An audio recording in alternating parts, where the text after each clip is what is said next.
The following content contains adult language and humor that is not suitable for viewers under the age of 18. Viewer discretion is strongly advised.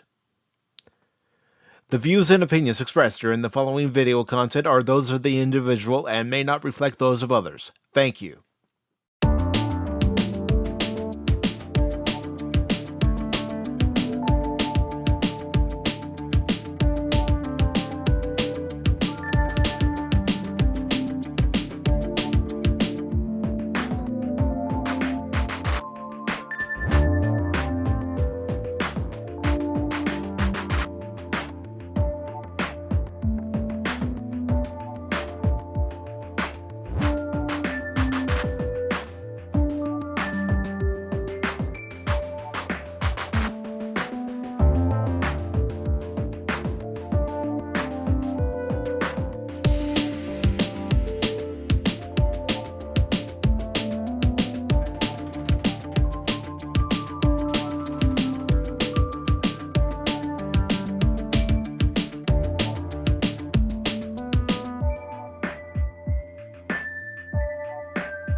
Good morning, good afternoon, good evening, and welcome one and all to this edition of Pacific414 Pop Talk on this Sunday, live currently on YouTube and Rumble, along with Cash Money 007, Baron Norman Tag. I am your host, Mike, and this afternoon we have several stories to talk about. Whether we get to them all, of course, is another thing, but that's why all the links to the articles are in the various description boxes below, whether it's on YouTube, whether it's on Rumble, all the links to the stories are there. You know what? The sun is over the yard arm, gentlemen. It's afternoon here, so yeah, here we go. The only way I can do this show. Well, that's good to know, Baron. Yes. My own personal Baron's Brew. That's right, Baron's Brew beer. It is the quick pick-me-up in the mornings. It's your morning beer, so please give it a try. Look for it on my site at Tagco. It is Baron's Brew, baronsbrew.com. Back to you, Mike. Wait, when did you get a website? I got many websites. Out of Singapore and India, but that's beside the point. Right. Click on this link, please. I'll tell you what we do got. We've got T-Gap Steve. He's ready with the latest episode of Beverly Hills 414. What? We also have FKHC 2005, also known as Tim, who says, "Get on with it." And we will get on with it. We will get on with the latest episode of Beverly Hills 414. It's really hard with the time change. I just don't have it in me.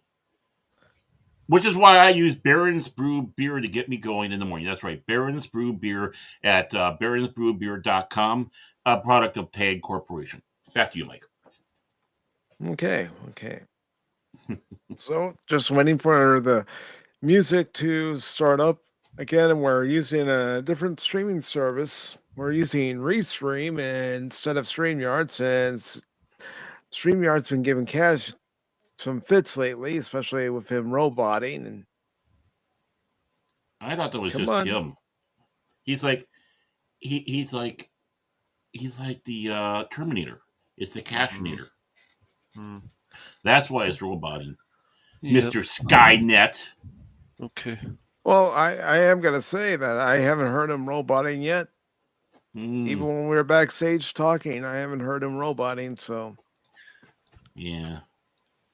They just come on, I'm hitting play on the music. Play the music. There, we'll go with this. Oh. Wow. Ooh. We're going in the future. Right? Yeah. I'm going with whatever music track decides to play. Previously on Beverly Hills 414. Whenever Whomever it was who had called Baron got more and more frustrated that he didn't remember him. Till he just said, "Yes, it's like speed. Now die," and hung up. That's rude. He really I should like work that. on his temperament, Baron thought to himself, before taking out his phone and calling Mike. If anyone knew how to get out of this, it'd be Mike. Yeah, don't answer your phone. Let it go to voicemail. Not a good time, Baron, Mike said as he answered the phone. He sounded a little grumpy. Must be one of those days. Hey, Mike, are you busy right now? Well, I mean, it's like you were when I called you at 2:00 in the morning, saying, "Hey, Mike, remember, set your clock ahead now. It's daylight savings time." And the names you called me, and I'm just trying to be a nice guy, man. Come on, man. I'm doing a service for you, man. Do a service for you, huh? Not that kind of service. Hey, Mike, are you busy right now? I've got a bit Yeah. of a thing. I just told you, Barrett, it wasn't a good time to call me. Mm-hmm.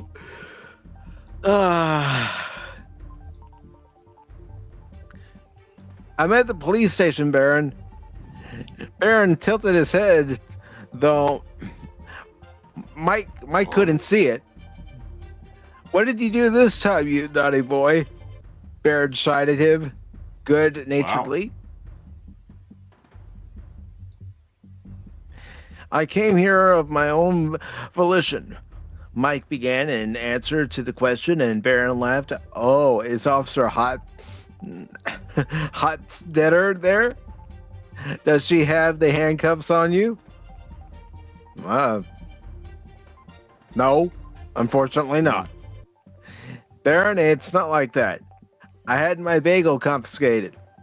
Mike tried again. Ooh, ho, ho, ho. Confiscated bagel. Is that something you do with the silk rope and kosher fish? Wow, we're getting into a weird area here. Yeah, well, yeah, it's Beverly Hills 414. What do you expect? Baron, Mike tried to interject, sounding irritated. Baron had none of it, though. Oy vey, that's my prostate. The man laughed. Does she want your cream cheese heated? Oh, God. Steve, where are you going with this, man? I don't know. Doing cavity searches for bagels, that's a new thing. Yeah, I've never heard of anything like that before. The phone hanging up showed that Mike had enough. Baron was laughing so hard, he nearly fell below the speed limit. That could be bad if the caller could be believed. Oh shit, I was laughing so hard I forgot to ask for help. He tried calling back, but it went to voicemail. Somehow he must have struck a nerve. Well, Hey, thanks. come on. Oh, come on. What was he gonna do? Hey, I don't fucking curse. What's this stuff all about? Come on. You Like said I never say feck. shit. Like I'd say shit. I would never say shit in my life. Never. Yeah. Somehow I don't believe that, Baron. Well, that's a shitty take. That's all I gotta sit back and say. It's all shit, man. What about Shit you, show. Cash? You believe that? Sure. He'll Wow. believe anything. He'll believe Listen to him. anything. Sure. Such enthusiasm. Yeah. let me Crypto get was some a block green cheese. Crypto was a block and a half away from the warehouse trap Phil had set for him, muttering to himself about Scooby-Doo, Tom and Jerry, Wile E. Coyote, levels of Rube Goldberg traps. Ah, It was about that time he remembered he had left Mexican Iron Man's truck parked out in front. He had to go back and get it, but he was already walking this direction, and that seemed a hassle. Come on, Cash. Stop what you're doing. Turn around. Go get Mexican Iron Man's truck. You're not Hey, going to leave no. the man's truck there, are you? Does Mexican Iron Man know he's part of the shenanigans? I'm just curious. I don't know. He might not. The only one he might be aware of is during the collector stream. I don't think he's been aware of any of the ones that have followed since. Mm-hmm. So Mike, Mexican Iron Man, if you hear this or you hear about this, yeah, TGF Steve has included you in this story. Mm-hmm. What a lovely lady. He just make note of the address, and if Mike, Mexican Iron Man, asks him about it, he can always say where he left it. At least he hadn't left the engine running, so it wasn't burning gas. Yeah, but Cash, come on, you could turn around, walk back, get the truck. You don't know what valuables Mike might have in there that somebody might rip off. You don't know. Yeah. His lightsaber collection, man. Come on, man. In his truck. Have You some never know consideration. You never know where I hope. when he's going somewhere. He might have come from a convention and had another lightsaber duel with Paul of Phantomology. Kick Paul's ass. You know, it's like, or he has it for protection. You know, it's like Have it for protection. jumps out. Someone tries to do road rage. He jumps out with a lightsaber, and Oh, man. I find your lack of faith disturbing. And, He's running around in his truck. He's got his lightsaber next to him in the other seat. Paul jumps out for some reason. All right, that's it. So, he's going to which Oh, lightsaber will man. do the best job. It's like should I use the 9-iron lightsaber or what? 9-iron lightsaber. That would be interesting. though, as he thought about it, Mike, Mexican Iron Man, never did specifically say Crypto could borrow his truck. It was just implied by Crypto having the keys, he might take a little offense. Oh, wait a minute. You're driving a stolen vehicle now and you just abandoned it? You hoodlum. Supposedly. That's what they do in California. Come on, man. It's a California thing. Don't they do that stuff in Minnesota too? No. They usually just crash it somewhere, man. But come on, this is respect other people's culture. That's all I got to sit back and say. This is the culture of California, man. Come on, man. Come on, man. Easy enough to fix. It saved him the trouble of tracking the man down, let alone putting his chin within punch range. He fired off a simple text to Mike, Mexican Iron Man, and continued on his way. Oh, yeah, like that's going to really make things better. You left the man's truck behind. That he didn't even give you permission to drive, Cash. What the hell, dude? I know. What's he going to do with his lightsaber collection, man? Lightsaber collection in the truck. Maybe he had an air mattress in the back of the bed, so when he jumps out a window, he at least has a nice landing spot. Right. Yeah, for when he jumps out a window. Wink, wink, nudge, nudge. Say no more. Doing hero work, not what everyone else says he does. Doing hero work. Hey, he considers that hero's work. He may not be all that familiar with this area, but he had driven past at Arby's on his way when he came this way, and those bonus coupons weren't going to spend themselves. Arby's roast beef, Arby's roast beef, Arby's roast beef, Arby's roast beef, Arby's roast beef. Even though I have to say this time of year, they're fish sandwiches. You have 2 for $6 from Arby's and 2 for $6 from McDonald's. Which one do you think is going to be the better one? I'm going with the one from Arby's. Oh, they're good, man. Oh, they're good. Almost, I turned Catholic during Lent because try to get all the fish I can get. Oh my God. Well, my mercury level seems to go up every Lent for some reason. I don't know. Get some curly fries, a Jamocha shake. Oh, you're all set. I'm not a big curly fry fan, and Jamocha, that's coffee. I don't do coffee. But, I do like their cream. I wish they had the potato cakes still. They had good potato cakes. Wait. They don't have potato cakes anymore? Not at ours, at least. They got the crinkle fries, which I like crinkle fries, but still, it's like, I'd rather have the potato cakes, man. I know we're in the middle of Beverly Hills 404, but I'm playing this. you say?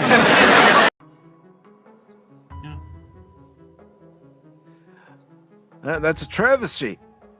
That's It is. a crime against humanity. No potato I think cakes so. from I think Arby's. so. Come on. Come on, man. I've been protesting. When I'm not on the show, I go down there and protest.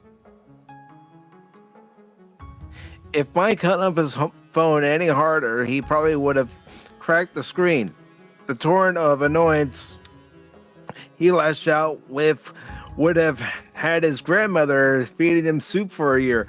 I don't know, depending on which grandmother, she might have joined me.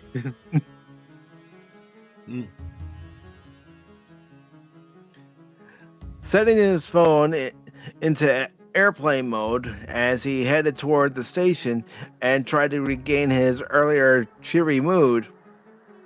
Thoughts of her at the gym were nice, but seeing her face would be nicer. Well, of course. Oh my. Boobs and butts too, but that's beside the point. He had to admit it wasn't what Baron had said that had turned his mood sour. If he was being honest, it was more the fact that his brain had been trying to picture just what Baron was describing. Oh, come on. You know I upset you all the time. Come on. Give me some credit, man. Give me some credit, man. Come on, man. He knew Baron tended toward the strange and awkward. He had even talked at length about speaking Klingon during sex because lovemaking should be a little frightening and somewhat awkward. I don't know Klingon, but I can do Narn. You haven't had. I guess you haven't had sex until you've had it in the original Klingon. Is that what you're getting at? T-Cap Basically. Steve? Mm-hmm. Oh yeah. Then, of course, there was the incident he had heard about, referred to only as the Squirtle affair. Back in Paris, he should find out if they were still on probation in the country or not. I don't know. I don't know. When did Whoopa get involved in this? That's what I'm going. I don't know where this is going. I really don't. Right. T-Gap, you got a roadmap or anything? You know, do you have an outline of where the story's going? I'd like to see a copy. You know, I think it's more like the current administration's roadmap. He hadn't been paying attention as he was wrapped up in his own thoughts that he nearly got knocked over by a certain familiar face inside the front hall. Ooh. The front hall. Sounds like a good name for a movie. Oh, hey there. Careful. Sorry, Officer Answer. He managed to blurt out that inwardly clenched at the slip of the tongue. And there yes, I meant that kind of movie. Yeah. There he went and said the quiet part out loud. We're all capable of doing that. It's all right. No blood, no report, no harm. Done right. Hey, you, she said as she finally recognized him. That big grin may have burned away all the gray clouds over his head. I don't think so. What are you doing here? Did you get towed again? She tilted her head and scolded him a little. If so, you might want to wait since I'm headed out for the day. They got me working swing. Oh, okay. Oh my. She's a swing dancer. All right. I know what that means. I'm just trying to make it funny. Well, at least she didn't say she was a switch. True. Yeah. Putting the mental image of her dressed like Lady Godiva on one of those tree swings covered in rose petals away for the time being, Mike completely forgot why he was there. What? I completely forget. There was light cream cheese on my bagel, which was confiscated by the detective. I want that bagel back. I don't care if it's evidence. I'm hungry. And let's not forget the Cavalier search. That's why he's there, for the hot pants to do it. Oh, well, I hope they pay you for it. Though they could pay you double and still be getting a great deal. Shit, Mike, don't make her sound like a hooker. Because you're really skilled. Oh, please, I would know how to fuck up a soup and salad lunch.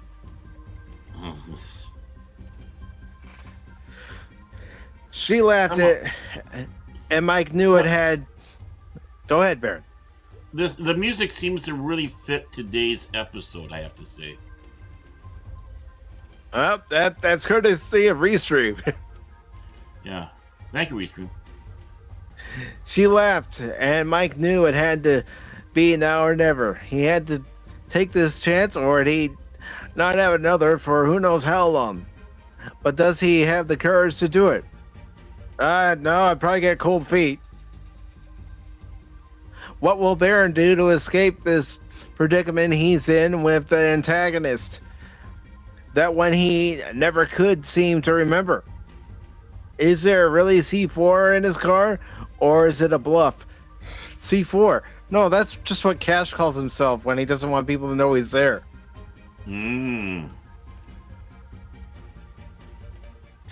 Will Crypto get the RB melt or a bag of RB sliders? Perhaps splurge on a milkshake to go with. And will he figure out that even if Mike, Mexican Iron Man, goes to get his truck, Crypto still has his keys? Wow. You can't even leave the keys in the man's truck. Yeah, you put it in the visor above the driver's side. Come on, man. Yeah, come on. Or at least put it in the glove box. Right, come on. Don't you follow what your gardener does, man? Come on, man. Can Mike, original. Are you guys, did you guys do some weird drugs that I don't know about? We're rating Beverly Hills 414. What do you think? Anyways, continue. We're drugs. Probably. We're drugs. I'll give you weird drugs, Crypto Boy. Whatever, Yeah. Mike. Can Mike, original, summon up the cojones to ask Officer Hot Pants out to lunch, sorry. Or is he going to take the verbal foul ball and wind up with a strike and 2 blue balls? Probably the latter.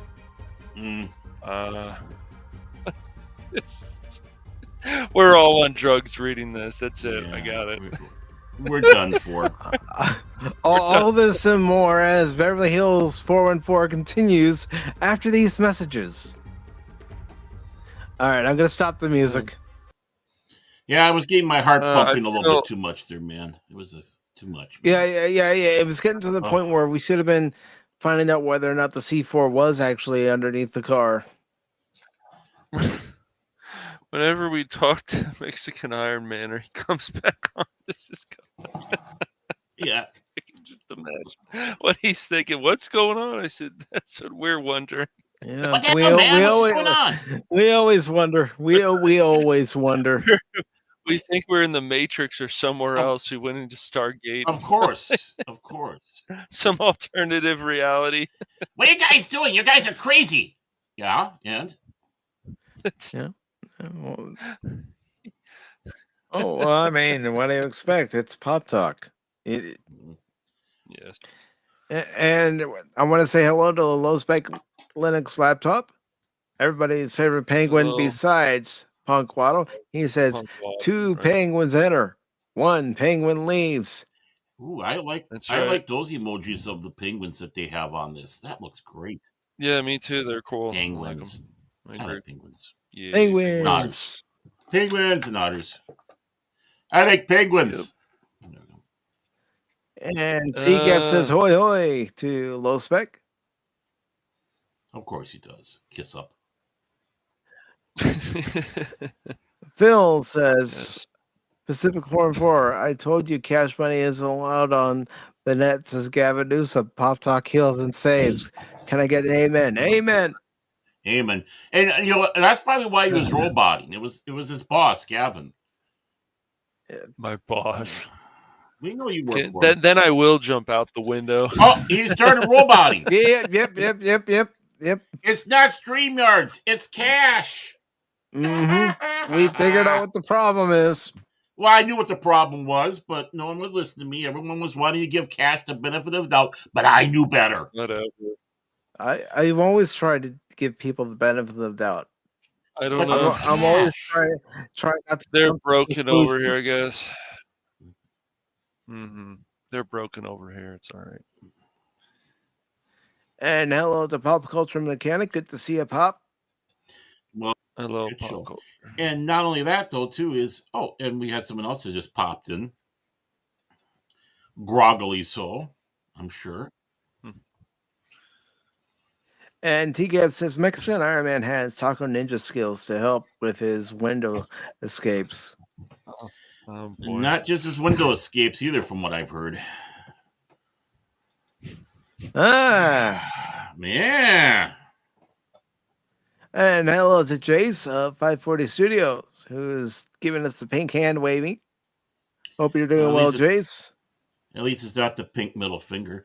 And of course, I'm prepared also for the meme whenever you wish to do that. But I never had a program up before because we had guests and stuff like that. But we have the new meme madness for whenever Mike decides for the show. Well, let's go ahead and get into our first story of this afternoon. Oh, I wanted to be first. Okay, fine. Be that way. I'm going to go to the corner now. Well, I'm over here in the corner pouting. Now go with the story. Go on. I don't care. Just do the story. You are a pain in the buttocks, mister. Yeah, well, that's not what you said at 2 a.m. You used harsher language than that. I was just trying to tell you the time change, man. Come on, man. Time change, man. Yeah, everybody want to know how this all came about. I sent them a friendly reminder yesterday in Discord that the clocks changed. Just a little friendly reminder, and then they start biting my head off. Yeah, it's like I didn't want to know that. Come on, I don't like bad news. I want good news, man. I want good. That's why I come here. I come to Pop Talk for the good news, man, because we have good news. We're good news people. Do I hear amen? Well, unfortunately, with this first story, it's sad news, especially for fans of Dragon Ball Z and the original Dragon Ball and other works that Akira Toriyama worked on. Yeah, that is sad news. So this comes from The Guardian. It was posted on Friday. And it says Japanese artist remembered for his unique world of creation, including comic series that spawned films, video games, and TV series. And this is by Michael's son. Okay. Akira Toriyama, the influential Japanese manga artist who created the Dragon Ball series, has died at the age of 68. Still young. Yeah. He died on March 1st from acute subdermal hematoma. The news was confirmed by Bird Studio, the manga company that Toriyama founded in 1983. It is our deep regret that he still had several works in the middle of creation with great enthusiasm, the studio wrote in a statement. Also, he would have many more things to achieve.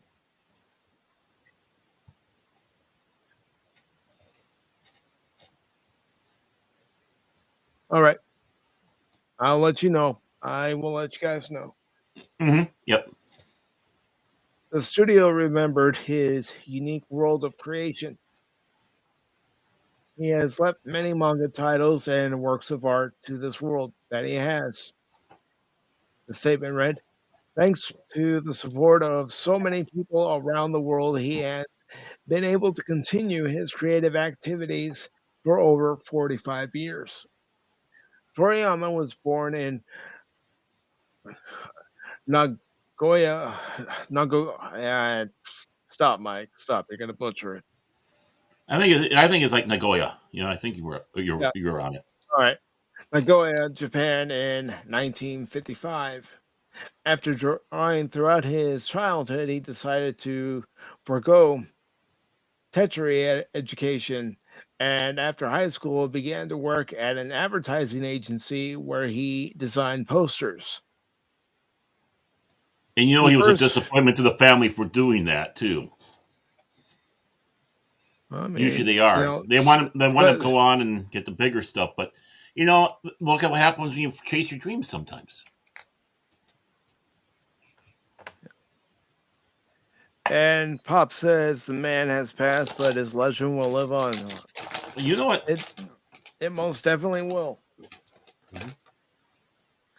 His brush with the manga industry came at the age of 23 when he entered a piece into a contest run by Weekly Manga magazine. It didn't work out, but he soon began sending in drawings to a different publication, Weekly Shonen Jump. In 1978, that's not a bad year, the magazine ran Toriyama's first published work titled Wonder Island. Both Wonder Island and its sequel, Wonder Island 2, which referenced the screen culture of the time, including Dirty Harry and sci fi franchise Ultraman, were unpopular among readers. Undeterred, he kept drawing and in 1980 produced a breakout hit, Dr. Slump, a comedy about a robot girl and her trials and travels as she interacts with the world around her. Serialized in Weekly Show and Jump until 1984, it ended up earning him one of Japan's highest manga honors, uh, Shogakukan. Again, I apologize if I butchered that. Manga award, an anime adaptation soon began airing on television, and Toriyama founded Bird Studio off the back of his early success. In 1982, he married fellow manga artist Yoshimi Kaito, with whom he would have two children. He kept his personal life mostly private and often used a cyborg avatar called Robotor Yama to represent himself. In 1984, Toriyama created Dragon Ball, the property that would bring him international recognition and make him one of Japan's highest selling manga authors. So this just adds more weight to his passing, with it being the 40th anniversary of Dragon Ball. Based on an earlier work title, Dragon Boy, Dragon Ball was serialized in 519 chapters in Weekly Shonen Jump from 1984 to 1995 and birthed a blockbuster franchise including an English language comic book series, five distinct television adaptation with Dragon Ball Z, the most familiar to Western audiences, and spin-offs over 20 different films, and a vast array of video games. The series, a kung fu take on the shonen or young adult manga genre, drew from Chinese and Hong Kong action films as well as Japanese folklore. It introduced audiences to the now instantly familiar Son Goku, a young martial arts trainee searching for seven magical orbs that will summon a mystical dragon, as well as his ragtag gang of allies and enemies. After the conclusion of Dragon Ball's initial run in 1995, Toriyama continued consulting on and promoting the franchise as well as working on much shorter projects, sometimes outside of the world of manga. He also contributed his distinctive artwork to the influential video game series Dragon Quest and Chrono Trigger, among others. I didn't know that. Mm-hmm. Drawing from his lifelong love of automobiles, he designed an electric car that was released by Japan's CQ Motors in 2005, what he later called a very emotional journey.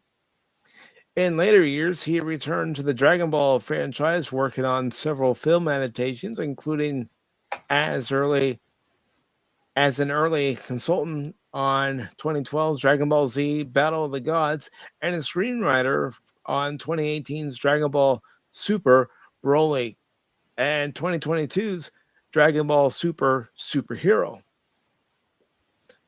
Bird Studio wrote in their statement that Toriyama had a small funeral with family and asked fans not to send flowers or other things. Future plan for commemorate and gathering is not decided, they wrote. We will let you know when it's confirmed. Mm-hmm. And then in this, it just says, hope you appreciated this article, and they're asking for their donation on the site. But Mm-hmm. Yeah. you know, I can honestly say, and I said it in my tweet on Friday, I'm never gonna proclaim myself a Dragon Ball Z fan. I'm I'm not gonna sit here in my chair, speak into my microphone, and ever say that I am, ever fake it, because I'm not. I tried to get into Dragon Ball and Dragon Ball Z, and I couldn't do it. But I understand the impact that this gentleman made, Mm-hmm. not just in the manga industry, but also in anime itself. Right. So I want to sincerely express my condolences first to his family and friends, co-workers, and I also want to extend it to the large fan base that is Dragon Ball.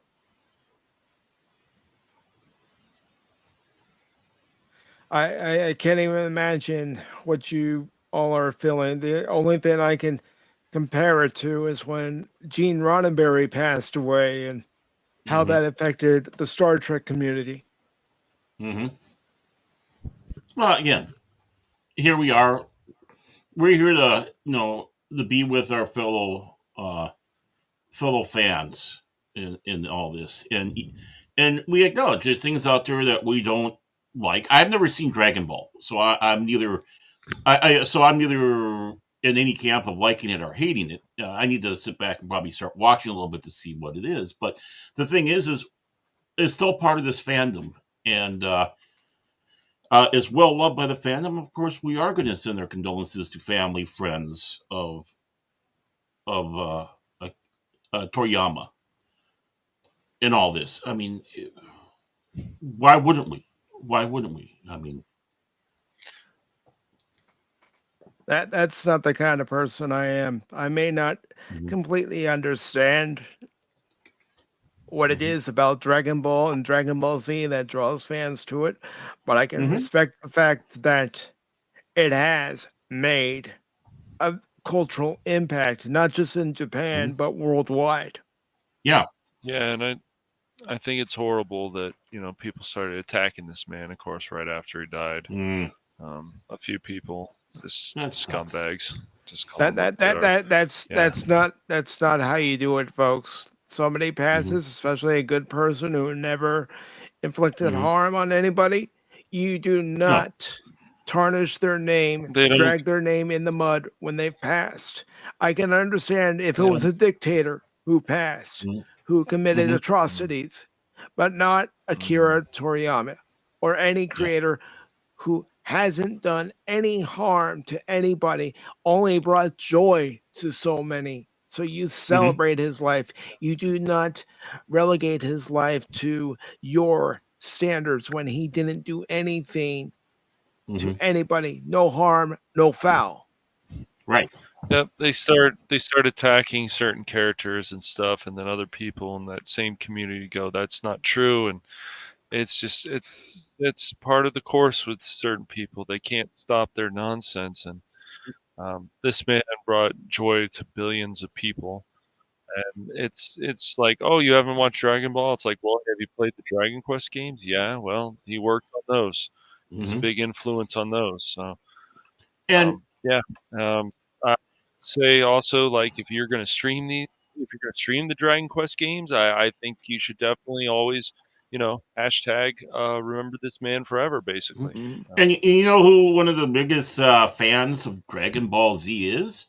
the Chinese Mm. people. He passed away when the Mm-hmm. news came. They actually had official statements from the government on his passing because of the huge impact Dragon Ball Z has on the Chinese people. They love it. They love it. So, Mm-hmm. Mm-hmm. and of course, Mm-hmm. obviously, because he's taken inspiration from the Chinese as well as Japanese, and there's no reason why they wouldn't. It's like, hey, we can identify with this anime and manga. So, boom. Mm-hmm.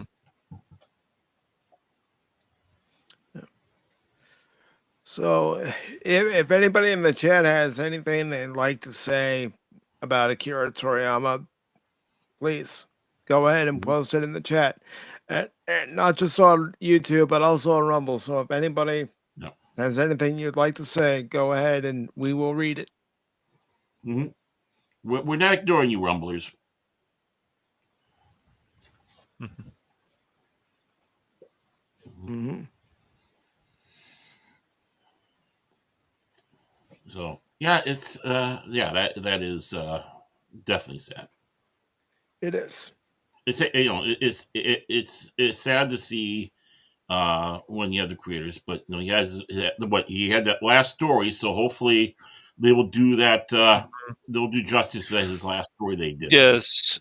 Mm-hmm. The last game too Mm-hmm. that he worked on, which was Sandland, and people are asking on there to buy that game, especially.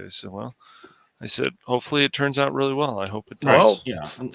speaking of Sandland, if Baron or Cash, if either one of you would like to read this next story about Okay. Sandland, the series, I'll go Yeah. ahead and Go for it, Baron. Okay. Go nuts.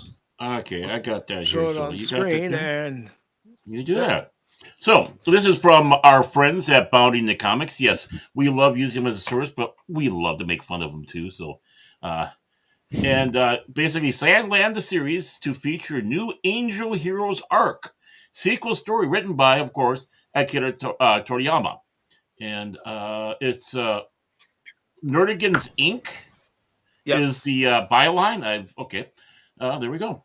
So, with its 24-year anniversary swiftly approaching, the upcoming Sandlands, the series, has confirmed that in addition to recounting the full events of Akira Toriyama's obscure manga, it will also tell a direct sequel story conceived by the late series creator himself. Making up the first 6 episodes of the series, the Demon Prince arc will serve as a retelling of Beelzebub, um, and CV Mushi Tamura and Sigma and SHY, Rao CV. I'm not going to read all those names, and Thieves. Original manga adventure as portrayed in last summer's Sandland movie. As revealed on March 4th via the series' official website, Sandland, the series, will consist of 13 episodes divided into 2 chapters: The Demon Prince and The Angel Hero, both named by Toriyama himself. Notably, the anime version of events will feature the addition of both previously unreleased footage as well as completely new scenes. Following this retelling, the Angels Heroes arc will tell a brand new sequel story translated via Deep L, set in the country of Forestland, wherein Beelzebub and his friends will encounter new characters, including Mechanic Annie and the Heavenly Angel Munel. Muneli? Or Muniel? Okay. And forgive me if and I'm not going to go for the other names because it'll be even worse. Alongside this news, the late Toriyama also released both new illustrations featuring Annie and Muniel, as well as a short message reflecting on the history behind Sandland, the series green lighting. And there is an interesting, I have to say, that is some interesting artwork there, And to say the least. he, he definitely had his own art style. Mhm. Right. Yes. I mean, yeah, I mean it's a traditional anime, but yet not traditional anime. It's definitely his own swing and take on it, which is nice because sometimes in anime it just seems like it's copy paste with drawings of characters. But there, I mean, that's definitely unique. The Sandland project started with a game and then progressed to an anime. Recalled Mag, uh, Magaka, Mangaka. There we go. I hope I said that right. When I was first shown the character designs, I thought it was a game. As the project progressed, I thought, what? I began to wonder if it was an animation. As the project progressed further, I began to think, what? It was both. I remember being surprised. To counter Dragon Ball, which was a bit flashy, all my short stories were about a small world and loose heroes, which is what I prefer, he then acknowledged. I have drawn only simple and peaceful stories with a small world and loose heroes, which is my preference. We already had that. Sandlands is basically like that, but I guess they thought it would be too tough to make it an action piece. The animation staff added various flashy tricks to add a sense of gravitas to the production. From there, Toriyama delved into the aforementioned new characters, Annie and Muriel, in particular, his thought process behind their designs and their role in the Angel's Hero arc.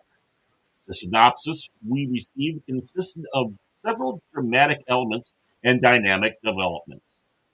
From the very beginning, I proposed the setting and the design of a new character, the angel Myrno, as well as the design of Annie, or Anna, or whatever, I don't know how they're going to pronounce it, and the other characters and episodes.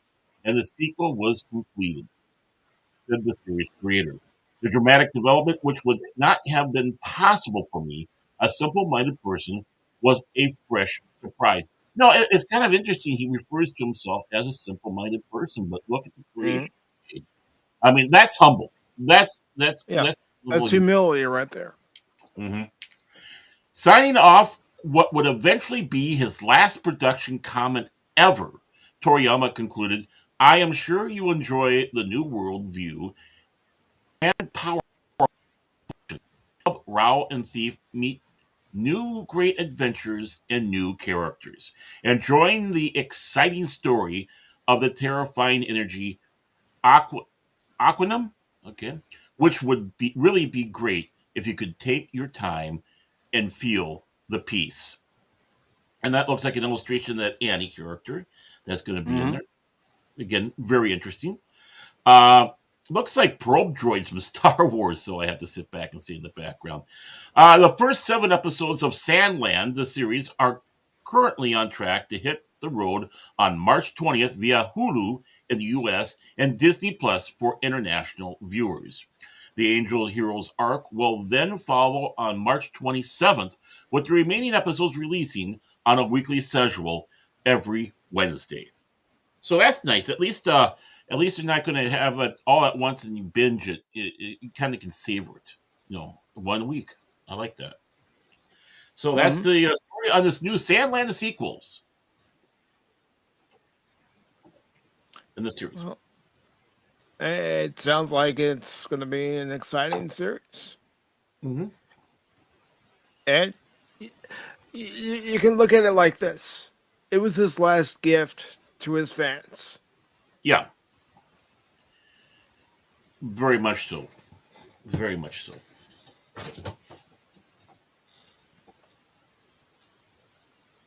Our anime And guy's pretty quiet over there. Is he roboting again? Cash, you still here, brother? Yeah, I'm still here. I think he fell asleep. I think this time change is really affecting him. uh, it's just a little bit frustrating that it's because sometimes I hear you guys robot, and sometimes you hear me robot, and it's mm. like, yeah, it's whatever. Yeah, quit Um, using Windows 95, man. Move up in the world. yeah, Windows 95, my ass. I, That wasn't a bad operating system, but anyways. have you? No, Because I've had to do I'm this keeping an eye on sometimes too, the Cash. game. But have you Hmm. thought about Hmm. resetting your network settings through Windows? It might Maybe. help. I might. I've had to do it. It's probably been a while since I restarted my router, so I'll try that later. Yeah. All right. Have you thought about getting a new It's computer? just everything else is working, and then sometimes I hear you guys and you robot, and then sometimes like I I lag, and it's annoying. So, Well, when everything else works. some may call me a robot in disguise. Aha. Dun, dun, dun, dun, What? dun, dun. Yeah, no, I got a way to fix this problem. There we go. So we don't have to worry about that problem. Very funny, Baron Orman I tag. thought it was. Come on. Yes, I will stop looking for the forbidden donut. The forbidden donut, huh? Yep. No. I wanted to make sure that clip was on Restream. I wanted to Oh, yeah. make sure. Yep. Yep. I'm being abused here. What am I supposed to do? Help! I'm being oppressed. Yeah. Sorry. I didn't get that clip. When I saw that I was limited to a certain amount of clips because of my plan, I thought, okay, then well, I'm gonna try to make the best Oh. selection I can. Do you need so many countdowns, man? I see all these countdowns. They don't need that many countdowns. Well, take some of those off and you can add some of yours, man. But they do have some neat countdowns. I have to admit that. Mm-hmm. I mean, they do, but what happened? I just removed the article from. Come on, what do you mean? What happened? It's like everything went, whoa, what happened? Dude, I'm in the Matrix, bro. What's going on? I'm done. It's a game over, man. Game over. No. I mean, I've used this before, so that's why I said to you guys, since I have a little bit more experience with it, we'll go ahead and use it. But really, do you need? I'm counting 9 different countdowns. Yep. Oh, I'm sorry, really 12 different countdowns. Yeah, some of them are neat. 4, 3, 2. Oh. You're starting to sound like count. No, 12 countdown.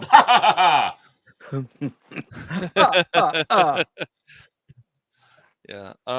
No. I'm looking forward to the. Well, I know people have been asking other people to buy it. The Sandland game looks pretty interesting. Yeah. So we'll see how that turns out. But yeah, no. If you're like, oh, I don't know much about Dragon Ball, or you're not really into it, if you played the Dragon Quest games, you're like, wow, yeah, a lot of great content there. Highly recommended, especially if you like Japanese RPG games. Highly recommend it. Yep. And to get the final countdown.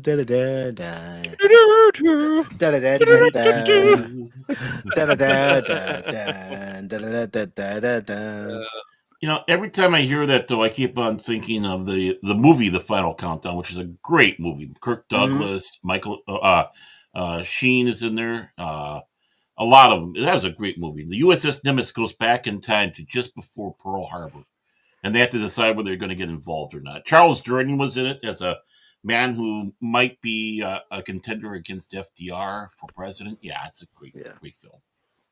The first time I actually watched that movie was after a Cub game on WGN. Really? Huh. Yeah, because that was coming up after the game was over, and so I watched it. I thought, oh, this is an interesting concept. Mm-hmm. I think they did a damn good job in that film. It's like I was just enthralled through the whole thing. I've been meaning to watch it again, but yeah, you're right. It is a great movie. I'd put it on some of the on the list of great quiet sci-fi films you may never have heard or seen. That Time After Time is another one. Looker is another one. Yeah.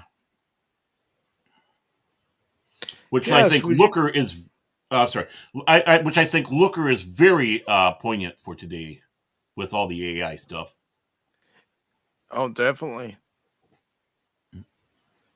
And Cash, would you like to read the next story that we have? No, I'll let Baron do the honors this time. Mr. Robot is. It sounded as his contract. He told me. His contract. Okay, so this is from Superhero Hype. Andre Joseph is the byline. It was dated a couple days ago on March 8th. Now I'm going to have to remember. Furiosa? Is that? It'd been a Yeah, while, but Furiosa. Furiosa? Yep, I thought so. Furiosa, George Miller's talks differences between Mad Max prequel and Fury Road, which you might as well just call Furiosa's Fury Road because it wasn't a Mad Max movie, it was her. Legendary director George Miller reveals how the events of Furiosa, a Mad Max saga, will be a multi-year epic in contrast to Mad Max Fury Road in the franchise at large. The story is set. The story is the saga of Furiosa and how she is taken from home and spends the rest of her life trying to get back. In Fury Road, the story unfolds over 3 days and 2 nights. This film follows the story that runs directly into Fury Road for 15 years. 15 years later. Miller said in an interview with Empire, hyping up the Mad Max prequel. It's a different animal. It's got many different locations. It's an odyssey, no question. The upcoming installment of the Mad Max universe will deep dive into Wasteland Warrior Imperator Furiosa, played by Anya Taylor-Joy, sorry about that. Miller conceived the screenplay while developing Fury Road simultaneously, and it attracted original Furiosa actor, or I like to say actress, Charlize Theron. I can't pronounce her name today. I'm having trouble myself. Theron. Charlize Theron. Thank you, Theron. Theron. I don't know why. For some reason I started tripping over that. Who the director reveals wanted to make the prequel first. Of course she did. Though Theron did not take part in the prequel's production, Taylor-Joy confirmed she has the Oscar winner's support. She's been so classy and kind in letting me go and do it, Taylor-Joy said. I feel very lucky that from the second I read the script, I just knew this person. I felt so fiercely protective over Furiosa and fiercely protective of her interests. So, what is Furiosa about? Set 15 years before the events of 2015's Mad Max Fury Road. Hard to believe, 9 years ago that film came out. Furiosa stars Anya Taylor-Joy in a tale that sees the future war captain caught in the middle of a battle between two warring tyrants in the wasteland. The movie co-stars Chris Hemsworth as Warlord Demetrius, Tom Burke, Alia Brown, Nathan Jones, and Angus Simpson. Don't! Miller's directed and co-wrote the screenplay with Nico Latharis. Furiosa, Mad Max Saga opens in theaters on May 24th. Well, wait a minute. Nico Latharis? Not Zatharis? Not Zathras. No, Zathras. Nicholas. Zathras. I'm sorry. Latharis. Not Latharis, but Latharis. Not Latharis, Latharis. I'm sorry. That's just me trying to breed a little humor, especially after talking about Akira Toriyama. And well, we could have gone with the memes, man. But yeah. I mean, I'm never sorry when I do that stuff. And see, this is the exact. I have to sit back. I'm going to break down. This is the problem I had with Fury Road. It wasn't a Mad Max film. It was a Furiosa film. I went in there expecting to see a Mad Max film. I was expecting to see Mad Max in the action. I have no problems with having a movie centered around Furiosa, if that's what it's about, Furiosa, which is, of course, But I felt a little bit of bait and switch. Plus the fact that they had a feminist writer come in and do polish work to make sure it was appropriate for this world. Yeah, that's my big problem with Mad Max Fury Road. I was greatly disappointed. That's why I was happy for the video game. The video game is 100% Mad Max. That is what I was expecting. I'm loving that game. Thank you again, Trace. It's a good game. Yeah, it's a great game. I need to really get back into playing that game again. I'm going to start from the beginning because I lost track where I left off. But yeah, again, no problem with having a female hero. Of course not, man. No. World centered in the Mad Max universe. Around a woman, but don't call it Mad Max, and it's not Mad Max, and that's Got it. okay. So That's yeah, soapbox though. You know what really grinds my gears? right, exactly. Where You know, if Crit was on here, he would be like, I can't agree with that, Baron. well, that's fine. I mean, I have Yeah, no it problem. is. I know there's a lot of people that like Fury Road, and I'm Mm, glad that they liked it. I'm glad that it kept the Mad Max universe open, of the disjointed universe of Mad Max. But you know, Mm-hmm. I'm such a oldie that my thought is you didn't need to have Thunderdome. You didn't need Thunderdome because the gotcha. two Mad Max films were good bookends. Mm-hmm. It was the loss of humanity that Max had, and in the first Mad Max, and Road Warrior, also Mad Max 2, if you're in Australia, was him finding his humanity back, and that was the bookend. And you know, Thunderdome basically, you know, it's like, Mm-hmm. I mean, don't get me wrong, it's a fun film, great fun to watch. You know, some great lines, some great scenes. It's not necessary. And if they Mm-hmm. were wanting to reboot the world of Mad Max with Fury Road, well, you didn't. You booted up Furiosa show, and Mad Max was kind of the, you know, it's like when Captain Picard shows up on DS9 first episode, or you know, Quark shows up on the first episode of Voyager. You know, Mm-hmm. it's like okay, here we got the connections here now. Go on, you Mm-hmm. know. Mm-hmm. So yeah, I mean that's my problem with Fury Road. I know that my wife liked it. We once saw it in the theater. She liked the film. I came out lukewarm because it's like, where's Max? Gotcha. Yeah, And I the can see important how thing you too is feel that Max way. doesn't talk much. I think he only like 29 lines in Road Warrior. But the thing is, that's where Mel Gibson did a great job. It's Mm-hmm. still the best one. But the Yep. universe Road Warrior. of That was the last one I saw, and that's still my favorite. yeah, I mean it's, you know, I mean it was Gonzo, man, Gonzo. But yeah, it's going to be interesting. But I have to sit back and say, with all I said, it'll be interesting to see what this is going to turn out to be. It Mm-hmm. really is. I know it's nice to visit that universe, even though again we don't know. You know, it's disjointed because you know, go from the first film to the second film, the third film. What's all happening? It's like what time is it? It's like it's almost like little segments out of that world. Right. And Mm-hmm. so, Mhm. right, the whole thing about like with the titles of the game, it's just like, oh, hey, you're playing as this person, but then this person's in the game. It's like, well, shouldn't in the title, the person that you want to play as, for example, you know, Metal Gear Solid 2 comes to mind. It's like, why did Kojima or some of these other people think that they wanted to play half the game with Raiden? You know, it's the same Mhm. thing that people have feelings about Abby. It's like, well, why wouldn't I want to play a Last of Us 2 with Ellie? You know, Mhm. pretty much through the whole game. But I understand how you feel about that, Baron, because it's in the title. Right. So, Right. Exactly. I mean, again, I guess I would be less disappointed if it was again they were letting us know it's Furiosa right, and this Mad Max story, and right. you Mm-hmm. watch it, and Mad Max is that secondary, almost a secondary character. Let's face it, he was almost a secondary character in this film. Hmm. In that film, I would have been less disappointed because I would know what was coming. Like I said, I felt like I was baited and switched. Gotcha. Yeah. Hmm. And you know, you had strong women in Road Warrior. I mean, You did. you know, yeah, Hmm. and and they didn't go out like, you know, they didn't go out like Hmm. wimps either. I mean, No. it's a harsh, vicious, nasty world. Um, and Hmm. everyone's suffering or everyone's a bully. One of the two. Mm-hmm. There's not much in between. Yes. Even in the game, you see the dichotomy Mhm.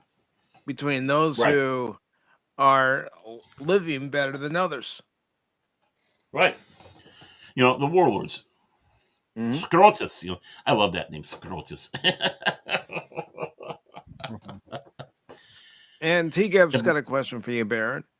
Mhm. If they didn't call it Mad Max Universe and came up with a different name for the setting universe, would that be better? Yeah, I think yeah, I did say that. Like I said, you know, if they would have gone out and said Furiosa a Mad Max story for Fury Road. Story, right? Gotcha. Right there, and Mad Max is a secondary character. Okay, yeah, Mad Max should not be usurping this character. Mm-hmm. But this is Now, Mad Max Fury Road, so Furiosa is usurping Mad Max. It's again, it's bait and switch. I would not have had a problem. It would have been better if it was like Furiosa, a Mad Max story originally. yeah. Now, let me ask you this hypothetical question. Yeah. Let's say Furiosa gets good word of mouth. Mhm. Based on that good word of mouth, would you go see it? Yeah. I would have no problem because again, it's Furiosa, a Mad Max story. Mm-hmm. If they took Mad Max entirely out, yeah. Just answering that question right now because Max isn't going to be in this Furiosa movie. I'm intrigued to see what's going to go on in this universe that Miller invented. This wasteland universe. It's always fascinating. Mad Max always has fascinated me since I saw Road Warrior. And with this movie, yeah, I would see it if it has good word. If it sounds like it's going to be a good movie.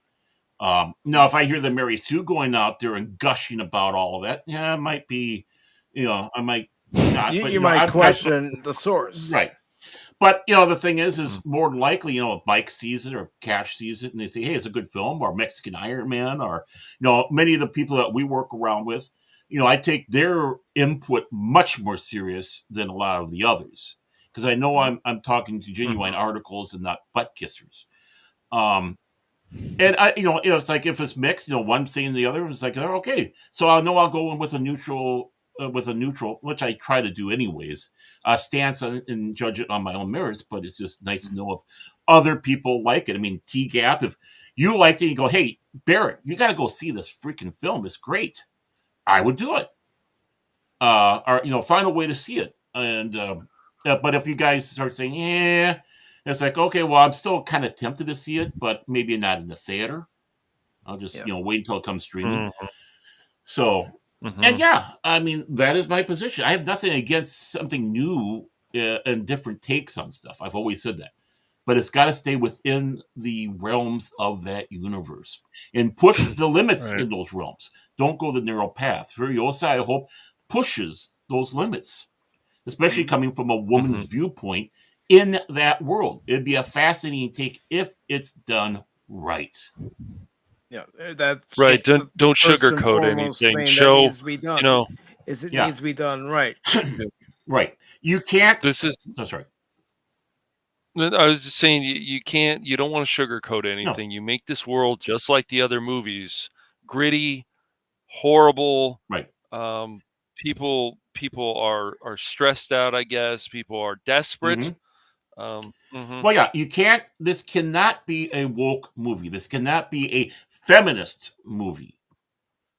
Centered around because this is not a world where those concepts exist anymore. Is eat or be eat or be eaten. It's you either conquer or be conquered.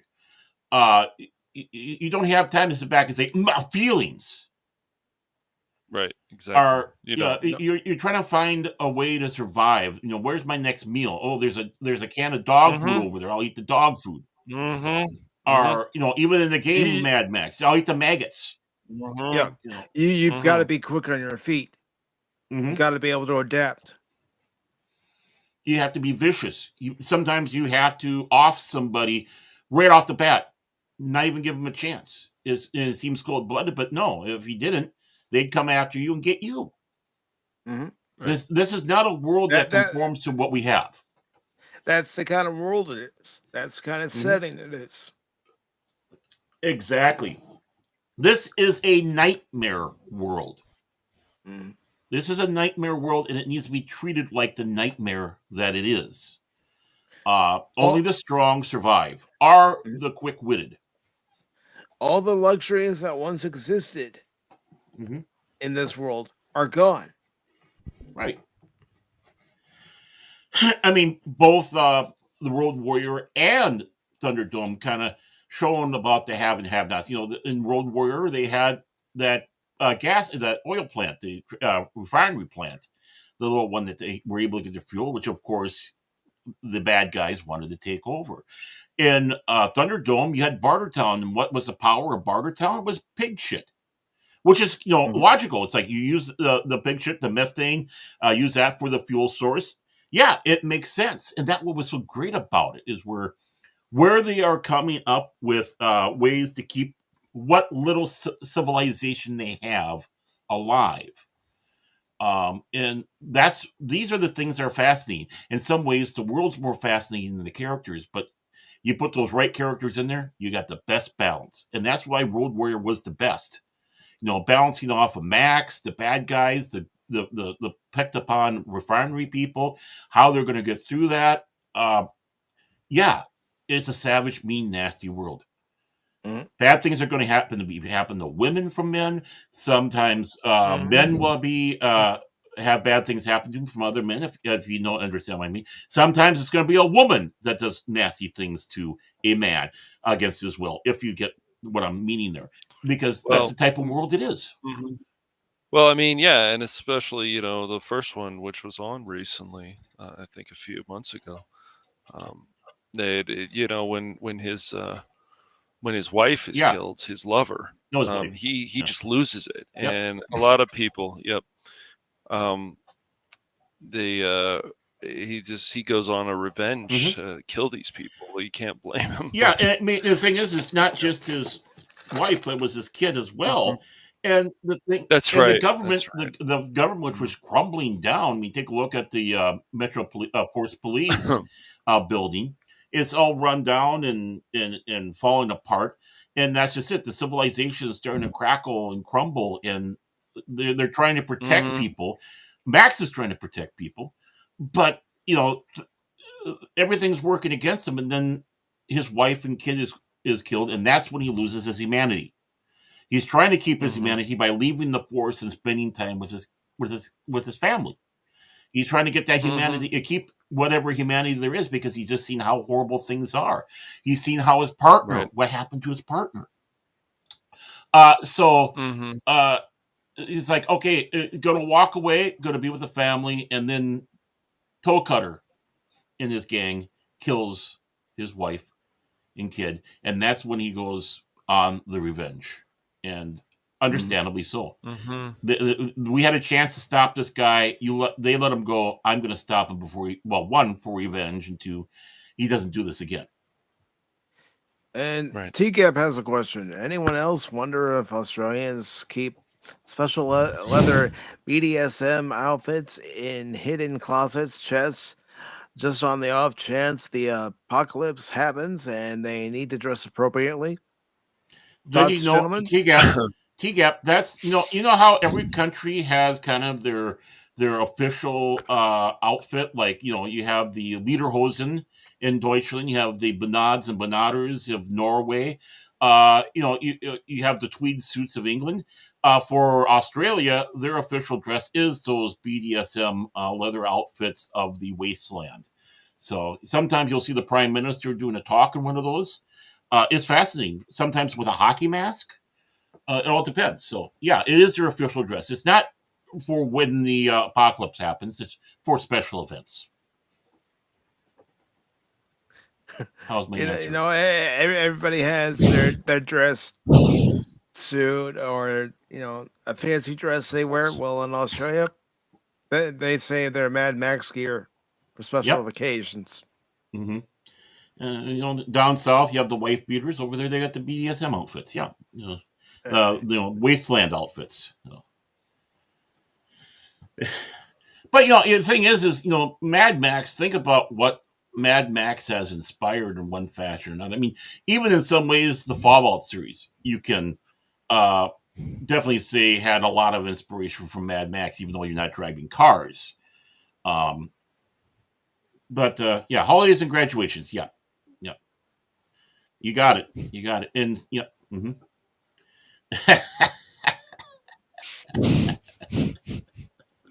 Sometimes funerals too. Bar mitzvahs, bat mitzvahs, But before we go into the remainder of the stories that we have for this afternoon, Perrin. I believe you have some memes that We you'd like have. to share. Is it time, boys and girls? Oh wow! I just can't wait here, man. There we go. It is time. I wish I had a drum, a fanfare for this, but it's time for Baron Ortang's Team Madness. Woo! Here we. Woo! Isn't that? Doesn't Come that just on, be awesome? Cash. Woohoo! Jeez, he's got so much energy in him. I tell you, Ben Stein outdoes him with energy right now. That's right. Anyone. Anyone? Oh, Bueller. I got carried away. Bueller. So, Oh. so basically, this is the best one to start off with. This is how we start every show of Pop Talk. I'm attending the shenanigans. I shall return presently. So, we're off to the shenanigans, and that's a picture of a young Cash Money right there. People don't know, but that's Cash when he's a kid, and he's going off to the shenanigans. The shenanigans. Right? No, this is the most horrifying thing. This is actually how Red Bull got invented. But horrifying sperm bank Greek yogurt mix-up scandal. And, of course, oops is oops is insufficient for this one. So that's just why I don't eat yogurt, folks. I don't eat yogurts. So, okay. I don't know. I don't know about when you go camping, but I don't think I ever had my significant other try to stab me with a squirrel. No, I don't think I've ever been on a camping trip where I've heard another camper get attacked with a squirrel. Maybe by a squirrel, but no, with a squirrel as a weapon. How do you stab somebody with a squirrel? Yeah, that's crazy. I don't know. I got my special squirrel knife here. I got I'm the fastest squirrel drawer in the West. There we go. Just make sure there's a few nuts. Of course, when we're talking about Temu and Wish, this is what happens when you are trying to order Babylon 5, but you get it from Wish and Temu. Yeah. That basically is Star Trek Discovery. We do have a Star Trek article that we may or may not get to later on in the program, but they have ripped off ideas from other properties. Mm-hmm. Yep. Speaking of which, remember the 60s, folks? Do you remember this episode of Star Trek? No, this is one of the banned episodes of Star Trek. We don't know if we'll ever see this episode at all, but this was a follow-up to that hippie story that they had. And they thought they needed it. If they were going to have the third season, this was going to be it. So, and Charlie Manson, he was going to make a guest starring appearance in it. So, there we go. Oh my god. That's okay. Yeah. Oh boy. Yeah. Oh boy. Of course, we all know that Disney is trying to redo the Star Wars original trilogy, and this is what we're looking at: Star Wars: Forbidden Love and Rebellion, Alderama, Sisters in the Street, Lovers in the Sheets. It's going to be NC-17, so be looking for this coming to Disney Plus sometime soon. They're continuing their outstanding work, I would say. It's just. And as everyone knows, I do get my news sources, not necessarily. I like to watch a lot of Asian news sources, and I took a screenshot, of course, of one of them I do watch. It's very reliable, but they're always talking about the destruction of Tokyo, and I don't know why, the inevitable destruction of Tokyo. But yeah, this is my news source. Actually, I do watch a lot of Asian news. Now, this is Cash and his boys out there, in California. For some reason, Cash, his brother, and his other brother, Daryl. Yeah, and it's like, birds aren't real. And it's like, I don't know what he has against birds, but I think he thinks that what they are is they're drones, government drones to spy on us. I feel like I've joined the cult of Alex Jones then if I feel that way. Because the chemicals in the water are turning the freaking Gorn gay. There we go. Again, man. Again. Those Gorn, birds aren't real. Can't get a break. So there's Cash in his posse. So we were actually talking about her, Anna Sarkeesian. Anna Sarkeesian. Thank you. Right. And it's like, Anita, remember, excuse however, me, Anita Anita, Sarkeesian. yeah. I mean, however bad you may think things are in your life right now, just remember, you're not Anna whatever, staging a wedding-themed 40th birthday party at which she didn't actually get married. And it's like, can I hear loser? This Narcissism comes to mind. And we wonder about the state something. of video games, folks. We wonder about the state of video games. This is it right here. It's like, whatever. The fact that this actually happened is something. Well, I love how she wrote this. I did not get married, but I did have a wedding-themed birthday in Stockholm this summer. So she had to do this in Svenska. It was goofy and silly and fun. We had a bachelor party, rehearsal dinner, ceremony, reception, all in one. People dressed up in their best costumes, from brides, divorce lawyers, drunk uncles, and a ring bear. Not bearer, bear. Ooh! I wonder what happened to that poor bear afterwards. Was she involved with Baldur's Gate 3? I don't know. Massive thanks to everyone who helped pull it off, which was a lot of people. I don't know. And everyone who traveled from different continents and countries to party with me. Yeah, next. So, again, we have a little, it's not one world, as Paul Harvey used to say, but a man in China almost dies after inserting live eel into his rectum to cure constipation. So let's all go join along in the song, folks. When you can barely pass gas, so you slide an eel in your ass, that's amore. So, but So, do you remember this Garbage Pail Kids card? The recalled Ryan? No, I don't recall getting that in my pack. No, I don't remember that. I know. I wish I had that one. That would be freaking cool if you ask me. Recall Ryan. Okay. Oh, okay. And speaking of Arnold, Harry Potter actress says rude Arnold Schwarzenegger farted in her face on set. He did it deliberately. Is that why she's got that look on her face? She smelled cabbage. Yeah. Don't you think that if we farted in her face, it would have been worse and, probably fly across the room, hit the wall type of thing? Yeah. It smells like sauerkraut. Yeah, sauerkraut. Okay. This is for Phil.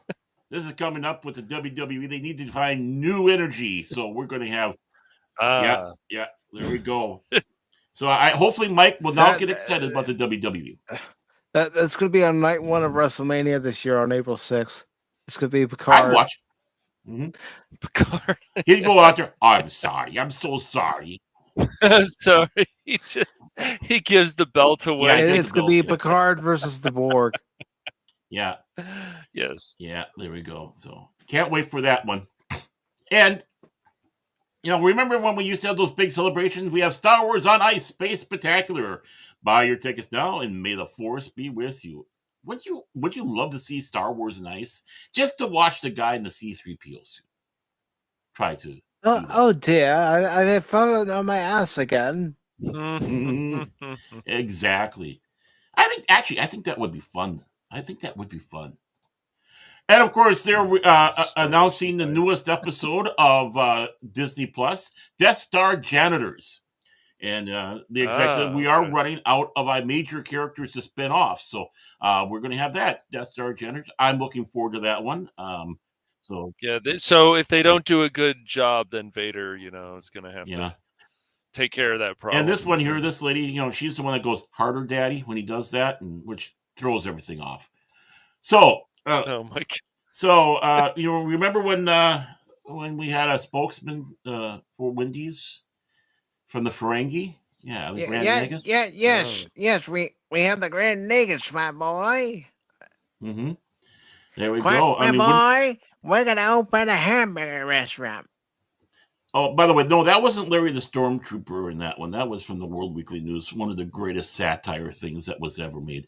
But would you buy a burger from the Grand Nagus? Now, considering that they like grubs, they do eat grubs, so I don't know. So, do they go to Grubber King instead of Burger King? Grubber King. Well, it's Wendy's, and they have the Grubber Classic. and the Grubber, The the Grubber the Classic. Grubbinator, instead of the Baconator. So, yeah, But and of see, course, you go to a Ferengi operated Wendy's, they're just gonna hike up the prices as you're there. It may say one thing when you get there, but then they're gonna say, "Nope, for you it's gonna be well, $5 of Gold Press Platinum." They're well, that's You're gonna go to some Wendy's and they won't even get your right order, and then you have to come back. well. The thing is they're doing that now. They have the price changes when you go to Wendy's, so it's run by Ferengis. It is, I don't, Human. I don't know who thought of this price changing things through the day, but this is ridiculous, folks. What's even more ridiculous is, have you had your mixed Soylent Green today? Oh Because their no, secret ingredient is our they're people. made of Yeah. people, of course. So yeah, it's like McDonald's. We got They- some splaining to do. But when we yeah. follow up, when we go to this gas station, remember they have worms in the rear. Mm. Mm. Mm-mm. Yeah, how do you know? How do you know? And that is this installment of Meme Madness. I hope I disappointed everyone. And how are you doing, Anonymous? Anonymous. That's one that didn't come over. I think that Well, Did it? that Did is it? the most I, important. The most important. unfortunately, when you only have so many slots for so many Mhm. videos, because of their Boo. 12 countdown videos, But that's you have okay. to It's make fun some to. sacrifices. Well, that's okay. Yeah, The best we can do is do do do yeah. I do mean, do sometimes Anonymous. it's fun. do do do. Yeah, I mean, it's sometimes fun to sing it ourselves. It's like why should they all have to win?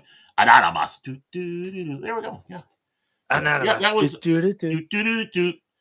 That was me madness, and stay tuned for the next one because I'll find even worse stuff to put up there. All right, I'm gonna go ahead and read this next story. Oh, I you're gonna read know it? Okay. eh, only because I want to read this story before we get into all the gaming news. Okay. Got it. Because I think all of us who are watching have our various opinions. We've been talking about this story ever since it broke, Oh, I'm intrigued and now. and we are going to continue to talk about this story because there's still another component to this major story that still has yet to go to trial. I think components plural, but that's beside the point. Well, I'm saying component because this guy is a big Mm-hmm. component Well, he's a big to what's something, been that's going for on. sure. Mm-hmm. All right, Russ trial. What does the armorer's guilty verdict mean for Alec Baldwin? This is by Gene Mattis. It was posted on Thursday, March 7th. Hopefully, it means guilty. We shall I hope see. so. We shall see. He wasn't found guilty before. Well, no, When the he wasn't found. No, they just let him go. They didn't yeah, even have a trial. that's what I'm saying. He wasn't found guilty before. When the Russ trial began 2 weeks ago, Mary Carmack Altways, the district attorney in Santa Fe, New Mexico, sent a campaign message to supporters. In it, she made it clear that the case is not just about Hannah Gutierrez Reed, the young armorer who was convicted Wednesday in the 2021 gun accident that killed cinematographer Helena Hutchinson. Without naming him, the DA conveyed that her office is really focused on a bigger fish, Alec Baldwin, the producer and actor who pulled the trigger. Here's what is critical to me. In the first judicial district, no one is above the law. No one, she wrote. No one Ooh. avoids culpability due to fame, wealth, or connections in my jurisdiction. After a series of stumbles in the case, Carmack Altruis got a much needed win when the jury returned a guilty verdict on involuntary manslaughter. The jurors acquitted Gutierrez Reed of a charge of tampering with evidence. The Ooh. DA had initially planned to prosecute the case herself, but stepped aside last year amid controversy, handing the job to two private attorneys, Kari Morrissey and Jason Lewis. Carmack Altwies is up for re-election and is facing a challenge from her predecessor, Marco Cerna, in the June 4 Democratic primary. Cerna has criticized the decision to outsource the case and hire a PR professional who arranged for national TV interviews to coincide with the announcement of the charges last year. In an interview on Thursday, Cerna acknowledged that the special prosecutor had albeit handled the Gutierrez trial. Miss Morrissey is a good attorney, he said. Clearly, she got a guilty verdict. But he added that he still has concerns, noting that the Rust prosecutors have been paid by a special appropriation from the state government. Taxpayers have paid 600,000 at this point, he said. You have a full staff of attorneys. I disagree with spending that much on special prosecutors. I would trust my own office. Morrissey and Lewis will also handle Baldwin's trial, which is set to begin July 9th. Attorneys who followed the first trial had mixed opinions on whether the outcome was a good or bad sign for Baldwin. He might have had an uncomfortable night last night, said John Day, a criminal defense lawyer in Santa Fe and a former prosecutor. The special prosecution team has shown that they can win. At the same I hope he's time, I hope he's having a hard night every night. I hope every night he's Mhm. haunted by this because of the way he's acting, yeah, how he Yes. has acted to this whole thing. I hope she just haunts his dream every freaking night because he's such a freaking scumbag. mhm. Because let's not forget, it was Mhm. Baldwin who fired the victim's crew after they said, no, this is an unsafe working environment. And he didn't like that, and he fired them all. Yep. Yep. At the at the same time, Baldwin's lawyers can point to the conviction as proof that Gutierrez Reed, not her managers, not the producers, was singularly to blame for bringing a live bullet to the set and loading it into the gun. It can go either way, said Kate Magels, a criminal defense attorney at Kinsella Hawley, Iser Kump Steinsper LLP. On the one hand, it shows that a jury is willing to find criminal liability for what arguably is workplace negligence or poor management. On the other hand, it could be that she, as the armor, is the only one ultimately responsible. Hmm. No. No, Yeah. but Baldwin, as the producer in charge Hmm. on that set, Yes. is responsible for everything that goes on set. Well, and Yep. the most damning thing is getting rid of the safety people because he didn't like it. They He went cheap with the that's production. There that's were still no complaints. excuse because he's been Mhm. on many of movie sets and he knows what the rules are, especially with Right. firearms. Hmm. It's his arrogance is what also led to this horrible tragedy. Right. And his negligence. It's unbelievable. Well, it's not only that. Not only did he kill this young lady, but he did wound the director. We can't forget that also. Nope. So, Mhm. that bullet struck two people from Injured good one, old killed the other. right. It's like that meme of Danny DeVito. I mean, I came out shooting. It's like, yeah, okay, that's exactly what you did. You didn't do what you're supposed to do, and then lie.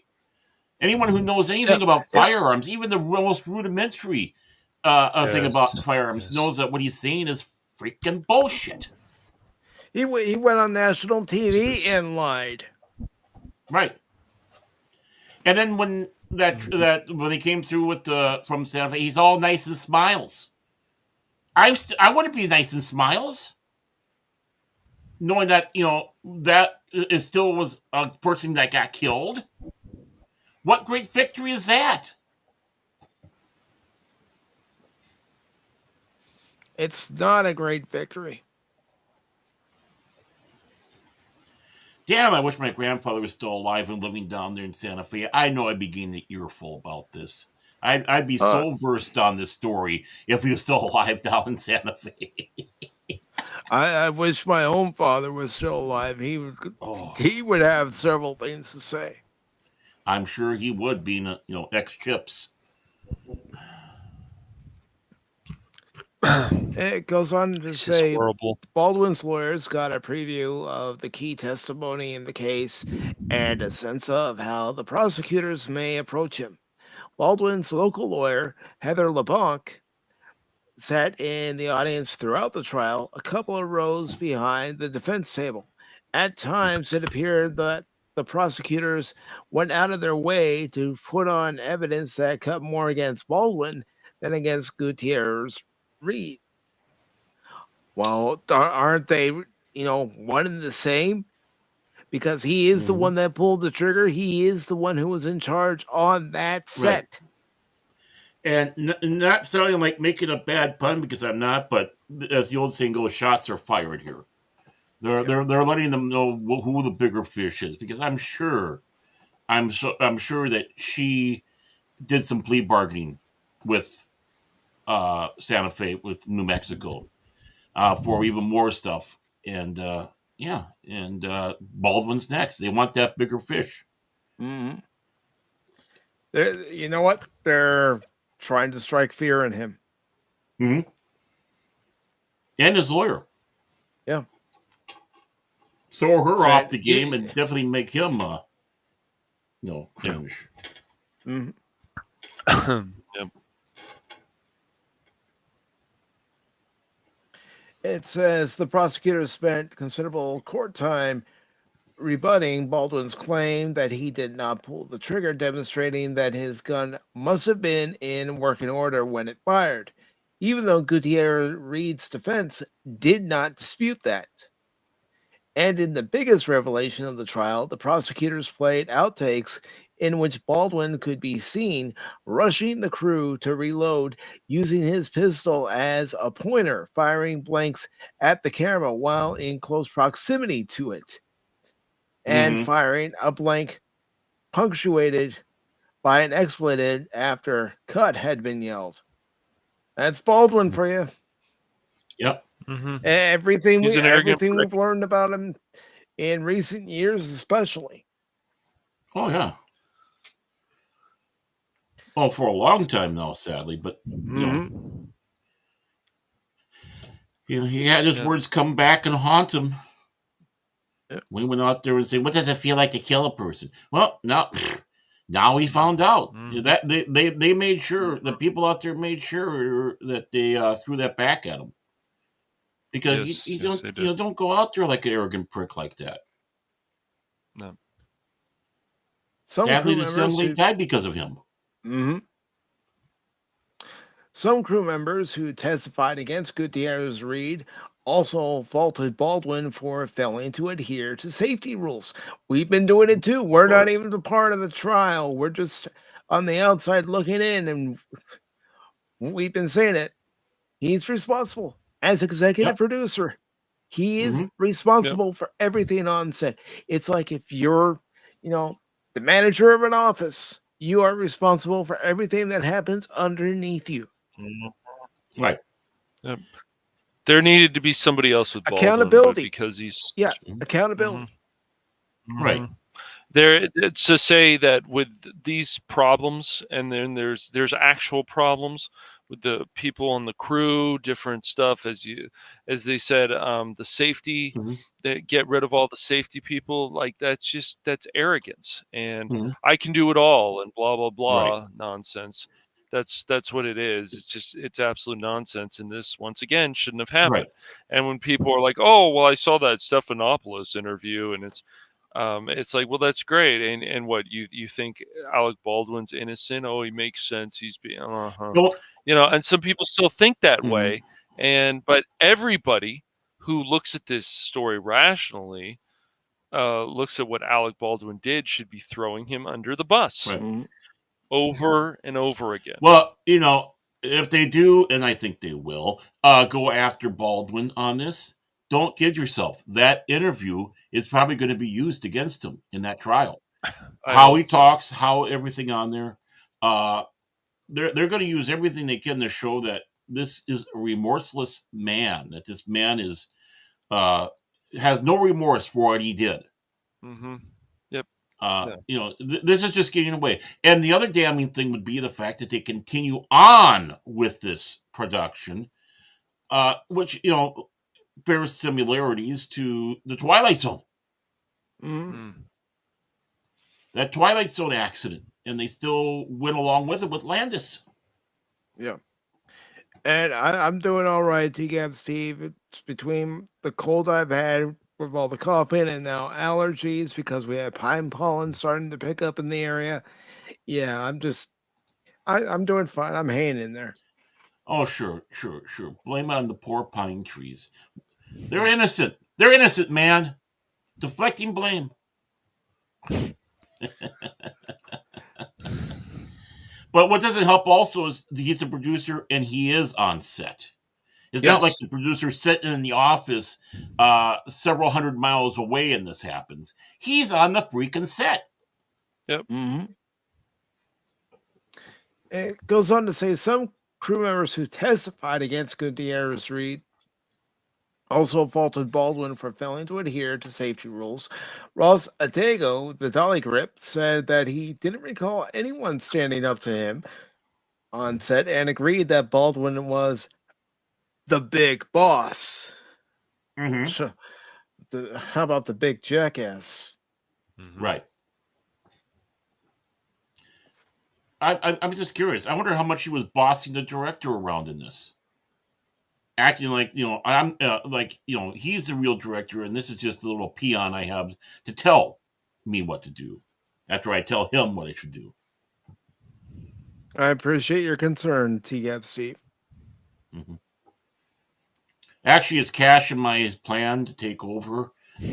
We've been making sure he gets a special shipment of treats and such. And as he's eating it, it's causing his voice to go so we can raise the pirate flag. Yo ho, yo ho. Yo ho, pirate's life for me. Arr! Pirate Talk 414, Maggie. Says here, asked why Baldwin needed to be holding a real gun when the cameras weren't even rolling yet. Adego said Mr. Baldwin always wanted to use his hero props. Yeah, but you don't need to use them if you're not filming. Right. Mm-hmm. Where's the logic in using your hero weapon when the cameras aren't rolling? There is no logic to it. Yeah, use the dummy. That's why the dummy's there. Yeah. Use the stunt pistol, the one that's supposed to be kicked around. And so what does it mean? It doesn't mean, it means it's not made to shoot. It's made to take abuse. Mm-hmm. That's what it's designed for. Come on. Common sense. Right. You use the hero props for the important scenes and close-ups. But not for setting up a scene.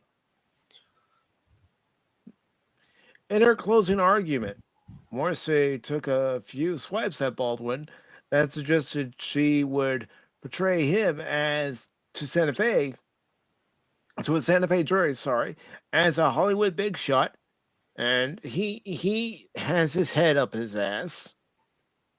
It's just my opinion, and I'm sure many share that same opinion. Mm-hmm. Because he's got an ego. Yes. Mm-hmm. At one point, she alluded to a claim that Baldwin was acting like a prima donna. Well, we've heard that before. Oh, yeah. Just ask Kim Basinger. Mm-hmm. Ask his daughter. And I was going to say, what about his daughter? Yeah. Mm-hmm. And bossing everyone around on set. He's a bully. He's a freaking bully. Mm-hmm. I mean, yeah, he was great in Hunt for Red October and Beetlejuice, but Oh that no, doesn't count the he's fact yeah, he that was really good he's in a Mission jackass. Impossible too. I Yeah, mean, yeah, I, he's I, quite an actor, but he's also a yeah, jackass. Yeah, exactly. yeah. I mean, I thought I didn't do a bad job in The Shadow, even though I had questions about the casting, but still, um, yeah, he's too big. He thinks because he was doing Donald Trump for so long on Saturday Night Live, Yeah, which I hope to God they never bring him back to do. Not because I don't want to make him fun of Donald Trump. No, I don't want that jackass being on there. right, You know, exactly. after what he's all done. Yeah. And what was it? 30 Rock and his performance on 30 Rock, where it's like, oh, he's so great, he's so wonderful. Yeah, Yeah. I'm sure, but Mhm. still, he's a jackass. Yeah. I hope Phil, you enjoyed The Matrix. I guess you came back from it, so that's good. I hope you Okay. found Mr. Anderson. Yes. Or found yeah. Which pill did you This is take? That's right. the article goes on to say this is Hollywood for heaven's sakes. Prosecutor said, I would imagine that's relatively common. I would think so. Not one who's in Hollywood or even wants to be in Hollywood. I would Yeah. think that's the way most people are in Hollywood. Well, ask our expert, Cash. You know, I mean, I know you're kind of that way. You act like a prima donna, and of course, Sure, no one right. filming. You go to their lunch counter, Sure. their catering truck Yeah, there, and you I have just with your resume and your chin stuck out there. I'm just the saying, greatest chin ever, Baron. The greatest chin greatest chin there. ever. I agree. I agree. It's magnificent. I'm jealous. Yeah, no, like he's one of the like there's De Niro and there's some other ones, but they would never Mhm. go this far and they still No, have I hope not. I would say they still have some integrity. They would never do this kind of stuff that Baldwin does. I don't No. even think De Niro would do load a gun like this and no. I think people would there would be safety precautions as there should always be. But as we know, Mr. Baldwin is an arrogant prick Hmm. and he's obviously just gotten worse and he just keeps running his mouth and then Yeah. something like this happens to him. Now, does he deserve the book to be thrown at him? I believe he does.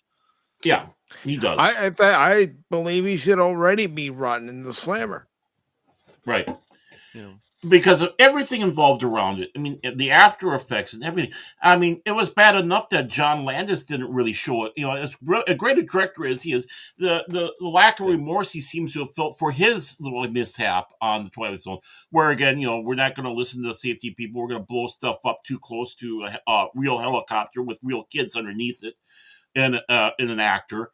But you know, I don't think he ever shown real remorse for that whole thing. Hmm. In fact, that Baldwin really truly isn't, and he's doing the victim Mm-hmm. game, ain't going Mm-hmm. to help him out either. No. No. You don't see even a lot of people in Hollywood come into his defense about that. They're just staying quiet. You know, Mm-hmm. they could it's going to be interesting to see if they're going to blast him if he gets charged finally. And you Mm-hmm. know, just like they turned on Harvey Weinstein, you know, not that they it's just funny because you know that man was running amok for how many years in Hollywood, a number of years. So um, a lot Well, of what I things were think it, covered up with him, and you know, yeah, then they were all happy to throw him under the bus. I'm like, yeah, you know, you guys were his friend, and then you're throwing him under the bus. It's like you act like your industry is you know fixing these problems, which is funny. But mm-hmm. Well, they no, also act like the Hollywood that's just industry is another above the example of it. law. Exactly. Right.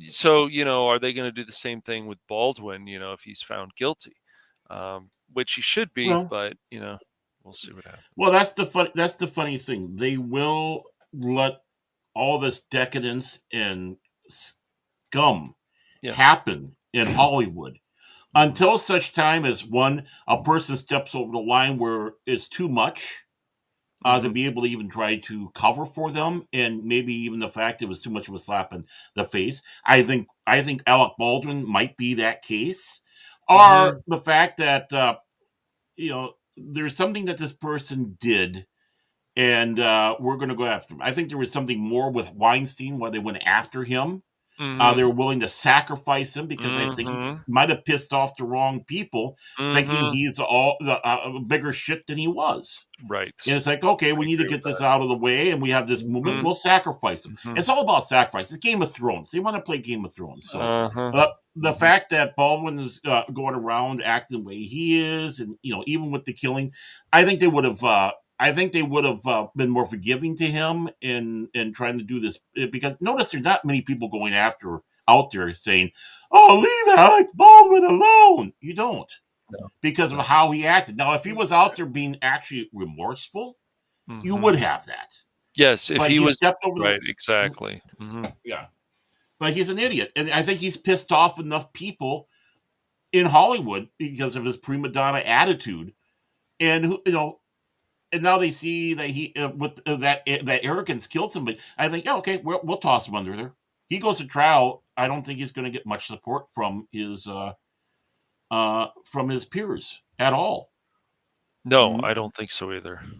He did the grand faux pas because of his behavior. Right. You made us all look bad. You shined the light on the cockroaches that we are, and the excesses and the BS that we do. You're going to be hung. We're going to hang out dry. We'll give as much information to this prosecutor as possible to help nail that coffin in there. It finishes off the article by saying she even appeared to be baiting Baldwin, calling him an A-list actor, if in fact that's what you want to call him. She repeatedly noted that Baldwin will be facing his own jury and that his culpability is not being overlooked. Did Mr. Baldwin also contribute to the death when he pointed the gun at people and pulled the hammer back? And regardless of what you said to George Stephanopoulos, pulled the trigger?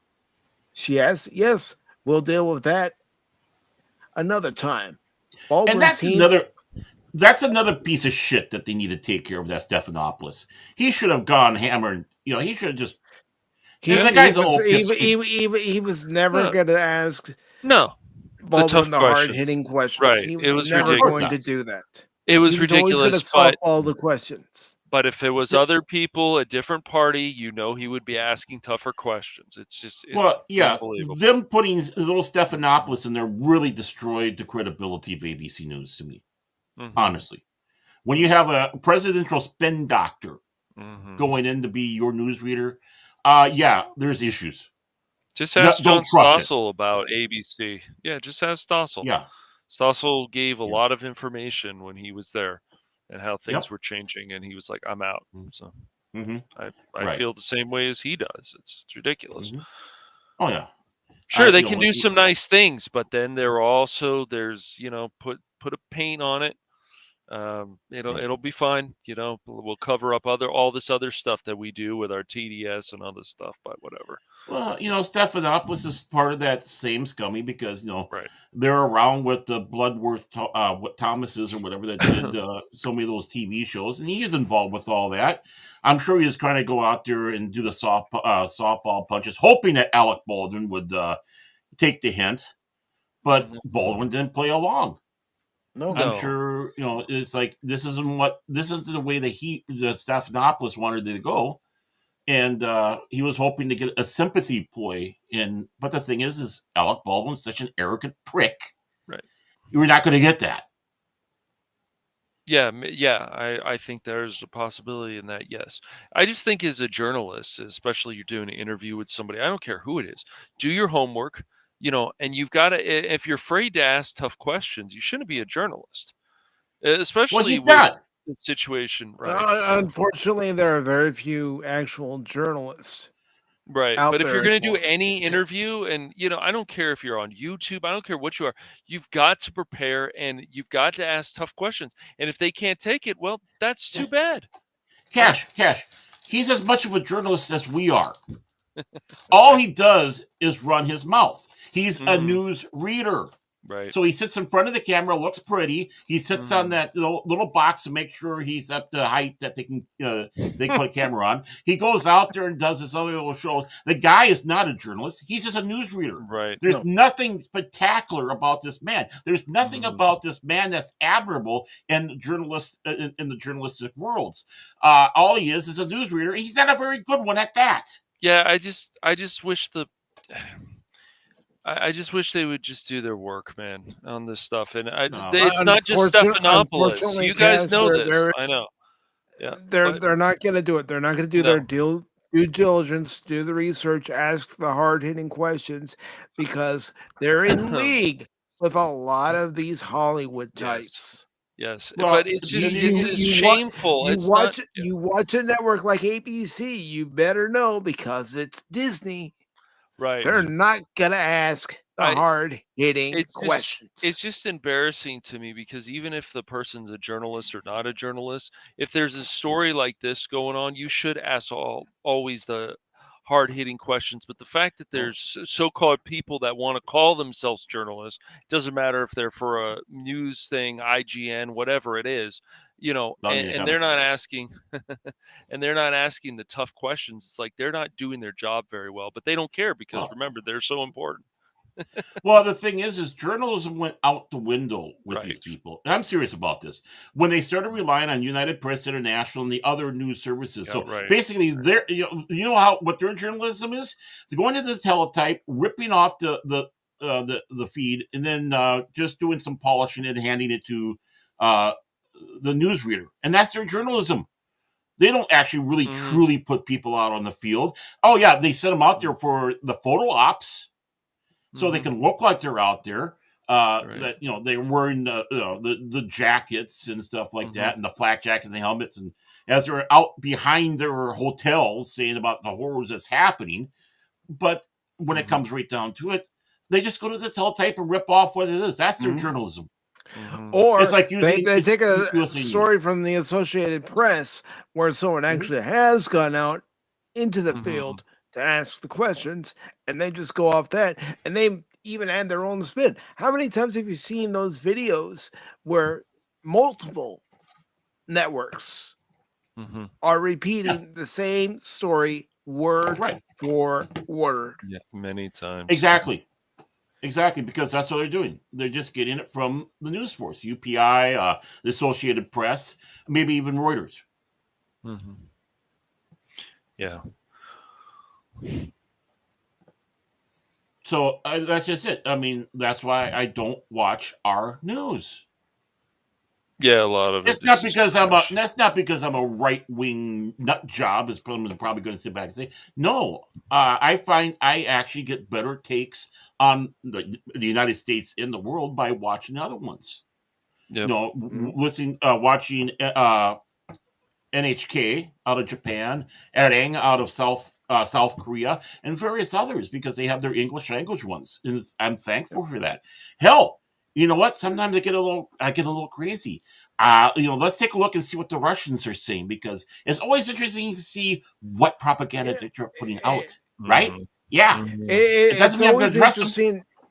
It's always interesting to hear someone else's perspective, right, from around the world.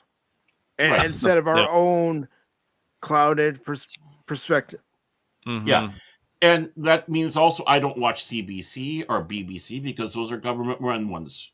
And they have that taint. Yeah, they do. I mean, the funny thing is, even ABC World News can have a few good stories. I mean, I did actually like some stuff that, like when they had the whole thing Made in America, though. It would have been nice, of course, for ABC News to say America first, but whatever. It was good to see stuff like that. They haven't done that in a while, but it's very hard for me to watch ABC World News. Even when you come out and you watch PBS NewsHour, any of that stuff, it's like, okay, here's 5%, Baron, of something good, and then like 90% of something, or even maybe 10%, and then 90% of something that you're like, okay, they're talking about Trump, they're dividing people, they're doing this. It's like, ugh. And it's these opinions that you hear, and you're just like, man, my brain is about to explode, But yeah, they have the art section, and they have something, so they have some good something there. Yeah. They just like ABC World News, they can have something there, but the rest of it, it's just like, oh, here we go again. Well, yeah. Yeah, right. So that's why, going back to the story here with George Stephanopoulos trying to do his little puff piece, it's going to be interesting to see how they turn against Alec Baldwin once it becomes official. Because let's Right. face it, our media has been playing with kid gloves with him. Yes. Of course. They have. And just to Mhm. finish out this article, it does Yeah. say Baldwin's team declined to comment. His lawyers are expected to file a pretrial motions that they hope will narrow down the case and exclude the theory that he is criminally responsible as a producer of the film. But he is responsible. But He's the one that was holding the firearm and pulled the Yes. damn trigger. Right. mhm. Exactly. Yeah, I'll let you finish, and I'm going to throw another thing out there. In a statement on Wednesday, the DA thanked the special prosecutors for their work on the case, but again made it clear that the work is not over. District Attorney Carmack Altwee supports the special prosecutors as they continue to fight for justice in this matter. And again, I will say it, and I'm not saying it on Barron's behalf. I'm not saying it on Cash's behalf. This is my own opinion. Alec Baldwin was holding that firearm, that loaded firearm. He never checked it, and he should have checked it. He pulled the trigger, and he killed somebody. He is guilty. Mm-hmm. By admission. Mm-hmm. By admission. This isn't hearsay. This isn't anything. He admits, but even though he sat back and says all this other stuff about the fire, it was faulty, whatever, but he still admitted. Well, the thing is he doesn't believe he shot her, even though the gun was in his hand. Remember, he did say that. It was a gun that did it. The gun got up, went out there, put the bullet in itself, walked around, said, "Hey, Alec, let's play." Okay. No. But remember what I said? This is a completely different case from the Jonathan Majors case, where both Oh, Jonathan Yes. Majors and his girlfriend were responsible for the actions that took place. Mm-hmm. Mm-hmm. yeah. I mean, there was many stories that they brought forward in there with problems celebrities had. We went with no take. Obviously, we took both sides and saying what would happen or what could be, but we made it known. This is just we're not taking a side. We're not saying this is exactly what it is. This is a different thing because he again he admitted it. Now I also said, remember what I said back then is I couldn't that they're going to go after him hammer and tong in New Mexico because they don't want this to hurt the film industry. I Mhm. think it hurt them, and that's why now they're coming down.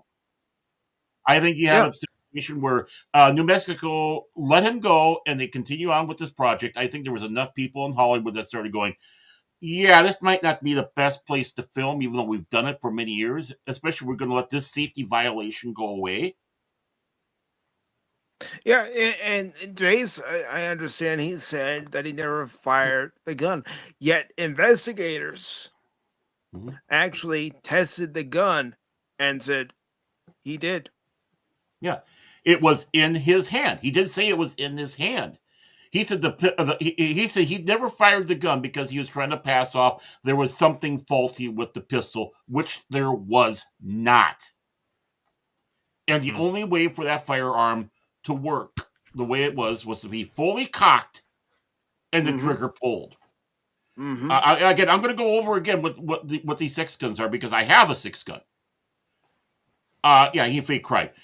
Basically as it goes, you have a cylinder. Normally 6 rounds goes in there. It all depends on the size of the, you have sometimes 9, 8, sometimes you have 5, depends on the size of the cartridge that you're using or what it's made for. I'm assuming this is a 45, supposedly, and there's 6 in there. It's made that, of course, you can have the hammer all the way down without the pin striking the cartridge, the primer, causing it not to go off, which was a problem they had in the before when they had the ball and cap, where they didn't have that safety measure, and you had to have the cylinder slightly to the side and then you were able to, but that's you're in an error. So there's two phases with the hammer. You have the half cock, where when you put that in there, the cylinder is able to spin. You have the thing on the side. That's how you eject the old ones and put the spent cartridges. Then you put the new cartridges in. Then you have full cock. Now, have you ever heard this old saying, "Don't go half cocked"? That's where it comes from. And once you have it fully cocked, there's only one way that thing will go off: pulling the trigger. Yep. Now, if there's a problem, if there is a problem with the trigger mechanism, yeah, you might have a problem. Something might happen there, but that's very slim. It's very rare. Now, I know some fast draw people, when they do their little shows, they take the trigger out. There is no trigger in there. So what they do is something called fan shooting. Now, there's two ways of doing it. You hold the trigger down, and then you do the fan shooting, where the person's running their hand over the hammer, and every time they go bam, bam, bam, bam, bam. It's a great little trick. Some don't even have the trigger in there, so they don't have to worry about it. That's all it is. Nothing more. It's just used for stunt and play like that. So that's the type of pistol you're dealing with. This isn't like an semi-automatic pistol, which some have problems with. One of the safest ones out there is the Colt 1911A1, the old Army pistol. There are so many safeties on that thing; it's ridiculous. But what's the golden rule with firearms, gentlemen? Do you know what the golden rule is? Safety Always first. Nope. check Safety first. the firearm. Yep. And always check whatever. Yeah. The most important one is never trust the safety. Mm-hmm.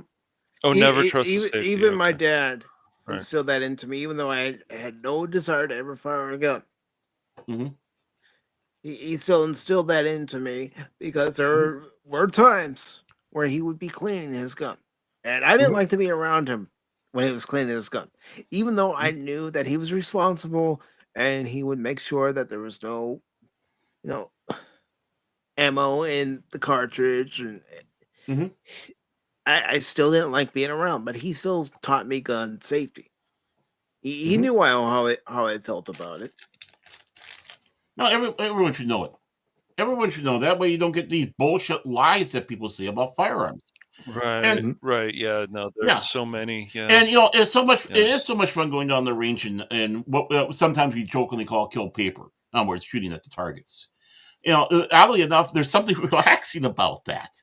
That's and skill. what I hear, yeah. In skill, you're trying to hit the bullseye. Of course, if you're going through all that, you need to know what your safety is. I went through safety class in the Cub Scouts, but I didn't really need it. I just needed to be officially brought through that. Reason why is because I was taught by my father, who was in the military, who did fast draw clubs, and all that. So it's like it doesn't take much. It's common sense. So what's the and real quick, Phil says if you're going to go after Alex for shooting, then by the same token, the actor who shot Brandon Lee should be in jail. It's our fault and producers and executive producers for how it happened. But here's the thing, Phil. That's a completely different case. Right. They had blanks, and there was a piece of metal lodged into the firearm when it went off, which caused the blank to penetrate Brandon Lee and kill him. They were not prepared for an accident like that to happen. They didn't have the medical staff that they should have had on set because they weren't anticipating anything like that happening, which is why you have the firearm rules to begin with that are on sets now. Right. Yeah, I mean, it's a little bit different. Plus, the actor who pulled the trigger to this day, I think he's passed now, but till the day he died, basically that haunted him. It made it hard for him to be an actor anymore. This guy had true remorse. This guy was eaten up by it. He never went out and tried to blame anything else because it was in his hand. It was his action that did that. Even though they followed safety protocol, there was still a problem. And let's not forget John Hexum or whatever his name is that was in the Sliders TV show. Well, he puts a prop gun to his head and pulls the trigger. Well, you'd never fire a prop gun, goofing around, right? But you never shoot a prop gun close to a person anyways, because what's in there can still cause harm. There's still elements inside a at blank. close range. It could still kill you. Right. Or cause grievous harm. Yeah. But you just don't do that stuff. I mean, it's just the same thing. What you own an actual gun, like real gun safety. Right. Even if you've never used a firearm before, or but you bought one to protect yourself, so you should learn how to shoot it. You need to be very careful, especially if you have kids or whatever. Things have to be locked up so people cannot get a hold of stuff. Yeah, and thank you, Jason. I knew you'd know who the actor was. I knew you'd come up to bat for us. And yeah, he made it known many times about how this just was devastating to him, and that's those huge differences between there. He followed what was supposed to be done, and he had the remorse afterwards. Unlike Alec Baldwin, of course, Michael Massey, he was not even the producer; he was just an actor on there. Baldwin was more than that. He was calling shots. He got rid of safety people. Exactly. He got rid of the crew that the victim had brought on, because that's her crew, and she felt devastated by the fact that Baldwin was letting them go because they were voicing their concern about the safety on the set. Right. Yep. They went cheap, but as we've talked about before, and I've even mentioned it, that they went cheap on this. Of course, they went cheap. Guess who was paying for this film? Guess who is paying for this film? Exactly. We are paying for this film. The taxpayers of the United States of America are paying for this damn film that shouldn't even still be in production. Right. Right. I agree, man. It's ridiculous. And let's not forget all the perks that they get from New Mexico, because they want to keep that film industry going. But as we've talked about before, there was already problems. Somebody should have been able to go over, production should have been shut down. Production should have been shut down. There were already problems, and if you were an actor or a crew member on this movie, and this happens, and then you get the call, we're going to continue on, contract or not, would you have gone back? If it was me, no. I'd sit back and say, no. I would have walked off set. I don't care. No. Right. No. And if you come after... If you're working anywhere and you don't feel safe, what are you going to do? You're going to voice your complaints. How can this production continue on? And shame on anyone who decided to stay with the production afterwards and continue on. Shame on you. Right. I mean, you know what? I don't care if Baldwin was the main producer in charge. You stand up to that guy. Yeah. I don't care if people say, but he's intimidating. I don't care. You show that you have cojones and that you care about what's going on, not just for yourself, but for the safety of the entire production team, and say, no, you're not getting this gun until it's been checked by me and multiple people. The director needs to check it too. Baldwin failed in his responsibility of checking that gun when it was handed to him. Yes. Right. Yes, he does. So, you kind of look at the director a little bit on this one. It's like, what's going on here? But the thing is Alec Baldwin has to remember one thing. He is no freaking Orson Welles, and he's no freaking Cecil B. DeMille. No. He doesn't have, he thinks he has that power. He thinks he's in that league, but you're not. No. And I know I've gotten fired up talking about this, but as someone who was taught gun safety, even though I had no desire to ever use a gun, and I still have no desire to ever use a gun, I still take what I was taught very seriously. Hey, Mike, I'm taking you out to the range one of these days here, and we'll have a little fun. Gonna blow some shit up, man. Gonna go out there and blow some shit up. It's just, yeah, well, I feel the same way. It's ridiculous. Like these, after the whole what happened, and it's a little bit different situation with the Brandon Lee, Yeah. but it's ridiculous. Like this is just insane. The production was cheap. They even when all this stuff before it started coming out, people on the crew were saying there's problems, there's this, and that right then I think the production should have been shut down. Yep. Let's figure out what to do next if Mhm. we're gonna reopening the production again and fix the problems. But Alec Baldwin, as I've said before, is an arrogant prick. Yeah, and this movie is not The Crow. This movie is the Twilight Zone, the movie. So, moving on to our next story, which you can read, Cash. He doesn't. He No, doesn't I'll want let Baron to. read What it. story is it? Nope. Baron and I. Oh yeah, you read this one. You read this one. This is your can story, go man. ahead and you can This read this is one, and your you can read the story. next one, especially the next one. Come on, step Oh, up boy. the chin, boy. Come on, you can Come do on. it. Come We on. have faith in you. Look at my me. God. I'm upside down, and look at how I read that story. Say, come on, you can do it. Come on. Shit. All right. Oh shit. Yeah. Yeah, hey, you asked me if I ever wanted you or Baron to read the stories, just to let you guys know. And guess what? I'm letting you guys know. Yeah. Well, I mean, I was willing to step up that, but this is yours. So don't make I don't was make me Alec just gonna Baldwin. give Don't make me Baron Alec- I was just gonna give Baron the throne for the stream, but all right. Well, I had my moments on the throne, and I crushed. There's three of us. Now it's your turn. Right. I was on the throne. I All flushed. I righty. only ask that you flush when you're done with the throne, okay? There had to be a bathroom joke in and there. replace the toilet paper for crying out loud. Please.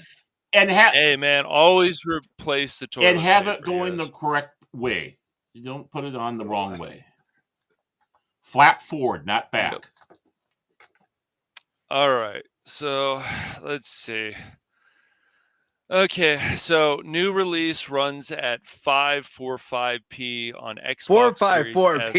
454p. 454p. Yes. He yawns.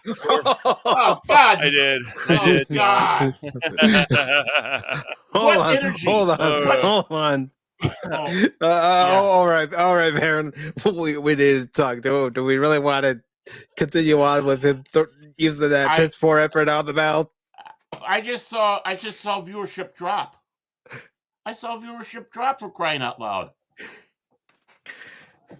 I mean, it'd be more interesting if we was roboting to it. But come on, if we want Ben Stein, we'll call Ben Stein. Yeah. New release runs at 454p on Xbox Series S, exposing major problem for the console. I did a better Ben Stein than even Cash could. And this guy still has him on his show. I mean, come on, man. Meh. All right, there he is. Look at these goobers. There we go. We had our mound visit. You're gonna throw strikes from now on. Mm-hmm. Yeah, I'm gonna throw a strike Mr. at you. Ball Boy. Oh, okay. Lead with the chin. The greatest chin. Because you can't see what clips I included here, but Baron can. And I heard what you just said, Cash. So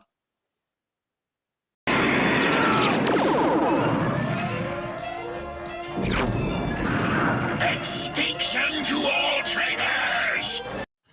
Wow, that's longer. Woo! Yep. I can't believe that. That was impressive. I was like, is this the same clip? It is. Yeah, I mean, it's a tad bit longer, just a tad bit. Yeah, I mean, this is Cash. It stinks. I love how that covers the whole screen on this one. Oh well. And everybody who's watching now is probably thinking this. Boy, that escalated quickly. I mean, that really got out of hand fast. It jumped up a notch. It did, didn't it? Does that look? It did. That looks better. That looks a little bit more crisper on here. Wow. Yeah, it I'm does. It impressed. actually does. It's like Well, don't it's like, worry. I did replace it on the StreamYard side too. So well, I think, hey, Nice. we're showing that we're improving. We're coming big, the big league here. Come on, yeah. All right. So, all jokes aside, let's go to this article. I'm gonna turn this off so I don't laugh too We much. we really are the Three I Stooges, but it's good times. Yep.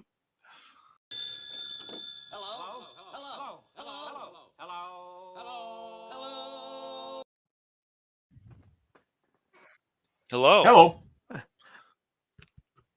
All right. So, okay.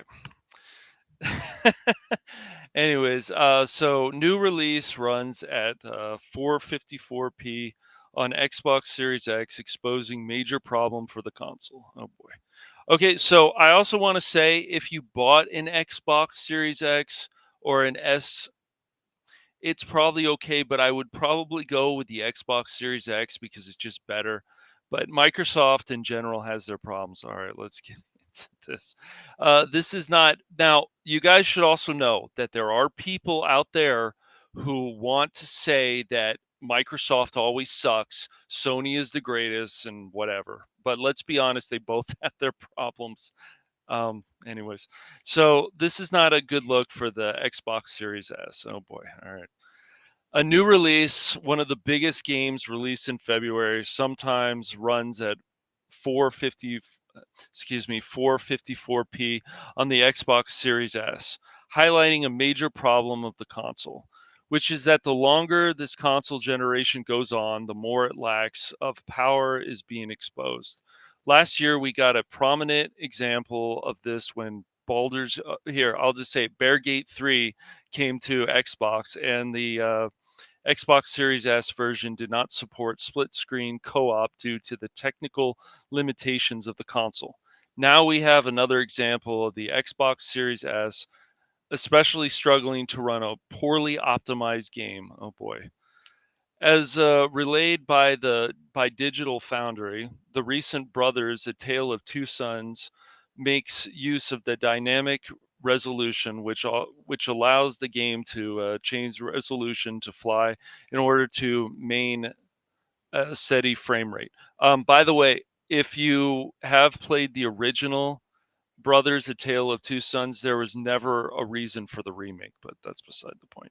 Um, on PS5 and Xbox Series X, this results to the game running between a range of 1260p and 1620p. This is obviously not great for consoles that can comfortably run 2160p. In other words, it suggests that the remake is not optimized that well. This isn't a terrible range through for those on the PS5 and Xbox Series X. On the Xbox Series S, the range is terrible though. The range on the Xbox Series S, more specifically, is 450 450p to 720p. Typically, it's achieving the yeah later on the or at least close to it, but dipping to 454p is unacceptable as this is uh, excuse me, and this is while running the game in quality mode. While running the game in performance mode, you have the same range, but a few more dips and the frame rate is not as steady as it is on the Xbox Series X and the PS5. Not only is the Xbox Series S's limitations a growing problem for those who own and use the console, but there are a growing number of discussions within the industry of how it hinders game development. Of course, when designing and making a game, you have to take into account the lowest denominator, which in the console space, unless you're shipping on the Switch, is the Xbox Series S. This is the bigger problem for the Xbox exclusives, specifically as they theoretically theoretically, won't theoretically excuse me. I'm having trouble speaking like Mike right now. hey, I do it all Won't the be able time. to push the won't be able to push the same boundaries as the PS5, which is not hindered by an inferior sister console. It remains to be seen how often and hard severe the limitations of the Xbox Series S will manifest. What is clear is that it is not a great place to play Brothers: A Tale of Two Sons, especially compared to PS5 and Xbox Series X. Well, then you know what Microsoft needs to put on the case for this game? This game is not recommended for use on the Xbox Series S. Mm-hmm. If Exactly. it Actually, they used to do has, that.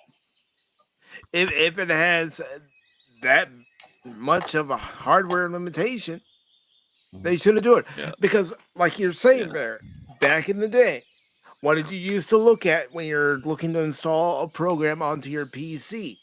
The Mhm. recommendations. Right. If your PC didn't meet those recommendations, guess what? You're not playing it. Yeah, like even now. I mean, Mhm. by the way, is Yeah. Cash done? By the way, I kind of fell asleep there for a moment. No, you didn't, Okay, bastard. I'm just kind of get my zen. Don't you hear that? I'm just sitting here with my zen. Is my zen passing off to all of you? The peaceful sound of nature. Oh, Theoretically, okay. I want to make sure I'm saying that right.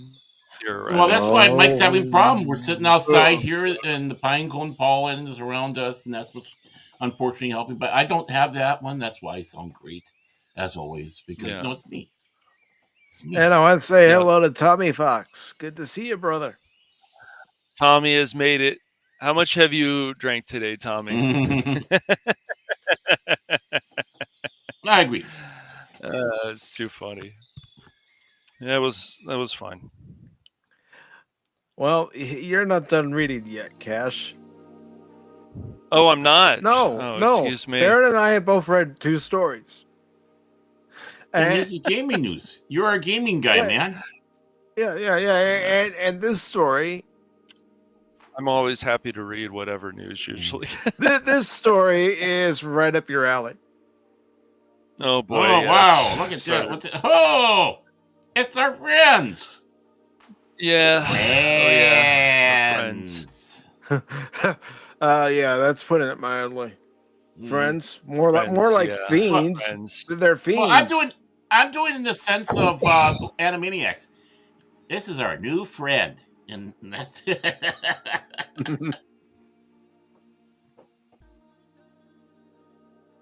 All right, atmosphere. Cash, you're up. I'm not taking you out. All right. This is your inning. Bases are loaded. You better not give up any runs. Yeah. All right. Hopefully, I can pronounce some of these people's names right. They can be a little tricky, but let's see how this goes. All right. So, mainstream press, video game devs come out in full force to run defense for Sweet Baby Inc., or as some people are saying, Sweet Stink Inc., whatever you want to call it. Dirty Diaper Inc. That's right, Dirty Diaper Inc. There we go. Yeah, I've been keeping up with some of these stories lately. What's going to be very interesting to see is what other media people are going to come out and defend Sweet Baby Inc. It's going to be very interesting. Tommy, they are shady. They are shady. Yeah. Oh yeah. Well, remember what they sat back and said. We're going to go out and terrorize you. That's a threat. Intellectual terrorism. Right. Yeah. They're threatening some of these devs. Of course, they're going to go out there because they're scared because they had intellectual terrorism done to them. They're doing what they accuse us of doing. Mm-hmm. Yep. Exactly. Isn't it interesting how it's the ones who accuse others of doing actions are the ones who are actually performing said actions? It's called projection. Mm-hmm. I know. I'm just. No, I'm just saying. I know you know, but remember, I'm like a talk show host. I'm doing it for the audience. Yeah, I know you know. I know that. I don't know if Cash knows, but I know look, you know, Mike. the thing is, like, just give Baron a can and put him in a room with some food. He'll be fine. What are you talking about? Get me out of here. Get me out. Hey, Cash, you asshole, you. What the hell? Come on, get me out of here. Lock the door, I don't like beanie weenies. Why do you, you got all these beans in here. If I fart here, I die. Come on, man. Come on, man. At least you could have broke some Come on, rules. man. No, I Oh think my God, it's there's Grandpa. I unfortunately feel like this is another issue that, we have to, a lot of gamers have to band together, unfortunately, against the media, unfortunately, against Sweet Baby Inc. And if they didn't go after that guy on Steam, it would have been better. And they apologize and stuff, but they don't want to. And it's not just, as people would say, diversity. It's also the fact that they're going to push certain It's agendas, agenda. It's other agenda. ideologies. Yes. And they made that known. It is Yeah. about But agenda, not quality. we'll read some of this article, some of Oh this yeah, stuff. come on. We're waiting for you. All Come right, on. You let's can do go it. for it. Come on, man. You can do it. Come on, All man. right. So, do you want another Gamergate? All right, I'm going to change my voice for this one, because this is how you get another Gamergate. To the surprise of no one, the mainstream press, as well as the members of the overall Western video game industry, have responded to the recent and well deserved scrutiny leveled at the work of inclusion focused, you got to love these buzzwords, Oh yeah. narrative consulting company Sweet Stinky Inc. by their best to run defense for their illogical I illogical ideological. ideological Ideological. for their ideal. Oh God, I See, hate this. there are even some words I can pronounce. No problem. Oh wow. We got you, man. Ideological allies. Excuse me. All right. So the circling the wagons around Stink Baby Inc. First kicked off on March 6th when Kotaku published a piece by site senior editor Alyssa Mercanti, I think it's pronounced. Mercanti? What do you think, Mercante, I Aaron? think that's how it's pronounced. Yeah. Headlined Sweet Baby Inc. doesn't do what some gamers think it does. What? Yes. Therein, Mercanti not only attempted to play shocked victim in quotes, right, after she was kicked from the Discord server for the Sweet Stinky Inc. detected Steam curator lists with lists trying to list with lists, dang it, bounding the comics.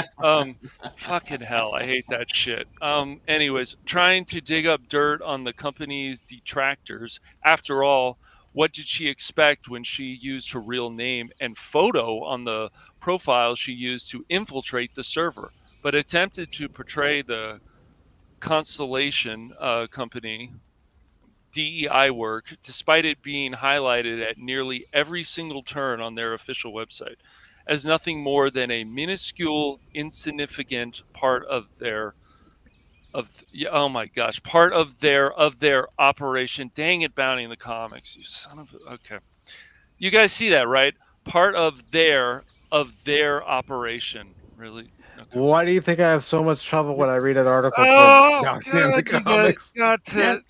please edit Spencer. this stuff, Spencer. man. Come on, Spencer. Come Can we on, get dude. what's his name back? Can we get the other guy back, Please. please? John F. Spencer, you're Trent? letting us down, man. Yeah. Where's Trent? We need Trent. Okay, We're Sweet always on the Baby same page with Inc. him, but he did a little better. Exactly. Yeah, I just please, guys, you edit some of this stuff, man. Come on, man. All right. Come on, man. The editing thing. The thing, dude, you do the thing, man, with the editing and the stuff and the things, bro. All right. What you talking about, you lying dog face pony soldier? No malarkey. All right, Sweet Stinky Inc. Ensure ensure a game's plot points make logical sense and are satisfying to players, and that characters speak and behave in a consistent ways. This is such bullshit. Wrote the Kotaku editor. Her It's use word of salad. vague and generic language, obsessively, Ostensibly. ostensibly, Thank you. excuse me. Mhm. Yes, thank you. Meant to obfuscate, right? I think I'm saying that right. The company's own self-declared mission to make the titles they work on more exclusive. Yes. That means they ensure a game's plot points make logical sense and are satisfying to players, and that characters speak and behave in consistent ways. Narrative designers may also provide a final round of polish, polish, like a Hollywood script doctor. Guys, polish. Yeah. Uh, Um, Mike, honestly, You, I you, think you we've been you sold want a me to bill of take goods over? with cash. No, I You can want me take. to take over? No. I don't want you to take over. I don't. But I think Cash sold us a bill of goods. why is You that? know, well, I mean, with the problem you're having, especially with some of the words in there that Mike can say and you can't. I think we're sold a bill of goods. I don't. We need to have a meeting afterwards Oh and get boy. Janet on the phone. Okay. Sure. Sure, Baron. Yeah. Just like other words you don't pronounce, but yes. You're usually Oh, all Japanese. right. Oh, all right. So the three of us have certain words we can't pronounce we to will save our lives. we will Mhm. work on this and we will fix the problems. And some of us won't be half Where's asleep, so we'll be good. Yeah. no? Now he's robot. Okay, that's cool. You know what? We need to call Sweet Baby Inc. and have them look over this show. It would be better. God. So what? No. I know we've already played it, Barrett, but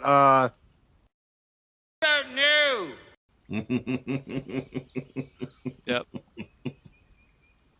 Exactly.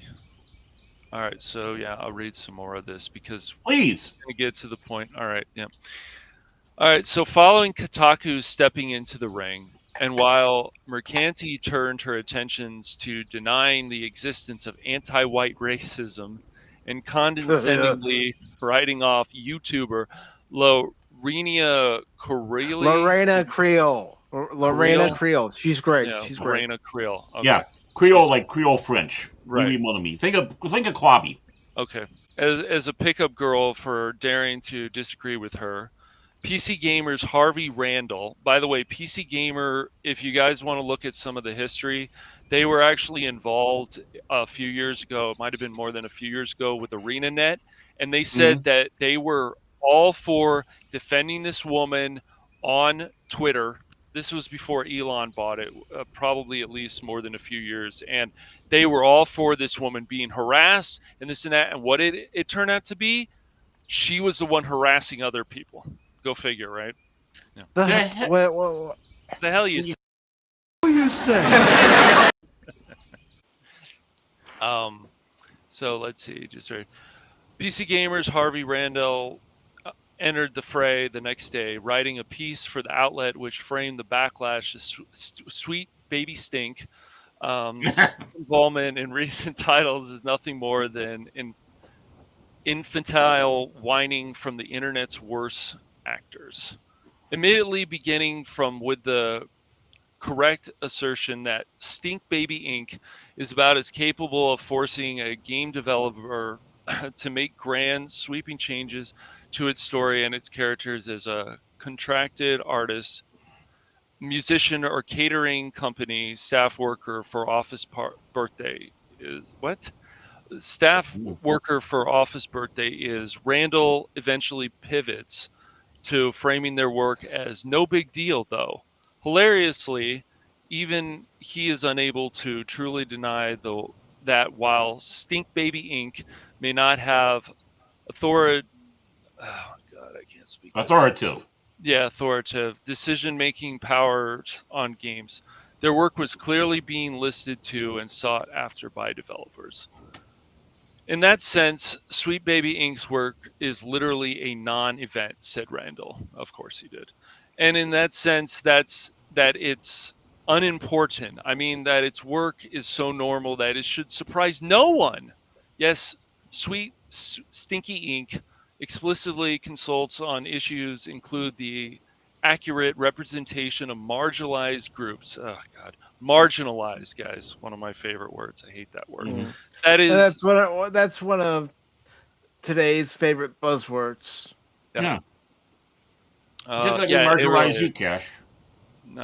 Yeah, okay, Baron. All right, fat ass. I'm finally getting it. That's right. That is what it helps with. But if that wasn't important to the people making the games they work on, then Sweet Baby just wouldn't be hired. And then we'll read a little bit more of this.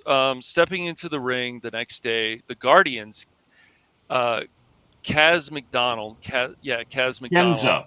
excuse Keza. me, Kenza. Keza. Is Kiza. it Yeah. Keza? Is it Keza? Mm-hmm. Okay, Keza. sorry. Keza McDonald. I'm Bless trying to you. remember. Didn't Keza McDonald? Wasn't she at IGN before she went to the Guardian? I don't know. I can't keep track of where everybody's been at Yeah. one point. Yep. I can find Um, out. yep. Keza McDonald escalated the fight even further by the outright declaring that it's 10 years since Gamergate. The industry must now stand up to far right trolls. Yeah, of course. 10 years Yeah. ago, Yeah, she was with IGN, by the way. I thought so. The UK's games And editor. it's pronounced Keza, right? It's always pronounced. Yeah, Keza. I know these names can be Mhm. okay. Yeah, Keza, got it. We will get these things right. We will not be bounding the comics and put three same words in one sentence. All right. 10 years ago, it was female gamer journalists and critics in the firing line, she declared. This time it's the narrative designers, but the conspiracy theorist message is the same. Diversity has no place in games. If you're a woman, queer, or a person of color working in the industry, you should expect the worst, of course. Further attempt, yeah, always, All gamers want is a good game with a good story and very important, good gameplay. Right. mhm. That's what you should be focusing on. Gameplay. And a good story. Exactly. Yeah. No, you don't want to do that. So, further attempting to frame Stink Baby Inc. as the victim of a rising Gamergate 2.0, McDonald ultimately asserted, "Nobody is forcing diversity into video games. It's happening naturally." As players and Right. developers themselves diversify, of course, Gamergate didn't intimidate women out of a video game 10 years ago, and it won't be intimidated now. Yeah, so But we're it's not. just, We don't care. We We've don't had care. gay Again, people. we just said what we want.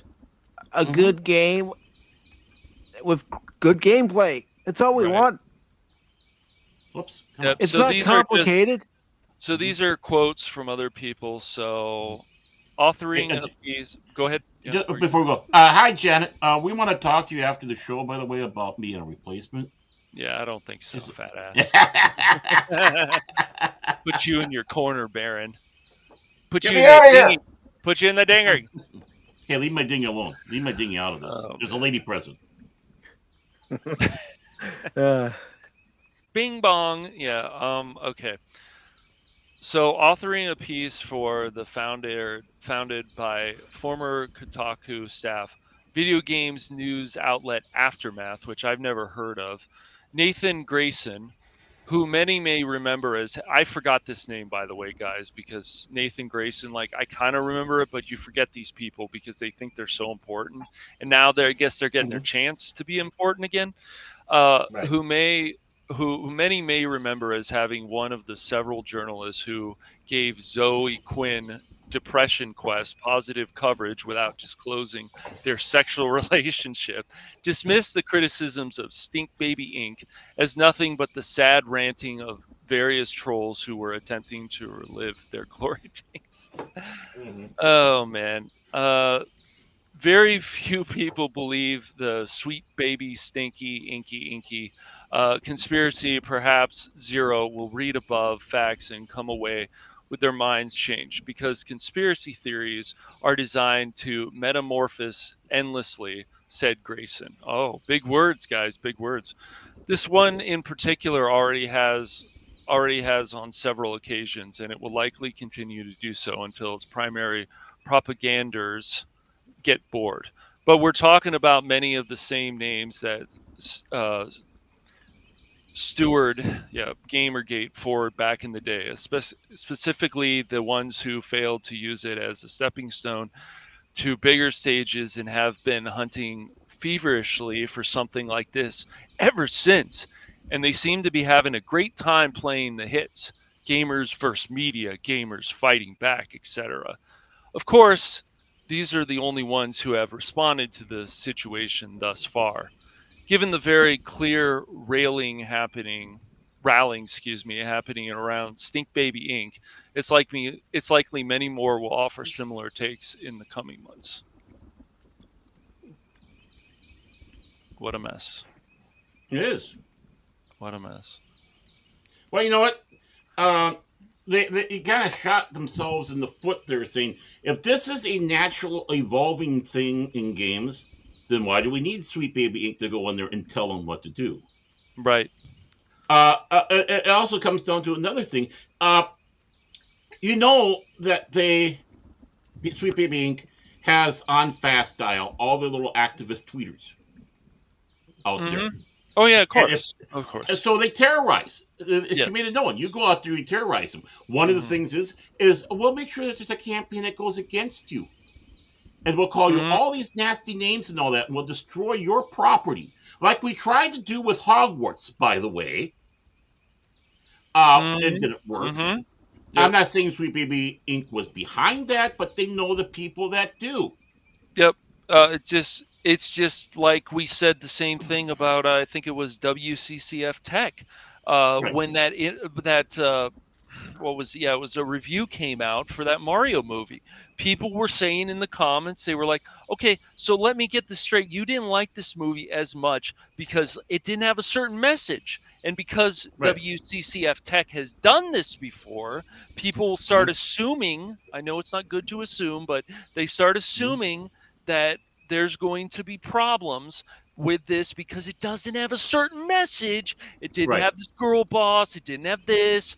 It didn't push this, and they don't like that. And we've seen it time and time again. PC Gamer have embarrassed themselves. IGN has definitely embarrassed themselves. Oh yeah. Kotaku, Polygon. I mean, the list goes on and on. Destructoid. They're not as bad, but there has been some embarrassment there. And even when they erase comments that they don't like, they don't find funny, they don't like this, it just proves other people's point that they can't hack it because it's different facts, different opinions that don't agree with theirs. So they're like, we're going to erase this, and they can do what they want. It's their website, guys, but still, Right. Yeah. I mean, I'm not going to tell them how to do it. Away. Yeah, it just pushes But I'll tell you why I don't want to deal with them. Yeah. Right. Exactly. But the thing is throughout the whole thing, they're showing, yeah, they are trying to push. We don't care if there's a woman involved in a project. We don't care if a gay man or woman is involved in the project. But the thing is they think this is a platform for them to proselytize, which is not what this is about. Yep. It's about making a game. And I know that there's women and gay people and Asians and blacks and Canadians. I have to throw them in there too because we don't want to leave them out. I'm sure that there's all these people out there that want to go out and make a seriously good video game with a good story. But they're not given that opportunity because they're not going to go on the pander trip. The thing is you got to pander. Right. Panderverse. And well, they also like to use bigger words too to make themselves look smarter, but it's always that lecture. Yeah. It always has to be that lecture. Oh, it's harassment. It's racism. It's sexism. It's they always have to use these words, and it's usually never the case. Right. And it's just their narcissism because they're in the media. It doesn't matter if they're gaming media. Right. It doesn't matter what they are. That they just have gone really hard ever since 2016. Really hard about certain things, and they just attack gamers, and they seem to hate us. Yeah, and it seems like, that can't be the case, but it does. Well, it is not just video games; it's all games. I mean, look at the attack that people who involved with Warhammer 40K are. They're called fascists and stuff like that because they like this property. And it has nothing to do with the fact that you're that way because you like the property. They just like this grim, dark escapism. As the old joke goes, you go to a Star Wars fan, and it's like, oh yeah, I want to go to that universe. I want to swing a lightsaber and fly the Millennium Falcon and all that. You go with the fan of Star Trek. Oh yeah, I'd love to go be on the Enterprise and beam down a planet and have a phaser. Yeah, You man. go to 40K fans. Right. Oh hell no, no, I don't want to go there. But I want to play in this universe. I don't want to live it. Right. So there's no. Right. I don't think there's a single soul in 40K that dreams of being in that world, but they enjoy No. escaping to that world and basically, in a Mhm. sense, having your wartop wargaming in a futuristic setting. And with this giant Yep. lore, it's a fascinating lore. I'm getting sucked more and more into it every day to where I'm actually more fascinated with 40K than most of the properties out there now. But I know one of the big No. stinks is because they don't want to have female space marines that you're pushing. So Right. then, because you don't want that, okay, we're going to go with that assault, the S phobes, all that crap. And it's like, well, Mhm. the thing is there are, if you want to have women units, you got many out there. The best one is the Sisters of Battle. For crying out loud, I find them even better than Space Marines because they don't have any genetic uh, changes done to them. Mhm. They go out Mhm. there with the fervor of a power of force of their personality and their soul, and can be even more Mhm. ferocious than a Space Marine, which has a lot of traits that humans have that's taken out. So Right. while they're Right. genetically Well, manipulated, the sister battles are. There's more fascination with them. But no, no, that's not good enough. I want a Space Marine. they everything that, just reading that their words, but uh, it's ridiculous because, and even there's a whole list of things, guys. There's from saying, "Oh, we don't want you to stream our game," Right, to saying, "Oh, we need to censor right, this," to we need to put these politics in there, mm-hmm. and it just goes on and Right, on and on. And people go, "Well, you accept that," and then you get these other people, and I always call them the sheep, the drones, who go, "Well, I don't see a problem with that." And I don't see an issue with that. I think these people are racist. I think right, they're sexist. I mm-hmm. think they're misogynist. And it just goes Right. on, and it never stops. And it just, the list keeps piling on. And you're just like, when does this stop? Do you guys understand that a lot of people would just like to escape to a great They don't world? There's understand still that. some of that out there, but It's the ability to um, not be able to separate the art from the artist. You got a guy right. going It, out there it playing a doesn't. scummy character out there, but they're the nicest Right. person out there. It comes to the same thing when it comes Right. around to gaming. You have great people, Hmm. but they want to have escapism. And yeah, I want to play a bad guy for once. I want to play in a hellhole universe and be with a bunch of people that aren't necessarily. It's just taking sometimes frustrations of life out and being able to get that, taken care of. I want to play Vermintide and smash rats, or go into the Dark Tide and smash Heretic. Right. If you want to go Right. video game there. I want to go into Star Wars. I want to be able to take out the Empire, and I want the Empire to be an empire, a mean, nasty thing, not an all-inclusive party that, why are we even fighting them for now? They're everything we Exactly. want them to And be. it's just, yep, and the diversity and stuff, and it's just like they make you. The thing is, it's frustrating also because you'll play something like Deathloop, and there's two black characters. Well, that's fine, Yeah, but guess what? I don't find their story that interesting, and people say, "Oh, because they're black." No, because I just, why don't they be more interesting? That's it. The gameplay, from what I played of Deathloop, is fun, but the character interactions, the two main characters, are not very interesting. So are people going to hate me because they're minority characters and I don't find them that interesting? And you see, with a lot of the media, they put these games on top of their list, and I'm like, are you guys serious? Like, I can tell you better games that have minority characters or black characters, Asian characters, or whatever, that did a way better job. Walking Dead comes to mind. Lee and Clementine, really good characters. Half-Life 2, Alex, she's a great character. Without her, Gordon's very important, but Alex adds a lot to the game. So where are these characters? No, we're just gonna throw something there. It's the same with Prince of Persia, guys. Oh, he has dreadlocks. Oh, are you racist? No, the character has dreadlocks. Are you trying to tell me this guy's supposed to be Persian? Does it not say in the title Prince of Persia? Like, what are we doing? well, that's just it. I mean, when you start they scream about cultural appropriation, but yet we're going to put cultures into another culture that the two paths either very lightly touched or never did. Exactly. Let's again Black Vikings. Okay, fine. Let's have short white guys playing Zulus then. No, we can't do that. Oh, we're going to have people who are obviously African in Persia, but playing all this. But wait a moment, isn't technically Persia someone that you would call a minority if they came to the United States? Why are you taking theirs away? It's just like Battlestar Galactica reboot. You took a black character and turned him into an Asian woman.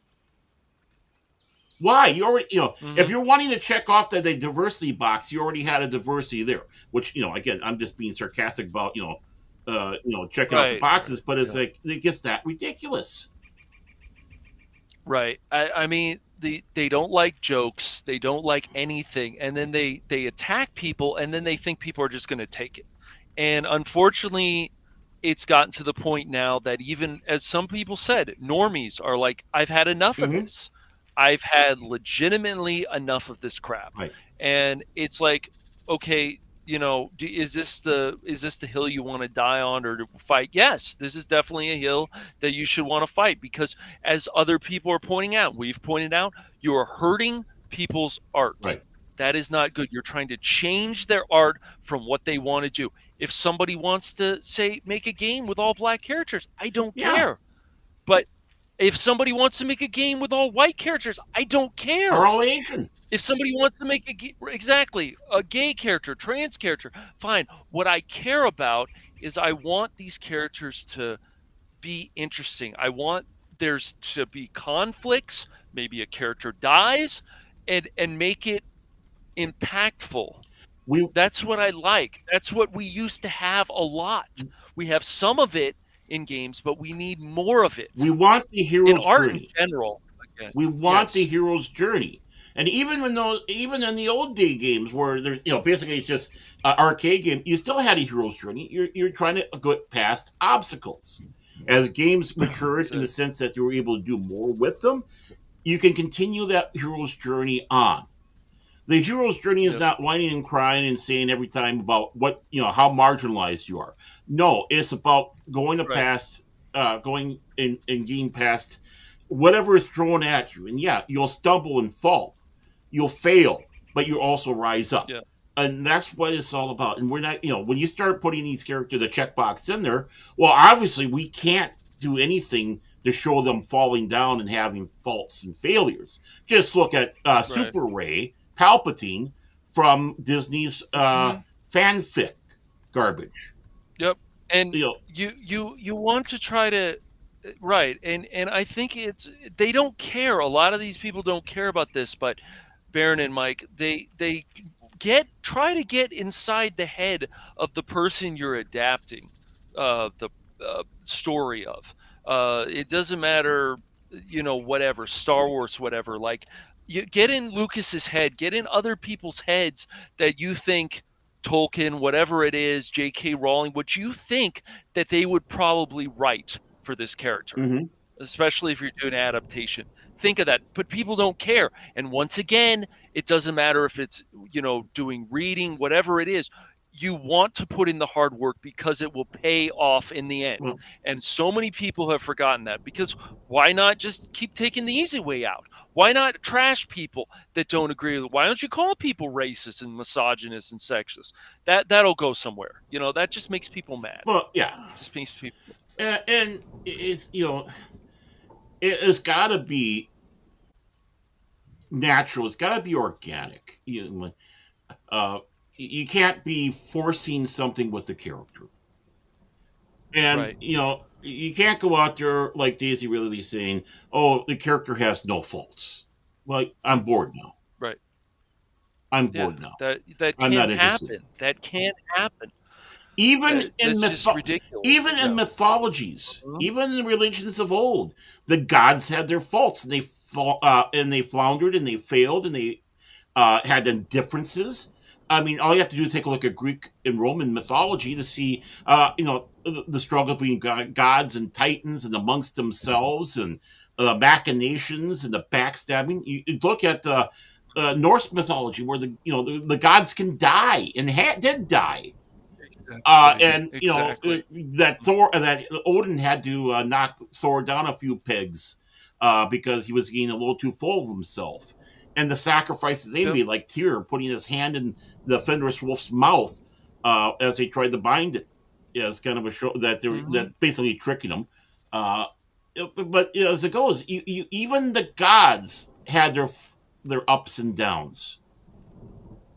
Mm-hmm. This is again, if you're not going to show that, and the thing is with the ups and downs, isn't necessarily society doing it to you. No, it's your battle. The hero's journey is a personal battle. Luke Skywalker, that was a personal battle. We watched him Yes, it grow. was. And will he follow the same path of his father? Which path? Is he going to Exactly. be the Jedi? Or is he going to become a Sith? Either way, Well, no matter what, he's Yep. following the path of his father. well, Right. let's And if take a look people at want also, you go ahead. let's take a look at Cisco from Deep Right. Space Nine. Mm-hmm. He Mm-hmm. comes into the series as a widowed father. Mm-hmm. He doesn't want to Mm-hmm. be Yeah. at DS9. Mm-mm. Right. He has no qualms about letting people know he doesn't want to be there. Mm-hmm. But he's doing his duty as a Starfleet officer. And Right. as the seasons progress, we see him grow, his relationship with Jake grow, his relationship with Mm-hmm. Bax, Kira, O'Brien, Mm-hmm. Bashir, Odo. Yes. Mm-hmm. We Yes. see Mm-hmm. growth. We see personal growth Mm-hmm. in Cisco where he doesn't want to be looked at as the emissary, to where he Mm-hmm. in the middle seasons starts accepting the fact that he is the emissary. Yep. Mm-hmm. And also in those middle seasons, we see that he's willing to make sacrifices, Mm-hmm. personal sacrifices. Yeah. It's like the biblical Job. God goes, "Hey, Job, go over there. I want you to talk to that city so they recant, and I won't destroy them." No, I'm not going. I'm going the other way. Okay, fine. I'm going to have a fish eat you. Right. And then when you sit back and say, "Okay, maybe you're right, Lord," gets spewed upon on the shore, and then he goes walking in. Can you imagine that? Some guy walking in all bleached from the stomach acids and the seaweeds, going, "Repent!" And then the city repents, and then you're a pissy fit over it because God doesn't destroy it. Right. I mean, you kind of got that little thing with, it's like Cisco. It's like, why am I here? Well, I can't really run away. I'm a career Starfleet officer. I don't want to be here. To eventually, like you said, accepting it. It's that hero's journey. Denying, accepting, fulfilling. Mm-hmm. Yeah, exactly. And the McDonald and all these people, it's like, even if it's like, listen, this is why we like these characters. You guys always sit here, and a lot of them wouldn't have a real conversation because they would run away. They want to attack people, but would they actually have a real conversation with gamers, people from the Guardian, people from Right. IGN? Some of them will. I will agree. Some of them will, Right. but other ones will not. And they won't. They will explain. It's just everything. It's amazing to And, me that you take a character. I don't care what it is, minority, white, whatever it is, it needs to have faults. What? mm-hmm. How is the character going to grow? And on and on and on. And this is what people have always liked. Why is He-Man still popular? Why is this? I mean, the other stuff I'm not fond of. But even they changed Yeah. turtles. They changed characters. They say you need to accept this. If you don't accept this, you're this. That doesn't help any situation ever. Right. No, not at all. It's not needed. It's not wanted. It's not desired. Mm-hmm.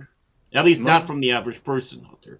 No. We want to continue on, whether it's games, whether it's movies, books, TV, whatever. We want to have I mean, if there's realism that we want to have, even in the most wild stories, is the hero's journey faults and strengths. Mm-hmm. You don't have faults and strengths, and why are we watching this for? Right. Mm-hmm. We Why are we don't. watching this for? It's boring. Oh, And just for the I effects? Okay, great. Wonderful. Yeah. exactly, and I make it very clear as even though people get mad at you for not liking Ahsoka, Star Wars, other stuff, the direction, I am not going to say, "Oh, you're some idiot because you No. like this." But yes, there No. are things I mock and there are things I laugh at. Like the whole thing, I'm like, are people really excited about some wannabe Prince Dreadlock looking Fortnite character in a new Prince of Persia game? Oh, we're going back to 2D. Oh, the critics said this. Good for you guys. But once again, you're going to keep attacking me because I'm going to tell you that Sands of Time is one of the best Prince of Persia games ever made. And there's many Mhm. reasons for that. And as a 3D Well, game, it's really good. But I just mock a lot of this stuff, especially online, because it's funny to me where people are like, this is greatness. And I'm like, do you guys really understand exactly what greatness is in a game, in a movie? well, I mean, like, I'm not trying to be arrogant or anything, but I can actually show you It's not guys being arrogant greatness. if you're paying Yeah, no. $70 and the exactly. game has Well, bugs that mhm. weren't even dealt with before the game was officially released. Hmm. I Well, the had thing my is, issues with Jedi Survivor mhm. almost a year ago this April because it was poorly optimized. You got your April Fools, that's for sure. Hmm. Yep. But the thing is, Cash, is we're all drips. And I'm Right, not saying that right, bad or anything like that. We're all drips, right? right. So one drip falls on a person, it doesn't mean much. Couple starts to be it's like, okay, whatever. Hmm. Three, okay. And all of a sudden, more and more drips start coming down. And how soon until the person's drenched are the buckets filled? We're those drips, all of us. We're saying what Hmm. it is. And all of us drips, if we decide we don't want to go with a certain property or buy something, it'll be filled. Fulfill. Their bucket's not going to get filled, or only partially filled. Yep, And how you want to have that bucket filled with us drips, and yep, us drips sit back and say we want good gaming. right. We have no problems with women. We don't have any problem with any of this stuff. No, What we I have a problem is no. how you go out there and deliver. And Janet has put in there that there we go. Most companies don't care what customers want, but that's the biggest fault there is. A company should care about Hmm. what customers want Hmm. because who's going to buy your product? The customer. Hmm. Hmm. So we Well, don't partake, and what's the first thing that comes to their mind? Oh, the racists, the phobes, the men. I mean, just look how they reacted to Marvels. But Right, everyone was coming out from Marvel back saying this is a piece of shit. Not right. that it was about women, not that you had women heroes or anything like that. It's just a piece of shit. Yeah, I mean, you get into all kinds of conversations, and when people say, "Oh, they just wore stilettos and they're sluts and they're this and they're that in comics," that's not true. They're No, all the comic book artists were racist and this and that because they didn't allow this minority. It's like you're just generalizing. I don't like that word, but you're just you think you know what you're talking about because you heard right? it from some media people. It's just like that yeah. you have all different conversations. It doesn't matter if people are like, "Oh, well this Oh, comic book store won't allow women." Like all this nonsense and it just keeps piling on and it's like I think it's just so much hate yeah. from schools and other things that just bring out this Well, vile bullying to people and it's like people aren't going to just take it you know Well, also because I've had some people say it to me since I started streaming on Rumble. Oh, you're streaming on Rumble now, so that means you're abandoning YouTube. No, I'm not abandoning YouTube, nor am I abandoning my Twitch account, nor am I abandoning my Kick account. It's just nice no, to have another option. But guess what? I'm never going to praise Rumble and say they're the end all be all because they have no. their issues too. Right. right Basically, you're exactly expanding a network, exactly which means you're expanding reach. That's a different thing. right It's not. It's called not putting all your eggs in one basket. Yeah. And when you're and yep go back to you about generalizing, Cash. hmm Generalization is great for starting out a discussion, debate, whatever, right? And hmm then from that hmm generalization, you work it down into specifics, right? So that's right that's the icebreaker. Now let's go in there. The thing is many of these people can't go beyond the generalization. If you're no they basing can't your argument on generalization only, you have no substance.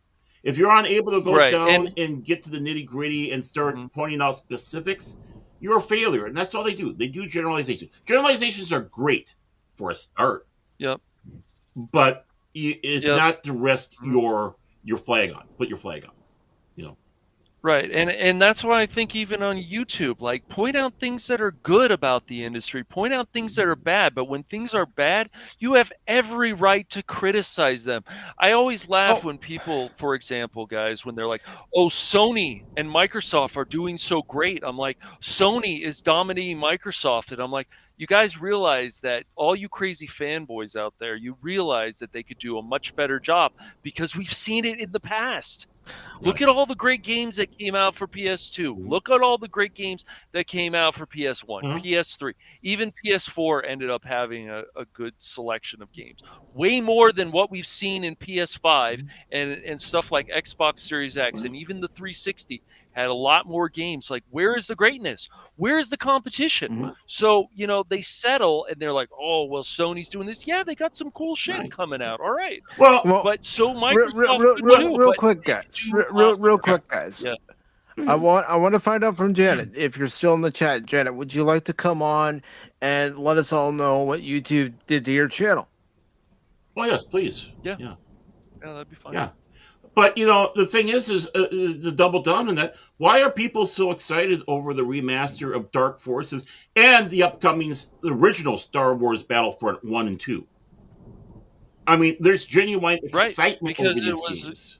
right. Hmm. There is. Yeah, because they were amazing games and they Right. gave you a lot of options, Right. which we're still missing in a lot of games today. Right. We are not getting as many options. There's way too much hand holding. Like, oh, can I hold your hand? No, that should not be good. That's why I think stuff like Dark Souls is good for a number of people and other games like that. But there's a certain way. It's the Right. same with the streaming. Hmm. Like you can always do better. Right. Oh, I didn't like how I read this. Well, read it better next Right. time. But a lot of people do not have that No. attitude. It's like I'm just the best. Well, I'm better than you. I'm right. this. Blah And blah blah. what good games do we have recently that weren't Oh, doing crap. pandering, like RoboCop and Hogwarts? I mean, yeah, there was a little stuff Right. here, but I mean, it wasn't Sure, a little the whole thing wasn't about that. Look, Right. Exactly. I mean, even with the slight pandering, Starfield, which is honestly, they need to up your game on that one a little bit. They really do. You have a good start, guys. Don't let me down. No. But if you let me Right. down, it's on you, not me. But when you have these games where it is going out and being what it is, they're popular. No one turns Mhm. turns their nose up at it. Uh, Right. And and they exactly. don't know who Go they ahead. don't know who the developer is. I mean, they could Right. be an office full of homosexuals and that did Right. RoboCop. I don't Doesn't care. You matter. delivered a great Exactly. game. Well, Exactly. I, even people And that are praising the remaster of Tomb Raider. yeah, yes, even though you had issues with it, they Mike. are. But yeah, I, Even though I right, did even though it, you had and issues. eventually I will probably purchase it again.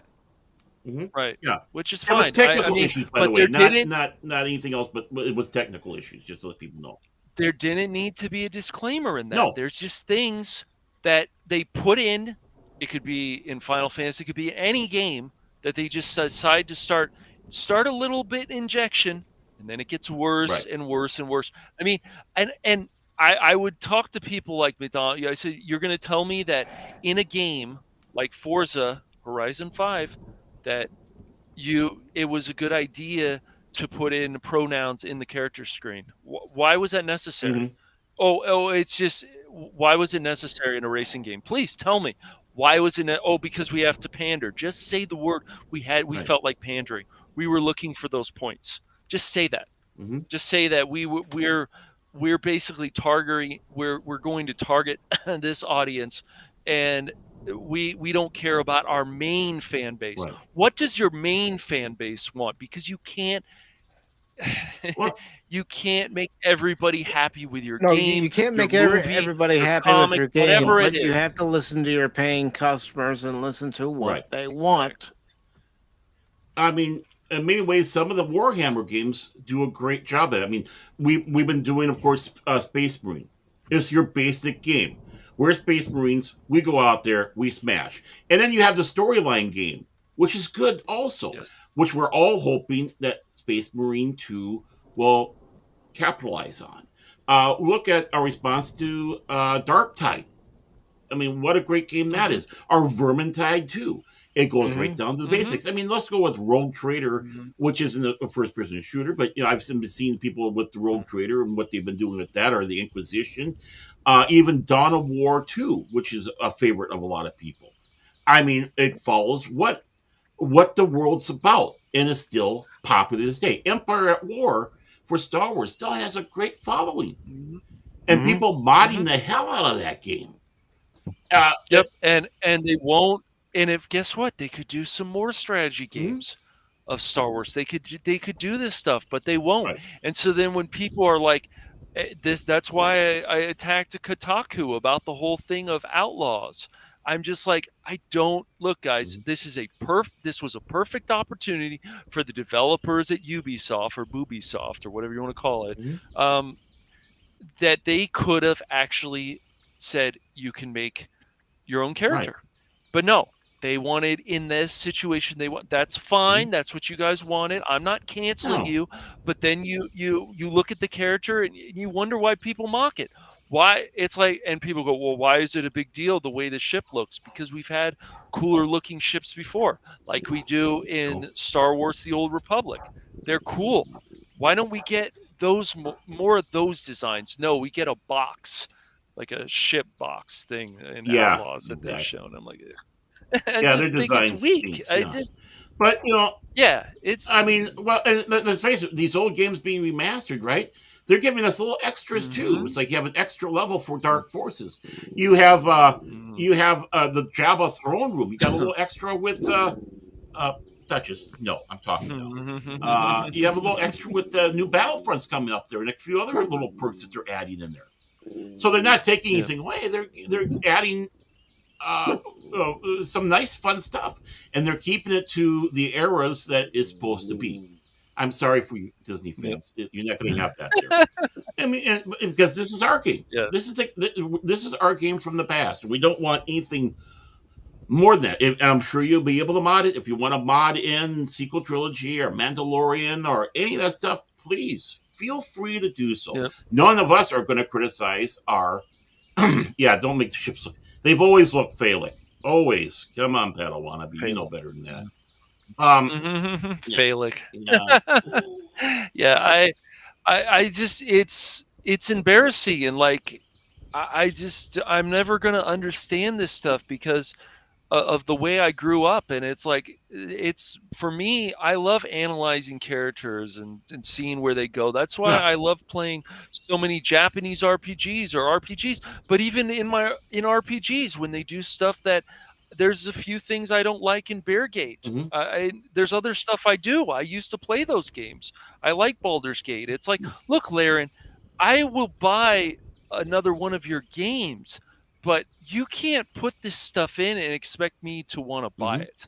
Just Well, you do something differently, then I'll probably be more interested in, okay, I'll go with that. yeah. I mean, the storyline for I'll buy that. Space Marine. I mean, it is your Warhammer. There is a story. There is a big story in there. Yes. In Space Hmm. Marine, other than the multiplayer, let's go out and blast things. But Yep. there's a huge story, and it's a very 40K. You cannot take Right. away from that game saying, "Oh, this wasn't 40K." It was, especially how it ends. And I'm not going to say anything how it ends. I don't want to ruin anything for anybody. Uh, so this is important. You keep it to it. That's one of the reasons why this game is still popular to this day. Oh, Janet's here. Janet's Yeah, here. I Okay. was just about to answer a question about Oh, how there to we set go. up your avatar, and then I heard the beep, and Yeah. Well, the thing is, now that she's here, we can do this. Welcome, Janet. It's been a long time. We're glad you accepted the invite and you signed the contract and all that. And don't worry, Can you we hear know me? that we can hear you just fine. We Okay. know that everything is going to go a lot better now. Thank you for becoming part of Pop Talk, and Cash Money wishes you the best too as he goes off to Jace's channel. So Well, I just finished a little while ago. I finished our stream on X and Rumble and mhm. Bruce's YouTube channel, but I can't stream Yeah. on mine or post or anything. Bruce, that That sucks. scoundrel. Bruce, I haven't talked to him in a while. I need to talk Yeah, to him. It's been a while. I like that. I like Bruce. yeah. As you know, Janet, Barron decided to abuse his power today, so we'll have to put him back in the Oh, dinghy. maybe abuse powers. Yeah. Janet, I didn't do anything to Janet. So, Sorry, what? so Janet, You're abusing your powers. Mhm. would you mind letting us all know what's happened to your channel? I know you had Last done a stream. 2 weeks ago, I did the Friday Night Shit Show, and we talked about all kinds of things on the show. Well, I took some snippets from Tucker Carlson's show about his interview with the Surgeon General of Florida about them not letting the shots with the mRNA stuff put out because they're worried that the stuff can penetrate into the cells and change the DNA. Well, the thing is, they said they took my video down and said it was medical misinformation. But the other people on my same show that aired the same show, they're still up. And so is Tucker's interview. So I was like, well, and there was no place to send any information saying their channel's still up. Tucker's is still up. So what's the thing? They didn't even send me anything. So I'm thinking somebody on X that didn't like what I had to say because they were sending me DMs saying that I was a liar and that was bullshit. And I'm like, well, watch the video for yourself and make your own decision because they're supposed to be relatives to DNA or whatever. So I think they personally sent a complaint against my channel personally, and that's why mine was taken down. But the other three people on my panel were. Janet, you know the reason why is because you're wearing a red uniform and you're a target. That's why you got the red uniform. You know what happens when you wear a red uniform, Janet? That's the thing is that to me it doesn't make any sense. But the fact that they wouldn't even let me send them an email saying Tucker's got the same thing up for 3 weeks still, and yeah, well, because it makes them money. Monetized. So I'm not even. So I'm just gonna. Yeah. I'm just doing the same thing I always did. I just put my videos on TikTok and Instagram and X and Rumble. And it's you basically answered a question I was going to ask you. Do you think someone's singling you out? And when you said you were getting the DMs, it certainly sounds like somebody singled you out. Do you guys know what spaces are? Mm-hmm. Okay, I do a lot of spaces, and I do a lot of them on politics, all different things, on, prepping, comic books, whatever. And I started getting DMs because I was co-hosting. So I told them, I can't argue with you right now. I'm a co-host. I have to vet and make sure things are posted or get rid of people if they keep talking when they're not supposed to, things like that. And finally, I just told them to stop sending me messages and stuff. And I ended up soft blocking, which is when you block and then unblock real quick so they're not following you anymore. I did that, and they're so pissed off, but oh well. But honestly, if all my followers are here, that's the only people I feel bad for is because the people don't know why I'm not around. I'm just ignoring them apparently because I can't even post. Sorry, I can't post. You can't even do that on your community tab. But the thing is that they don't even give you a way to say, hey, I had, what do you call it when they say a copyright thing, right? Oh, yeah, copyright. Yeah. I did a live stream for DD or whatever for our Pathfinder game. And they said there's a copyright on that. And I'm like, for what? We're playing DD on a table with characters. And at the very end, Bruce had played something with some alligators or something on it at the very end. And that's what it was for. So I went and found that video, and then I got the, the fair use thing, blah, blah, blah, because we talked about it a little bit. And I put their link and everything in it. But they had a place on what is it, Stream YouTube Studio to send them a little message saying, I want to, what do you appeal? Right. So I sent that information and said, we're allowed to have this if we're talking about it and explaining what's in the video. And it was just a snippet. It wasn't even a half a minute. So I sent that in, and then they said that was fine, that they accepted that. But they say that I did this medical misinformation, but they don't even let you appeal or anything. Right. Yeah, well, it's rules for thee, and it's just crazy. It's like you play a game, you play Saints Row. There's copyrighted music in there. It's like that's not your fault. That should never be the streamer's fault. Well, It's I've ridiculous. gotten copyright claims for playing Final Fantasy VII Rebirth. It's like, okay, Well, it's one of the most game ridiculous within one. the music. You can't even sing. Yeah. You can't even sing a song and act stupid or whatever. Right. Well, right. You can't.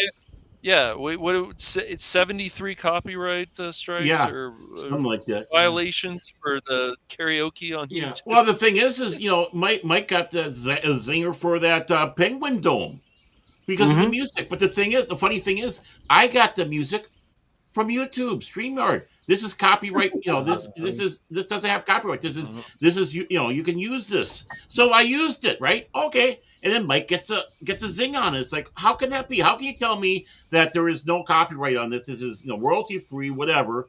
And then you zing us on it. Yep. That's because nobody talks to each other. You got that guy in that office, that guy over there, that person over there, whatever. And they're all just doing what their own thing. And also, you have the algorithm. You always have to dance around with the algorithm. Because it'll zing you for stupid things. Right. And like Janet said, you got so many department heads who don't know what, the left hand doesn't know what the right hand's doing, that it's gotten ridiculous. That's it. Yeah. That's exactly right. Well, you also got power hungry people. Yeah, or I don't you care. have if you think that if somebody's got a copyright strike or something, okay, a violation of some sort on your channel, that there be a tag or a thing that lights up, right? So if another person's looking at your channel that works there, they'd say, "Oh, they got a violation. What's it for?" They can look at it instead of saying, "Well, this person gets a strike, that one doesn't." See, it doesn't make any sense. And if it's over this item, a certain item, then they should highlight this one has this on it because of this. Right. So anyone connected to that or anyone else that's in your stream, or where does if it's medical misinformation, where's it coming from? How do you know it's misinformation if someone else has got it on your channels on YouTube, just like you said? Especially if you're pulling it off a site like WebMD. Right. How is that medical misinformation when you're pulling it off a medical site? Right. John Hopkins. But this is the Surgeon General of Florida. Okay, I think he takes care of millions of people. He has to know what's going on in his state, and that's not good information or whatever. And if it isn't, then where did you see where I had the content from? Then why are they still up? See, I just don't get it. To me, it doesn't make any sense. I'm not a genius. I've gotten strikes for articles that I've used that I've gotten from MSN because they've had a link to another site. It's like, okay, I posted the link into the chat. It's there in the description. All you got to do is click on that link and it'll take you directly to that article. Right, and you're giving these people free advertisement whenever you're reading their articles or whatever. And so if people are upset about that, it's ridiculous. Let me show everybody what I put in the description. I make sure I put this in every description for Pop Talk. I try not to deviate. Don't worry, it's near the top here, Baron. So it's not like we're quiet. Well, he's upside down. He doesn't know what's going on anymore. Blood rush to my head. This is what I say. All articles discussed in the video belong to their original publisher and are used to offer opinion and criticism.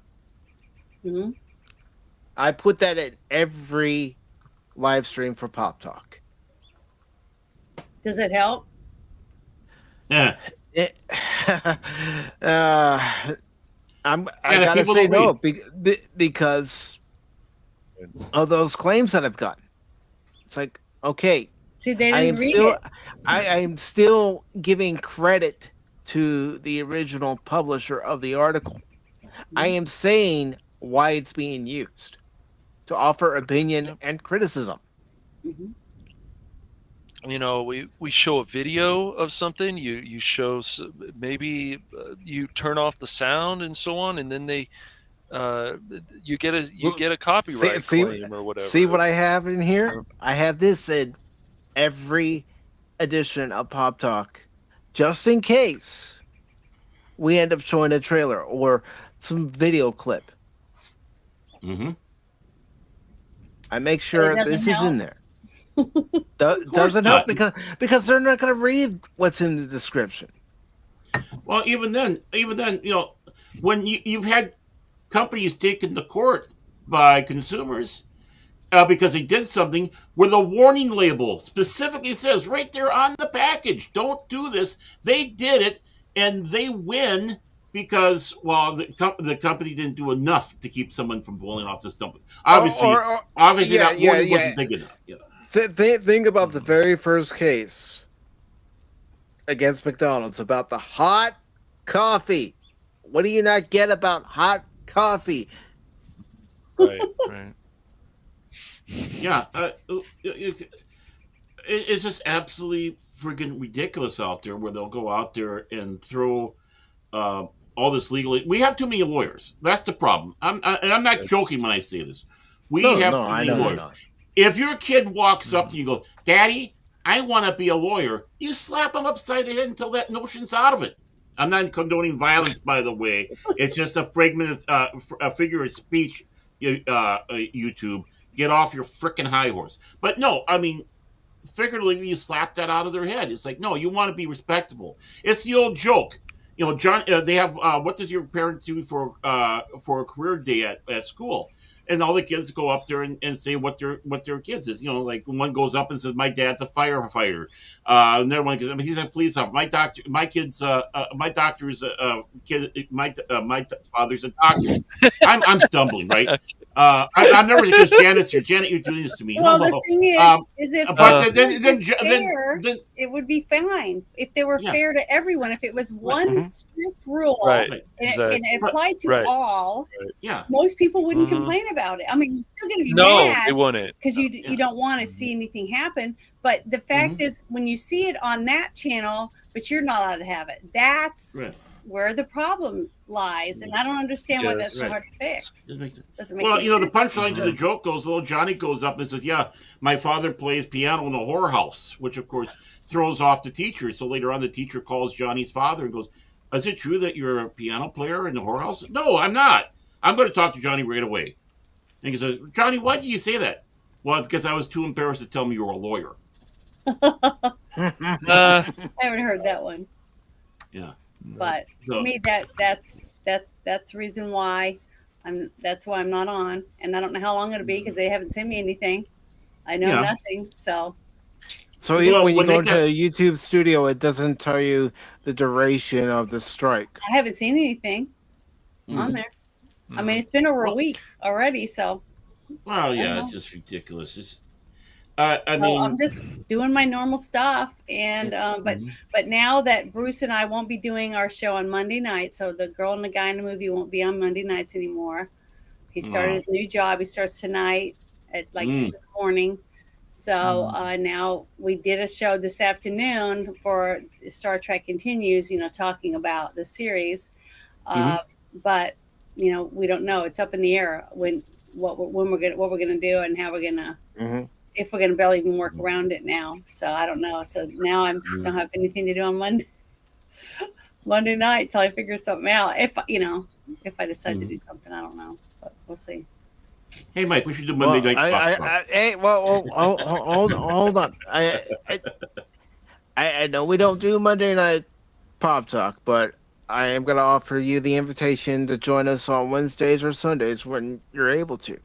Okay. Mhm, I know you told me, Sure. and until I know for sure what his schedule is going to be, you know, I'll mhm, let you know. Because right now Sundays is Okay. only free day. Because Saturday we play DD all day.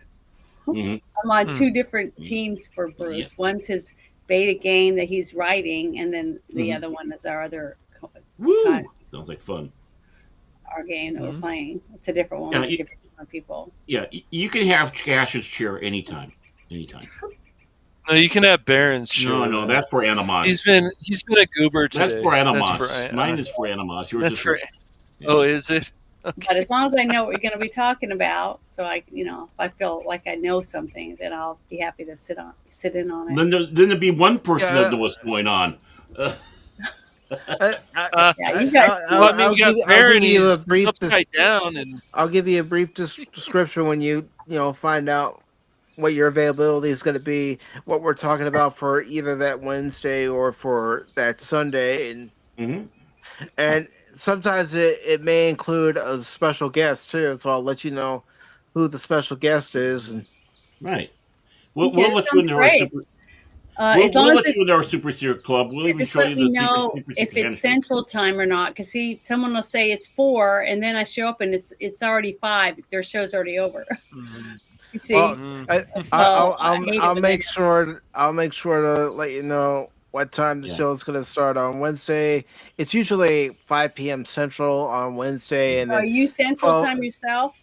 No, I'm he's Eastern. Eastern Time actually. Oh, okay. I'm Central. He's got to do the Central time for me because I need all the help I can That get. hurts because I've had Yeah. a few people that say, "Oh, it's at 4 or at 6 o'clock," and then I'm all dressed and ready to go, but I don't show up until my 6 o'clock, and then they're like, "Sorry, it's Mhm. over." I'm like, "Oh, I'm so sorry, I missed it." And then I checked my DMs and I didn't have a message. So I was like, "Well, I guess you know everything's still on." I didn't know it was the Central Time, so it's like, or it wasn't Central Time.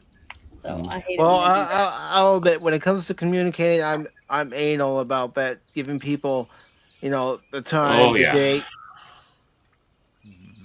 No, we kid about calling him at 2 o'clock in the morning. No, he calls us at 2 o'clock in the morning, making sure that we're in line. hurry up, you little bastards! Yeah, every Well, time. No, thank you guys for letting me come on and tell everybody Oh, about what happened and why I'm not able to do Of course. yeah, anything. And I'm not gonna a go problem, and Janet. I'm gonna yeah. go Yeah, and You're always Janet. invited. get back in my normal clothes. Yeah, always. stuff. So, Yeah. but thank you so Well, much. It was fun for letting not a me. problem. You have a great Yeah. Sunday, and like I said, you Yeah. just let me know what your Yeah. availability is going to be like, and then I'll follow through and make sure that you know what articles we're talking about, depending on if you come on a Sunday or on a Wednesday. Okay, Hmm. thank you very much. Appreciate it, You're guys. welcome. Mhm. You guys are great. Yep. Well, you're Now, great too. That's why we I have don't it know out there. how to. So are you, I don't know Janet. how to leave. Oh, there's the leave button. Okay, because this is a different setup. Yeah, This this is is a little bit different. different. Yeah. Yeah, it is a little bit different, but it's kind of nice. It's very clean and organized Yeah. looking. I really like Yeah. that. It's kind of scary, isn't it? I'm used to disorganization, Mhm. especially with Well, Oh, yeah, boy. it's not complicated. That's what a lot of people want. But thank you Mhm. guys. You guys have a great day. You're You welcome, too, Janet. You Janet. You too. too. Thank you Bye. so much. There we go. Yeah. She got it. Hmm. Hmm.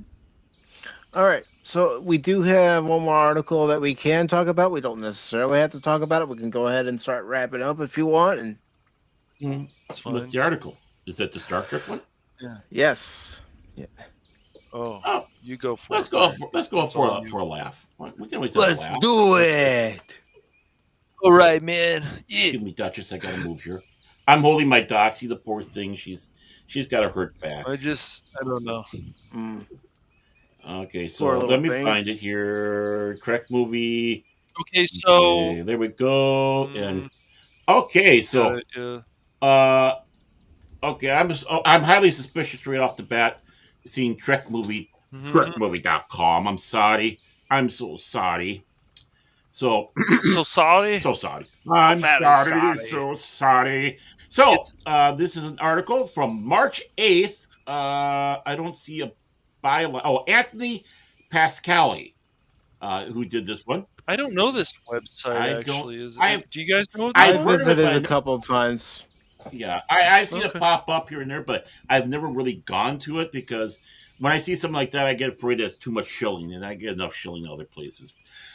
Picard season 2 was rewritten after Paramount deemed it to Star Trek. We're sorry. We're sorry. It says AP. So, before taking over as showrunner for the third Well, and hold on. To Star Trek. I know Mhm. what's going on here. To Star Trek. I mean, wow. It's like seeing too much Star Wars. I mean, it's like we're not going to have wars in Star Wars, but yet it's in the name Star Wars. Okay, I understand. So, before taking over as showrunner for the third and final season of the Star Trek Picard, Terry Matalas worked on the second season of the series, which came with some challenges, according to the executive producer. Time, money, and COVID hurt season two. He says, "Yeah, blame all that stuff. Let's go to the source. The source." Terry Matalas was hired as an executive producer to work on the final two seasons of Picard, which included being brought in early in the development of season two, which was transitioning showrunners from Michael Chabon and Akiva Goldsman. Together, those three executive producers, along with writer and co-director, Kristen Bear, worked out the initial outlines for season two. In his Masters Replica Collectors Club Zoom chat, my God, can you put a few more words in that one, please? Thank you. In February, Terry Matalas said the show. I thought Baron What the Ormond hell? Phantom Legacy was bad. Come on. I mean, I'm just Phantom Legacy, but it's Baron Ormond Tag's Phantom Legacy. It's like, I'll find some more words to put in mind too. Terry Matalas said the show was immediately under pressure to bring costs down after an expensive first season. Well, yeah, Star Trek 1, Star Trek 2, right? So what? Matalas suggested they could take a page out of Star Trek 4 and incorporate time travel to bring the characters to modern day. Oh, wow, the shock. Which would save a lot of money for the production. And his other thought was to bring back Q, of course, played by John Delancey, as he was also linked to the character of Jean-Luc Picard. Matalas says both of those ideas were immediately adopted. This was all day one.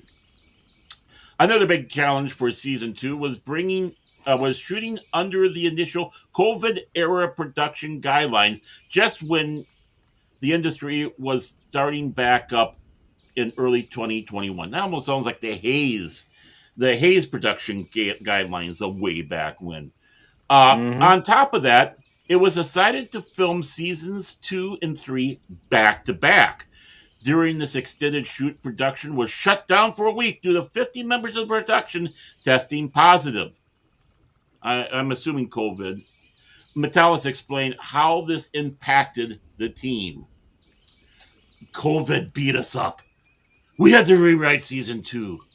Oh, we were so bruised and battered. We had to try to find ways to make things cheaper, so we actually burned into our clock of season 3 because we were struggling. Like if one person on the crew got sick at that point, the union rules were you had to shut down. It wasn't until very late in the game after we had shot the first half of season 2 before we split off to work on season 3. You're running out of time. How was that? Was that pretty good? I tried. While elements of Q. Where's the trigger? Okay, go ahead. Yeah. Pod! Yeah. While elements. Where is she? While elements of remained, Matalas said the second season kept being changed, and he acknowledges that had the impact on the final product. Please play it. Come on, you can play it now. You can play it. What you say? There we go. There's actually many different versions of season 2. I think you can kind of feel when you watch season 2 that there's a lot of different ideas here. You think? Okay, yeah, fine, okay, huh? The production pressures, along with differing ideas, add context for second season, which received mixed reviews here on Trek Movie and in the press. Well, at least they're not shoving their nose up. Never mind. Season 2 rewritten because first version was to Star Trek. Bum, bum, bum. The executive producer.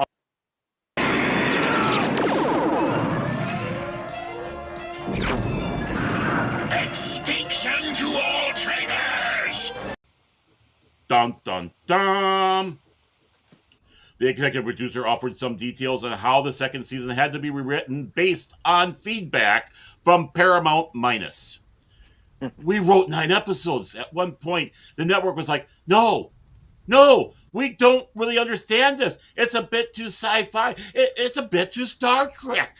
Wait. Executives don't understand it What? because it's Excuse too me? Star Trek and too sci-fi? Oh, No. so we need more stupid things like cursing and the F word, basically shit, fuck this, that, and things that really don't make any sense. And apologies, I'm sorry. like Captain Picard. I'm I'm sorry. sorry. Ha- So Very very sorry.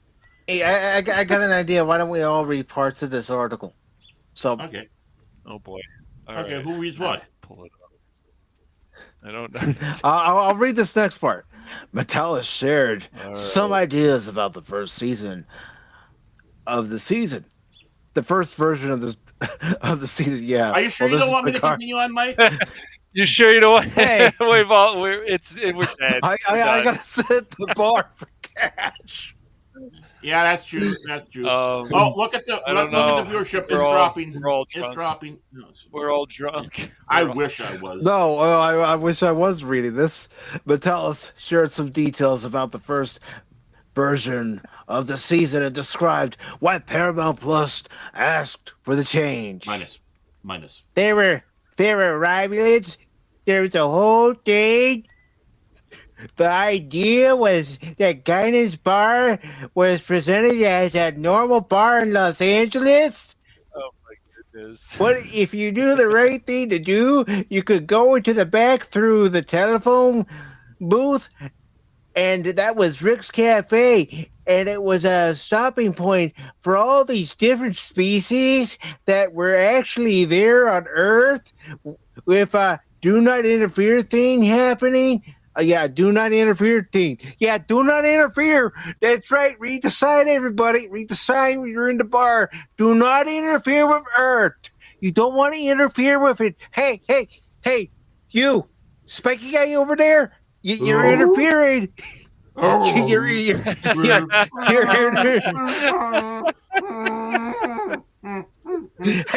hey, somebody want to tell me that hairball is piped down a little bit? Hey, put that on the boot. Yes. Boy, You Ah, mean the telephone jeez. booth goes to TARDIS? It's a TARDIS? Okay.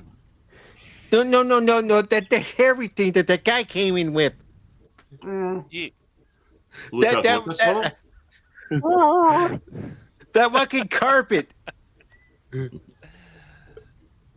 Hey, speaking of walking carpet, did that thing wash before it came in? We got a strict health code here. Hey, I what's know. with that? I'm fluctuating from the Midwest to New York. Well, let's just Yeah. go with it, okay? We'll go Alright, with it. alright. But why is there a rock sitting at the bar? Hey, that's Shield. He's fine. He's a pilot. He Navigator. He's a navigator. He's not a pilot. He's a navigator. whatever. He came in on this ship called the Vessel. Oh man. What's your ship name? Vessel. Yeah, that's what I mean. What's his name? Vessel. No. It's like who's on first. Yeah. Who's on? Oh man. Do not interfere thing happening. So you had a lot more Star Trek happening in the backdrop of it. Ultimately, the powers that be at the time were like, this is too much. But there were some really good ideas there that were pretty cool. I'm having fun with this article, folks. We have to. Yeah, well, that's what we have to. Yeah. You know, when I was governor. Whoa.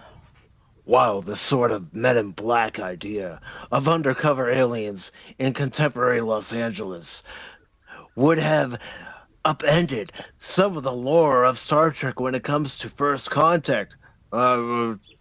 Since when have they ever cared about canon?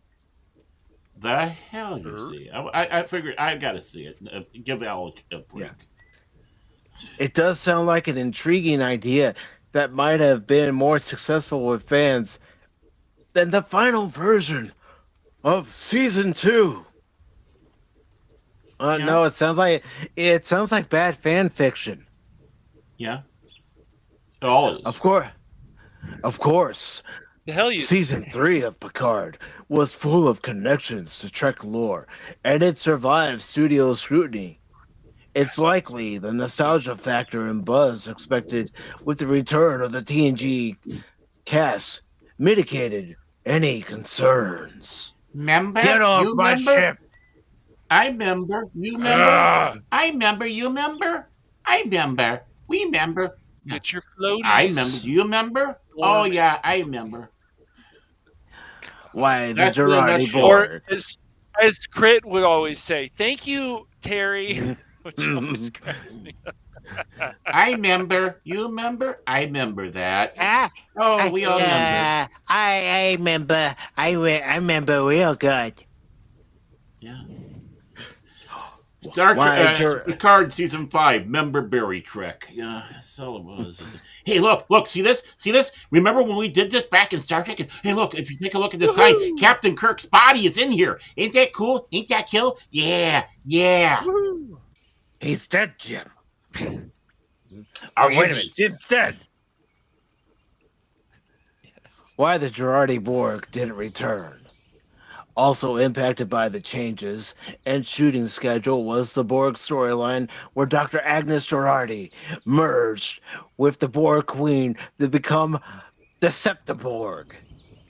Dun dun dun. Transformers, more than meets the eyes. Da da da da da Woohoo! da. To form her own collective in the 21st century, which then returned in the 25th century to help Starfleet.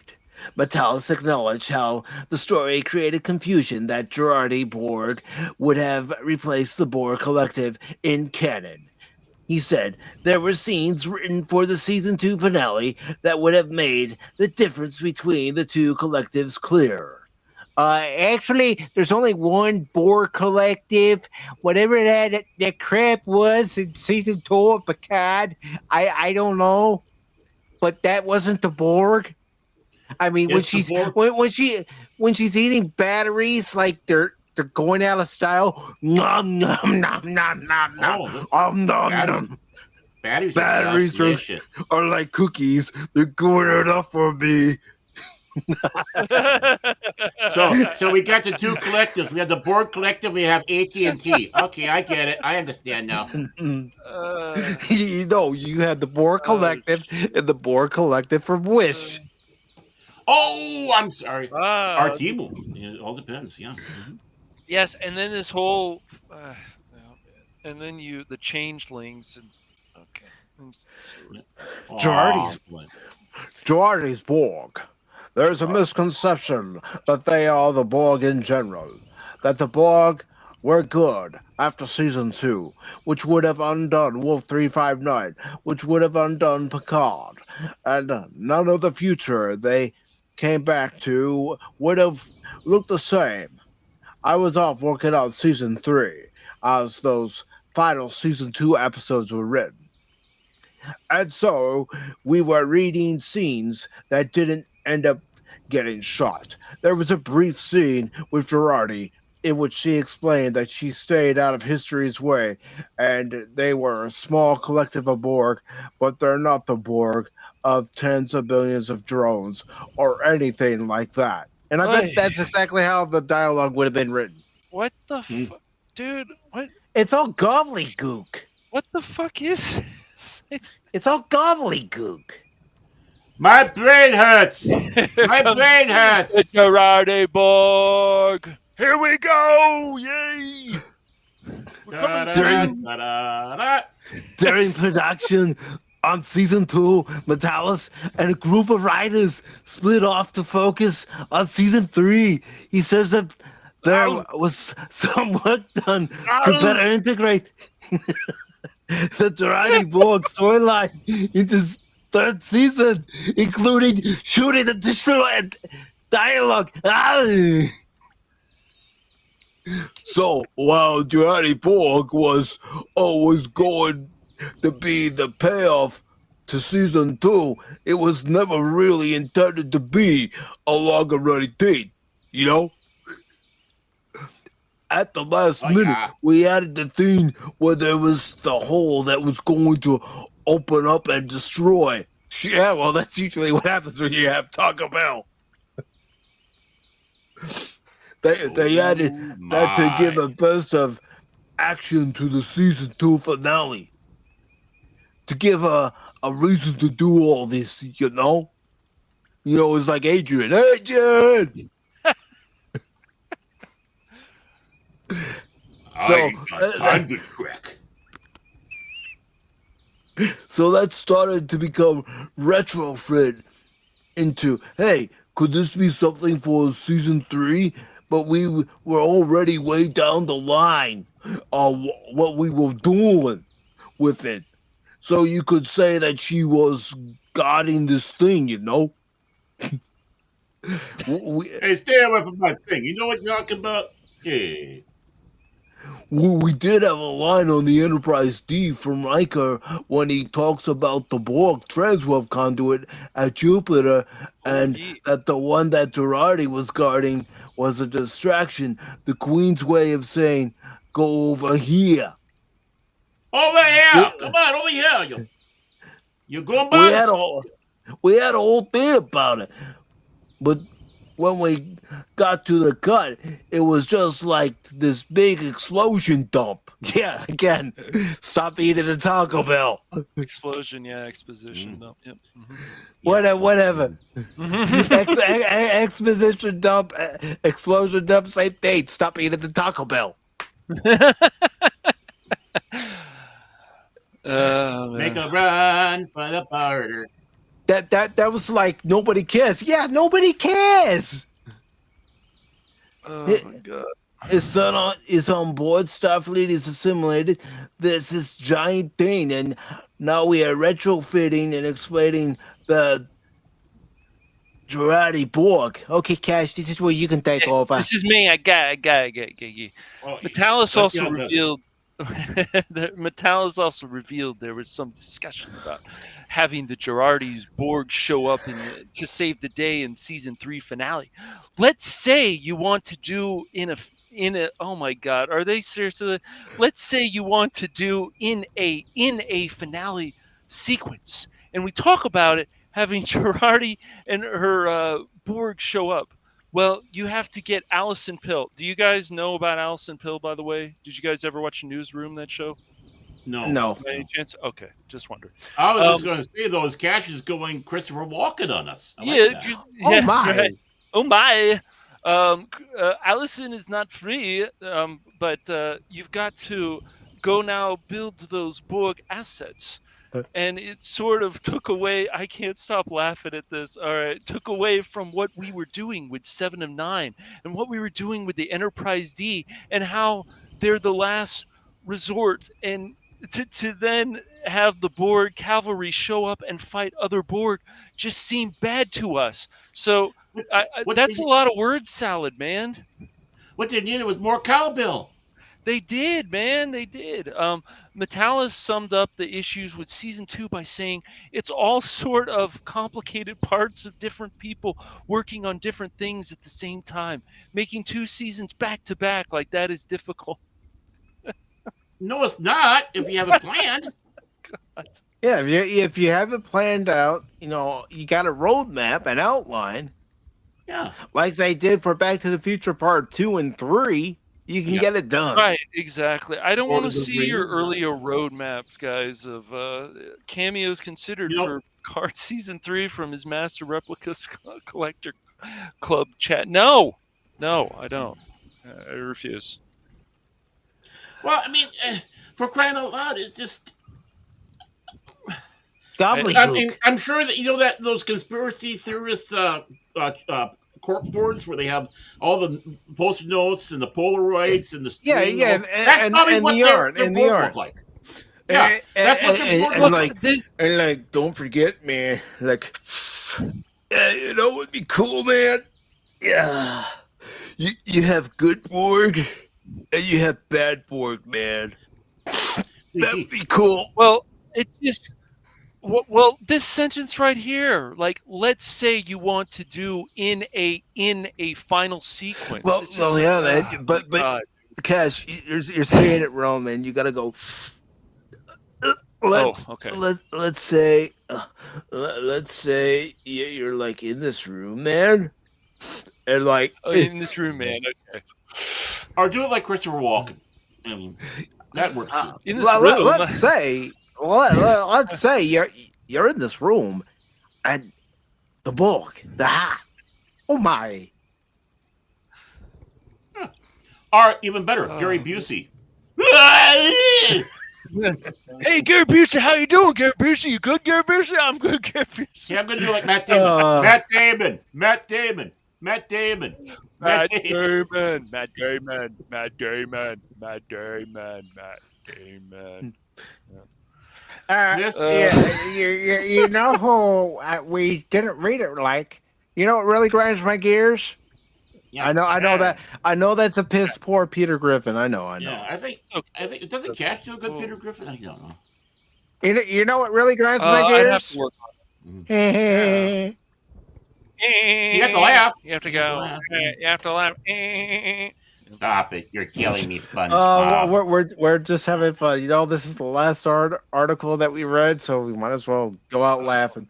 No, I'm gonna. Yeah. Go out with a fart. That's what I say. Well, it's just Aaron, we've read if you would stop eating the beans before the show, you wouldn't have to worry about that problem. Hey, because Cash locked me in the room with beanie weenies. That's right. I did. That's all I got. I mean, my God. And then Baron's upside down, and he's still abusing his powers. I'm in Australia. Good day, mate. Foster's is Australian for pea water. Gonna go and put my thumb up a crocodile's ass now. Yeah. I'm supposed to say to Baron, "How dare you? How dare you? How dare you? How dare you? How dare you?" Oh man! If you don't have fun on stream, what's the point of streaming? No, we had it was like we were drunk, and then we got fired up, and then we read some of these articles, and then we go, there's too much word salad, and then we go, dang it, Bounty in the Comics, now I have to read this, and it sounds stupid, and can you guys just edit this, please? I just finished my second bottle of bourbon, for crying out loud. It's not helping. Well, that's what you get for getting the cheap stuff, Baron. I don't get the cheap stuff. I get Evan Williams. That's good stuff, Maynard. I know that's good stuff. I've had it once before. I know. It put some hair on my chest. Look, I just, if people ask you about like these Star Trek characters from Discovery, and it's go, am I supposed to care? Like, yeah, I get it. A lot of people were happy with season 3 because the TNG cast was back, and this was better Star Trek than we've had in who knows how many years to a lot of people. But is that really saying much? That's always my question. It put hair on my ass, by the way. No, everyone's put hair on my ass. Well, I mean, did you ever finish season 3? By the way, Baron? Oh, hell no! I mean, I saw bits and pieces, and it's like, no, I can't do it. It's all it is memberberry, word salad memberberry. It's like a lot. A lot. Remember this? Yeah. Remember that? Remember how the starship does this? Remember how the Enterprise never did that. Hey, everybody! It's the Enterprise in Sarsa section only. Jordy mentions that the Star Drive section came from the USS Syracuse, which obviously, maybe one shouldn't assume, but one could presume that the Syracuse lost its Sarsa section. So you got the Sarsa section from the Enterprise D, you got a Star Drive section from the Syracuse. You put both of them together, you have a completed Galaxy-class starship. Tell me why I'm supposed to care about Shaw's death, really. Tell me why I'm supposed to care about his death. That guy was an arrogant prick from pretty much any scene when he was alive. He was always just saying, "Oh, Picard, you can't do this. Go fuck yourself," basically. Like, that's basically what he was doing, Mike. Well, and then he dies, and then that. I guess. Well, they were trying to pull the Cisco route with him because he was at Wolf, at the Borg slaughter. Yeah, right? he was an engineer during Wolf 359, and so I mean, they're going to go the route with Cisco. The thing is they failed miserably. Shaw was not. I don't like Shaw. He was just too much of a prick. Mhm. I don't care if a character is a prick, but I felt he was too much of a prick, and I'm sure other people would disagree. Oh, well, you just didn't see it. No, I did see it. Mhm. Well, They spent most of season 3 like basically bashing Picard, and I'm sorry, Picard, I'm mhm. sorry. If it was Riker, Are he goes, "You are sit in the corner, are Picard. you I'm kidding? sorry." In season 1, they bashed Picard. Season Yeah, 2, they they bashed. did, but I I'm mean, sorry. I'm it sorry. just, but he's just, I'm sorry Yeah. every time. Like, how can Well, you be so sorry? You were right about these things, Picard. Stand up for yourself, man. well, and with their member bearing, with all the member bearing, they had Yes, such huge yes, plot holes and bullshit yeah, that it's like, how can this be even taken serious by even the most diehard Star Trek fan? Again, I go with the fact that okay, we have the Titan, but we want to have a cloaking device, so let's steal the cloaking device from the Bird of Prey. Well, why don't you steal the Borg killer instead that has a more updated cloaking device, and you got kick-ass weapons, and yeah. that's the Defiant. Mm-hmm. Look, I don't even know that much about the changeling, but it confused the hell Or out of me how the changelings are working with the Borg. It's just like, what are we doing? or you know what, I don't get it. Baron? Here's Yes. something that Terry Metalis forgot. What about the phase cloak that we saw in Mhm. Pegasus? That would have been at Right. Daystrom. They could have taken Yep. that and equipped it to the Mhm. Titan. Right. There's a lot of things, Like, and they, I mean, they took steps back to where they forgot what the previous episode did, which the original Star Trek, if you want to have criticism on, does. But then again, that's the story writing of the state, right? Contained episodes. So you can have Uhura's mind completely wiped in one episode and everything back the next. But that was, of course, the era of the Yeah, that writing, was episodic television. Even Next right? Generation, episodic. right. Right. Yeah. So now you're Mhm. trying to get this linear storytelling where it's all contained, Mhm. but you're still forgetting where you came from. You forgot what you did prior, or you decide to change it because we don't like the way. They're basically sitting back saying here, we don't like the way the plot is going, so we're going to change it in Mhm. midstream and not explain anything. Yeah, it's And while you're at it, ridiculous. And we're why going are to we show so you all these pretty little trinkets. Hey, look at the little models of that starship, the oval ship, the whatever it is. Oh, look at all these. No one wants to buy those because Yep. And then they're like, "Hey, surprise! yeah. Hey, Q is back." hey, look It's at like, "Great, this. Hey, thanks." look at Mhm. that. Hey, look at this. Hey, notice that we did Mhm. this. And hey, we're playing this music. Oh no! Remember when we played this when this music was played in the movies and you saw the Enterprise? Mhm. Remember when you heard this music? Yes, music can Oh, be look. member theories as well. Here's a clip from Unification Part 2 that they put in Mm-hmm. Discovery. Oh, here's a clip from Best of Both Worlds. Mm-hmm. Mhm. Mhm. Oh, here's remember how the we painting kill that was out in its Picard's ready pro. room on the Yep. Enterprise D? All right. Yeah. Remember how it looked on the painting? Mhm. Well, when the Enterprise comes out of the Starfleet Fleet Museum and it turns, it's going to line up to look exactly like it does in the painting. Mm-hmm. Hey, remember when you liked this character? Oh, well, we're gonna kill her off in a stupid way. Wait, but wait, she could be saved. Ro could be saved. No. Fuck you. Fuck yourself. She's dead. Oh, hey, you like this character Voyager? Oh, it's dead too. Mm-hmm. Yeah, Why? Egypt, because they didn't like Yes. his original Right. actor. Yeah. Mm-hmm. Mhm. I mean, Stupid. that's just it. It's a mess, and you forget where you come from. And I'm not surprised that the Paramount Plus execs said, "Oh, this is too sci-fi, too Star Trek." Yes, it's a Star Trek show. It's supposed to have science fiction in it. Mhm. You Mhm. twat heads. Well, that's the thing. That's the thing. Paramount You never twat really waffles. knew what to. Well, but they never really knew what to do with Star Trek. No. All the way back, after the cancellation of the original Star Trek, and we're talking about those wilderness years in the animated, and then talk about doing the new network. But even then, they didn't know what to do with Star Trek.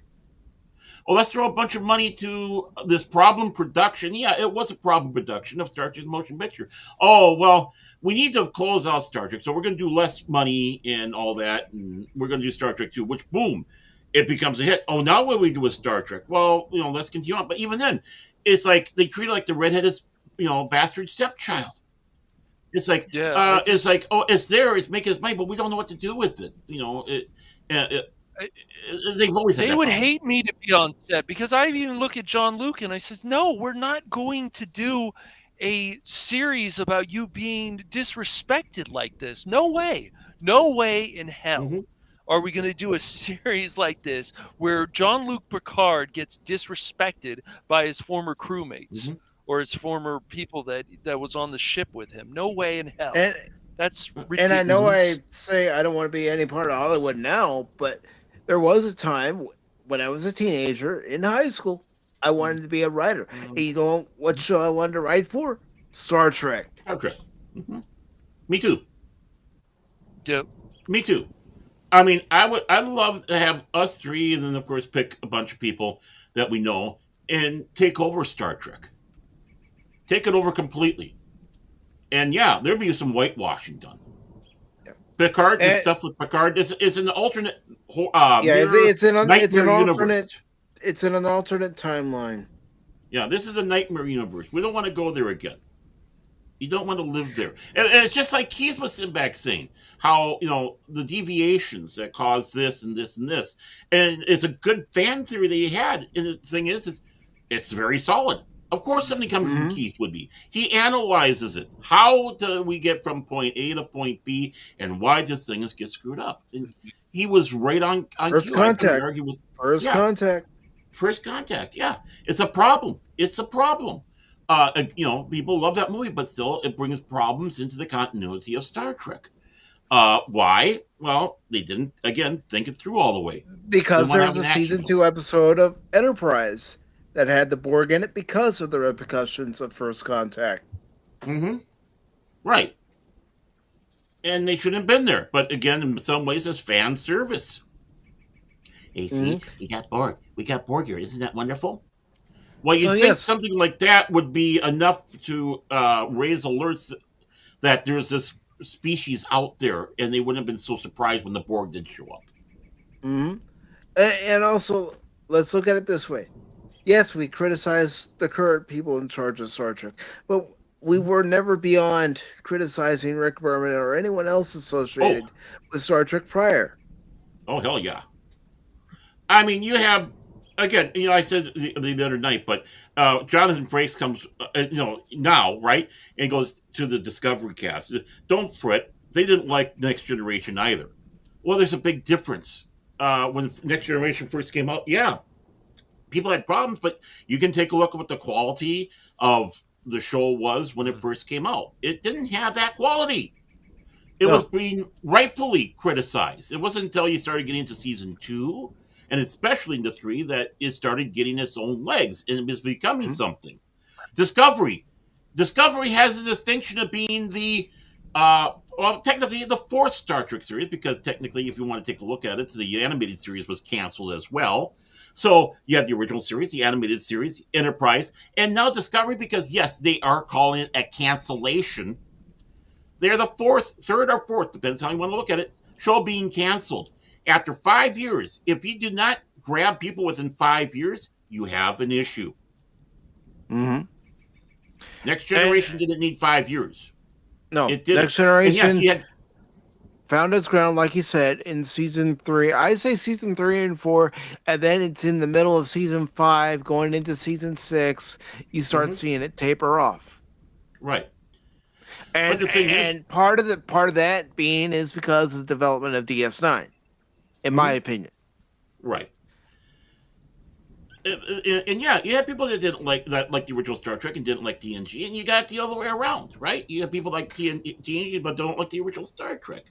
I mean, but the thing is whatever vitriol was pretty much gone by the 2nd season, because he already had some outstanding episodes. He had 1100, 1001 and in the first season, which was good. You had the battle, which was good. You had a conspiracy, which was a mind blower of an episode at the time. You didn't think you were going to get something like that, especially a man's head game blowing off.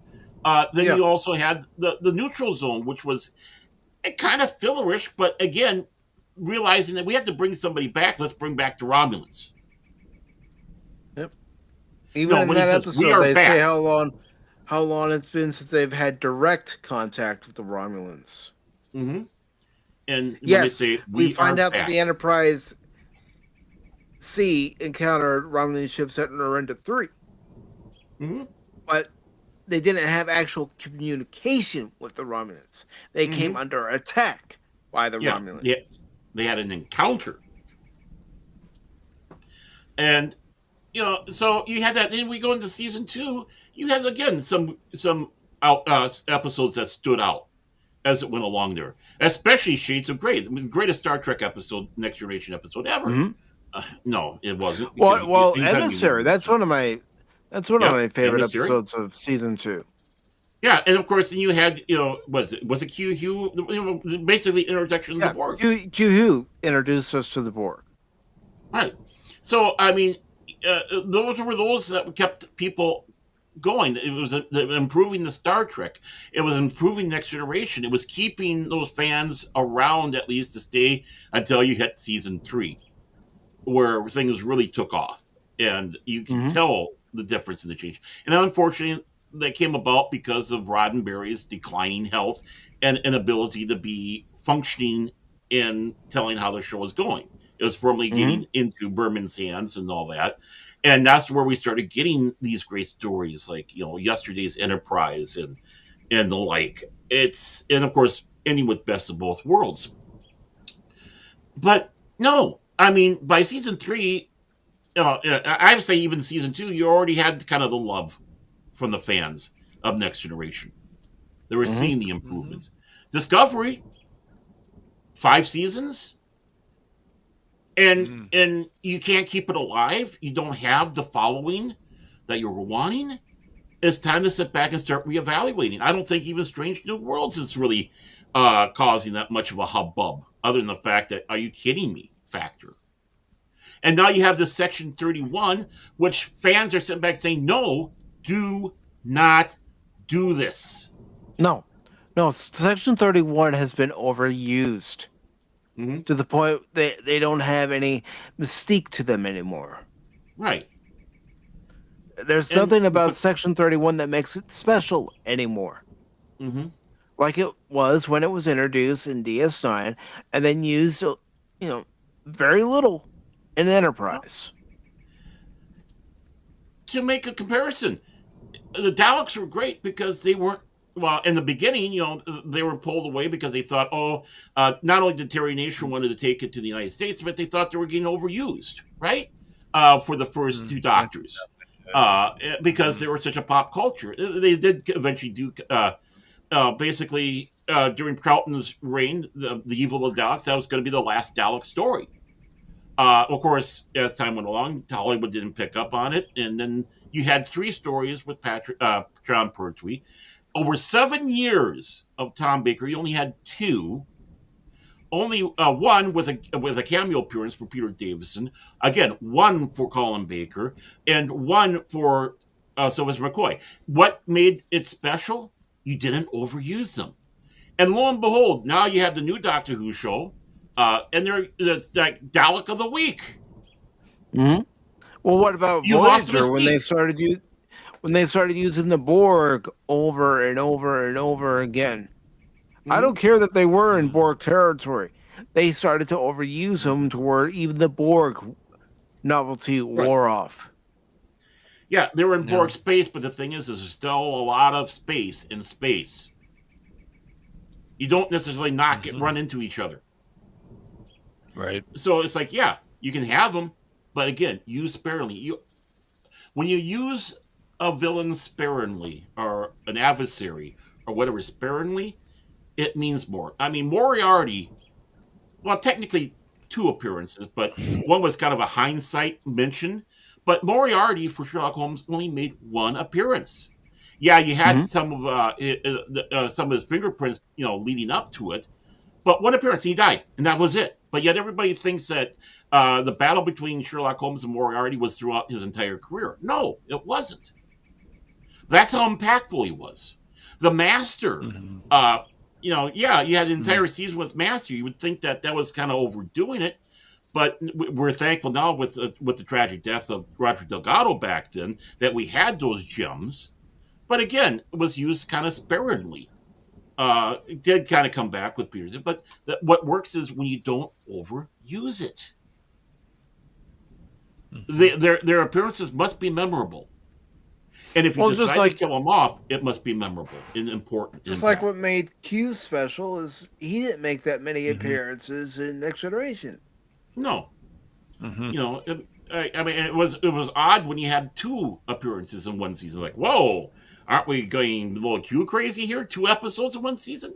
It's like one is, well, you had Encounter at Farpoint, and then of course you had the 1 Q episode in the first season, but that was to help bump it, get going. 1 in second season. I think only 1 in third. Yeah, and that's what made Q impactful. He only had 1 in DS9. Yeah. For the whole series. He was punched out by Cisco. How great. Well, yeah, as he should be. Yeah, well, talk about, Cisco. I mean, great. One of the great captains there. He's able to KO Q, That's the important thing that people need. You cannot rely. That's why I always kind of had a problem growing up with like He-Man and all that. It was like, it's always the same villains. Can we get a little variety? That doesn't mean I don't love the show. Don't get me wrong. But I'm talking about back then when I started getting a little jaded in things. Yeah, I mean, start throwing stuff at the TV. No, it wasn't anything like that. It was just like, I didn't see enough of the Skeletor bullshit. Well, yeah, you fools! You're showing the same villains, you boobs. And that's just. He was like, "What is that Cobra Commander on there again?" Right. Ah, fuck. But nobody. But you never complain about Megatron. But yeah, I mean, growing up as a kid, but then of course you realize, oh, this is different. It's different. But what really does make a great character is sometimes they're not used. Barkley was great because Barkley would not be overused. Right? But you still making appearances, like he was still there. You knew he was still part of the crew, but you weren't overusing him. Even O'Brien, who became a regular, again, he was there. He made his little appearances. He became more important in the show, but he wasn't overused. Right.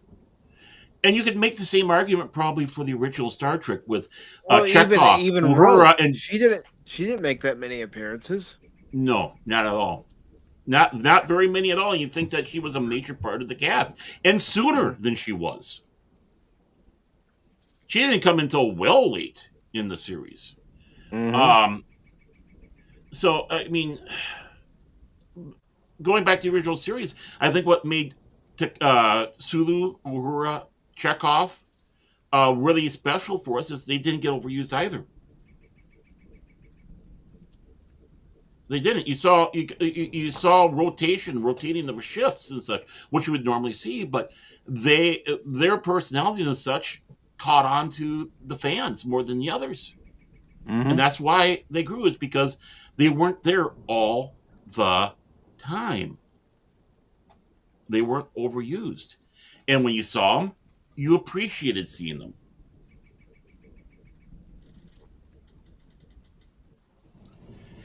And that's the big problem. That's what you need to do. Make everything count and be important. That's the goal of storytelling. I agree. And you're going to always have constantly one person like Kirk. He's the star of the show. And Spock, well, he's the co-star of the show. They're going to be in every freaking episode. Yeah. Not even McCoy was in every episode. And he was important.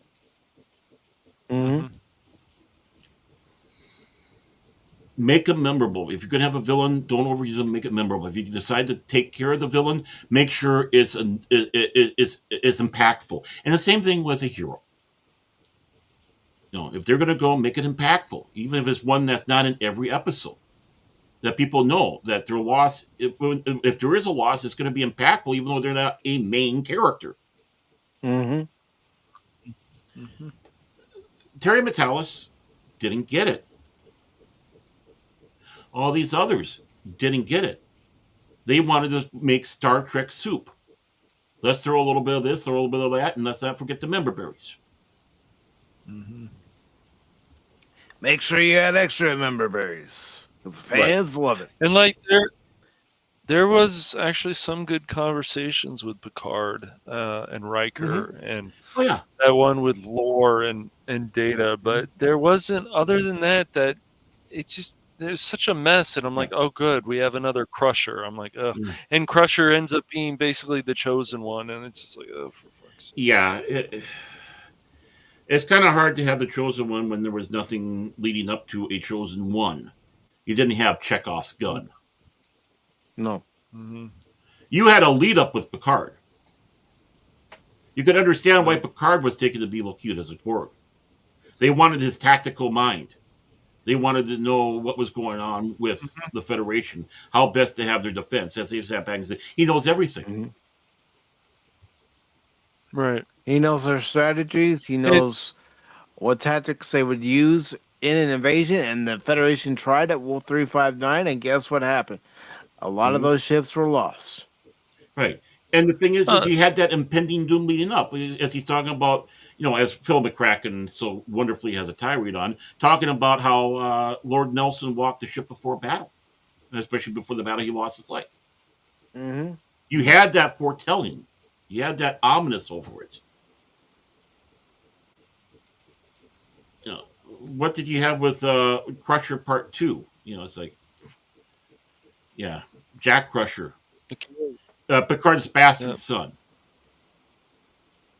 Yep. Hey, let's take a page out of Star Trek 2. Yeah, there we go.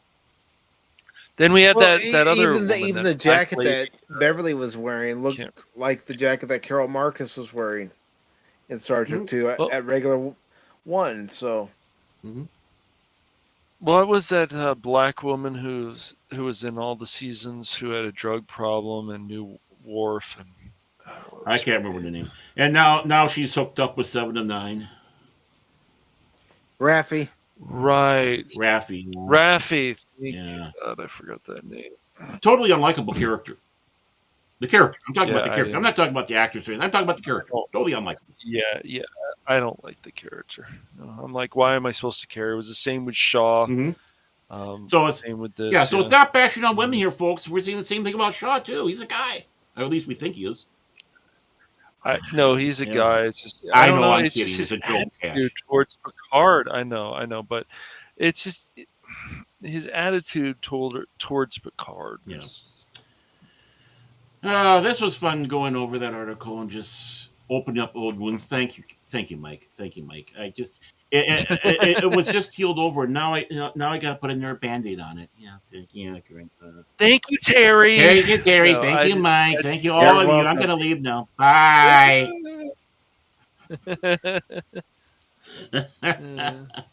Okay, I'm out of here. That's it. I'm fed up with this. Yeah. All right. I was just going to say we're going to wrap up. Yeah. See, I'm done. See, now this fits me being upside down. See, this fits. I'm down below now. So, see, it works. I like it. See, there's a master plan to this, Cash. I knew what I was doing. The blood Cash. is rushing through the wrong. No, I'm in Australia. That's all going to my feet. Oh, you're Australia. I'm not a flat earther. Come on, man. Come on, man. I like laughing at your stuff, but I'm not a flat earther. I believe it's shaped like a burrito. Burritos. But before we go, is there anything you guys would like to promote? You go 7 first, o'clock Brian. Central Standard Time. Saturday. We just finished one up yesterday, in fact, and we survived and we're here despite the time change. But we have going to a different science fiction property than the ones that we were talking about here. In fact, I don't think we even said its name here until now. Babylon 5, discussion on it. We're finishing up season 2. We did 3 episodes last night. We had some great talk. Season Phil 2? McCracken. Season 4. Season 4. Part 2. Well, we're talking about Babylon 5 season 4, folks. Don't mind me. But we had a great discussion. Phil McCracken filled up and was pointing out historical parallels to the stories, which is very important, which shows the depth of storytelling. So I hope we'll have a replay of that coming up this Saturday, 7 o'clock Central Time on Fandom Legacy, or as other people like to call it, Baron Ormontag's wondrous, spectacular, stupendous Fandom Legacy extravaganza. Bring in the clowns. That's what you're there for. Oh man. Your sideshow cash. Sideshow cash. Hey kids! Hey kids, I can be Krusty the Clown. Please don't be the boy. Please don't be the boy. Dope. It'll be Krusty Money. How's that sound?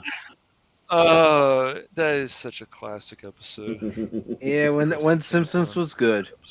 Oh yeah. When Simpsons was please classic. Don't be the boy. Yeah. Please don't be the boy.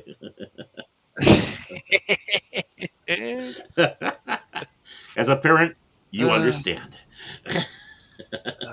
This is funny. Yep.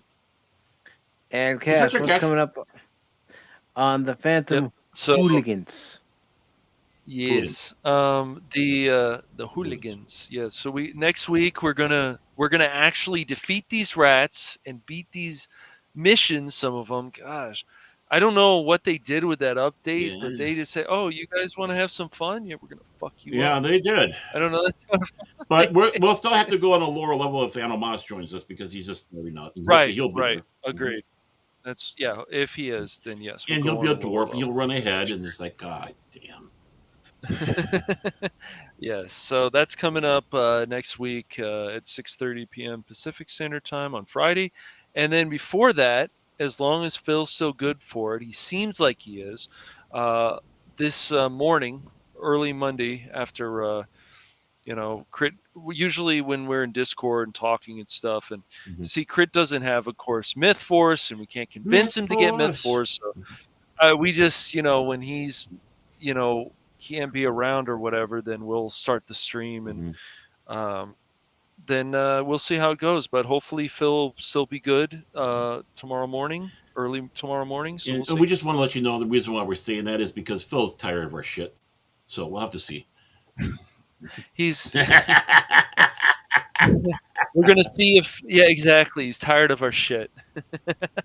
But so those are the two main things coming up right now, and so there'll be some more stuff going on. And I hope Rumble is going to get their shit together, because everybody deserves to build up their channel, and Rumble seemed pretty cool. Yeah, come on, Rumble. I don't know. Come on, step up, man. Come on, Rumble. Come on, man. Cooler. Yeah. Come on, man. Come on, man. Corn Pop was bad dude. Come on, Rumble. Yeah, do the thing. The thing. But yeah, the Phantom Hooligans are always going to have something going on, and we will play other stuff. Ghostbusters will be coming up. Other stuff will be coming up again, so it'll be great. Yeah, don't make us chat. Let's go, Rumble. Let's go. Yeah. See if you catch that joke. Let's go, Rumble. We advertise Rumble on YouTube. Come on. Yeah, come on. Cut us some slack. Yeah, come on, man. We're doing profits work here. Yeah. That's right.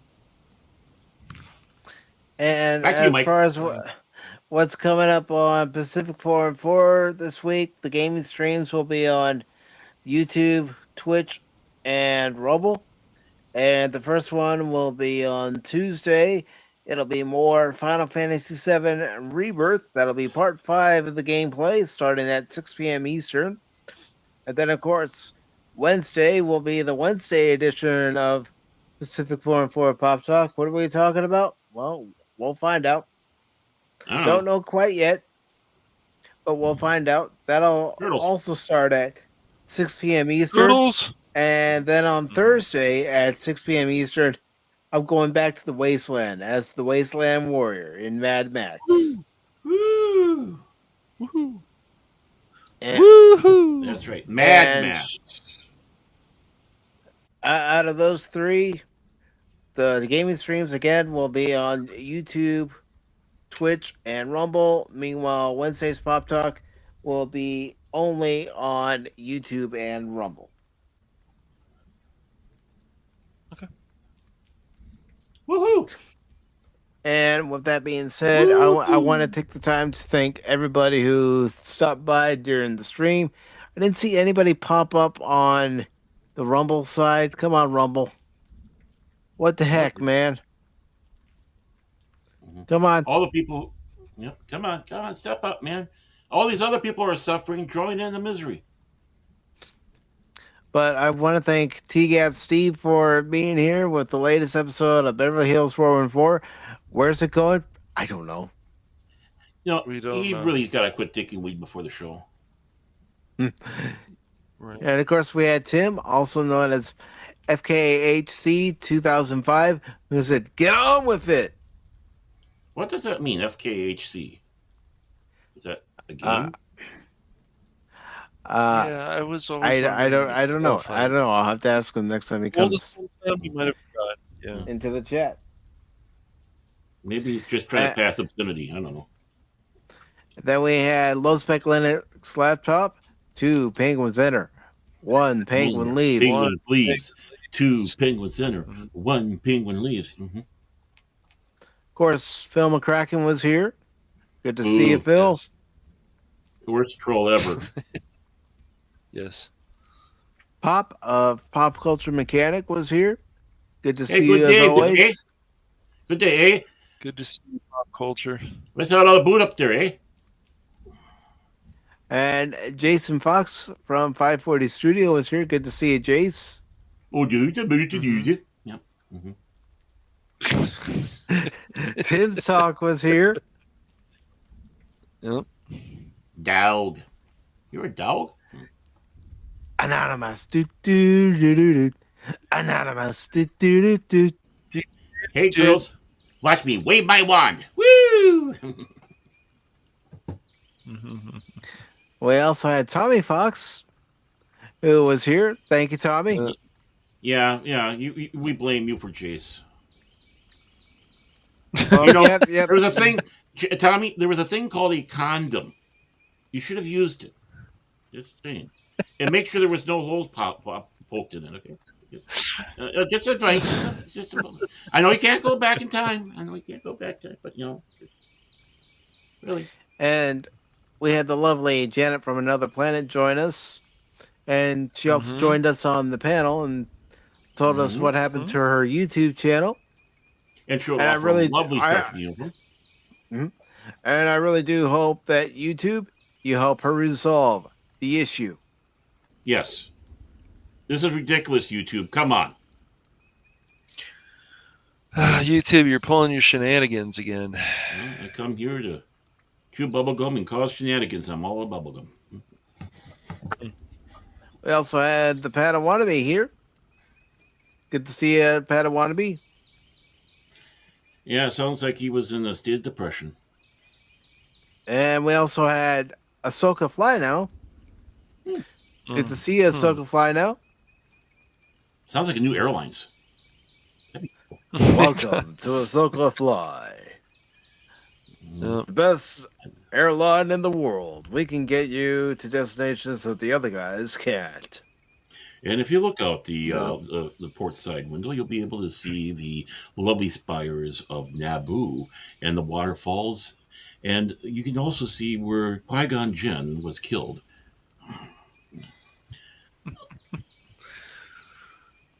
And we also had a visit from Real Wade Gaming Clips, who says, "You did it.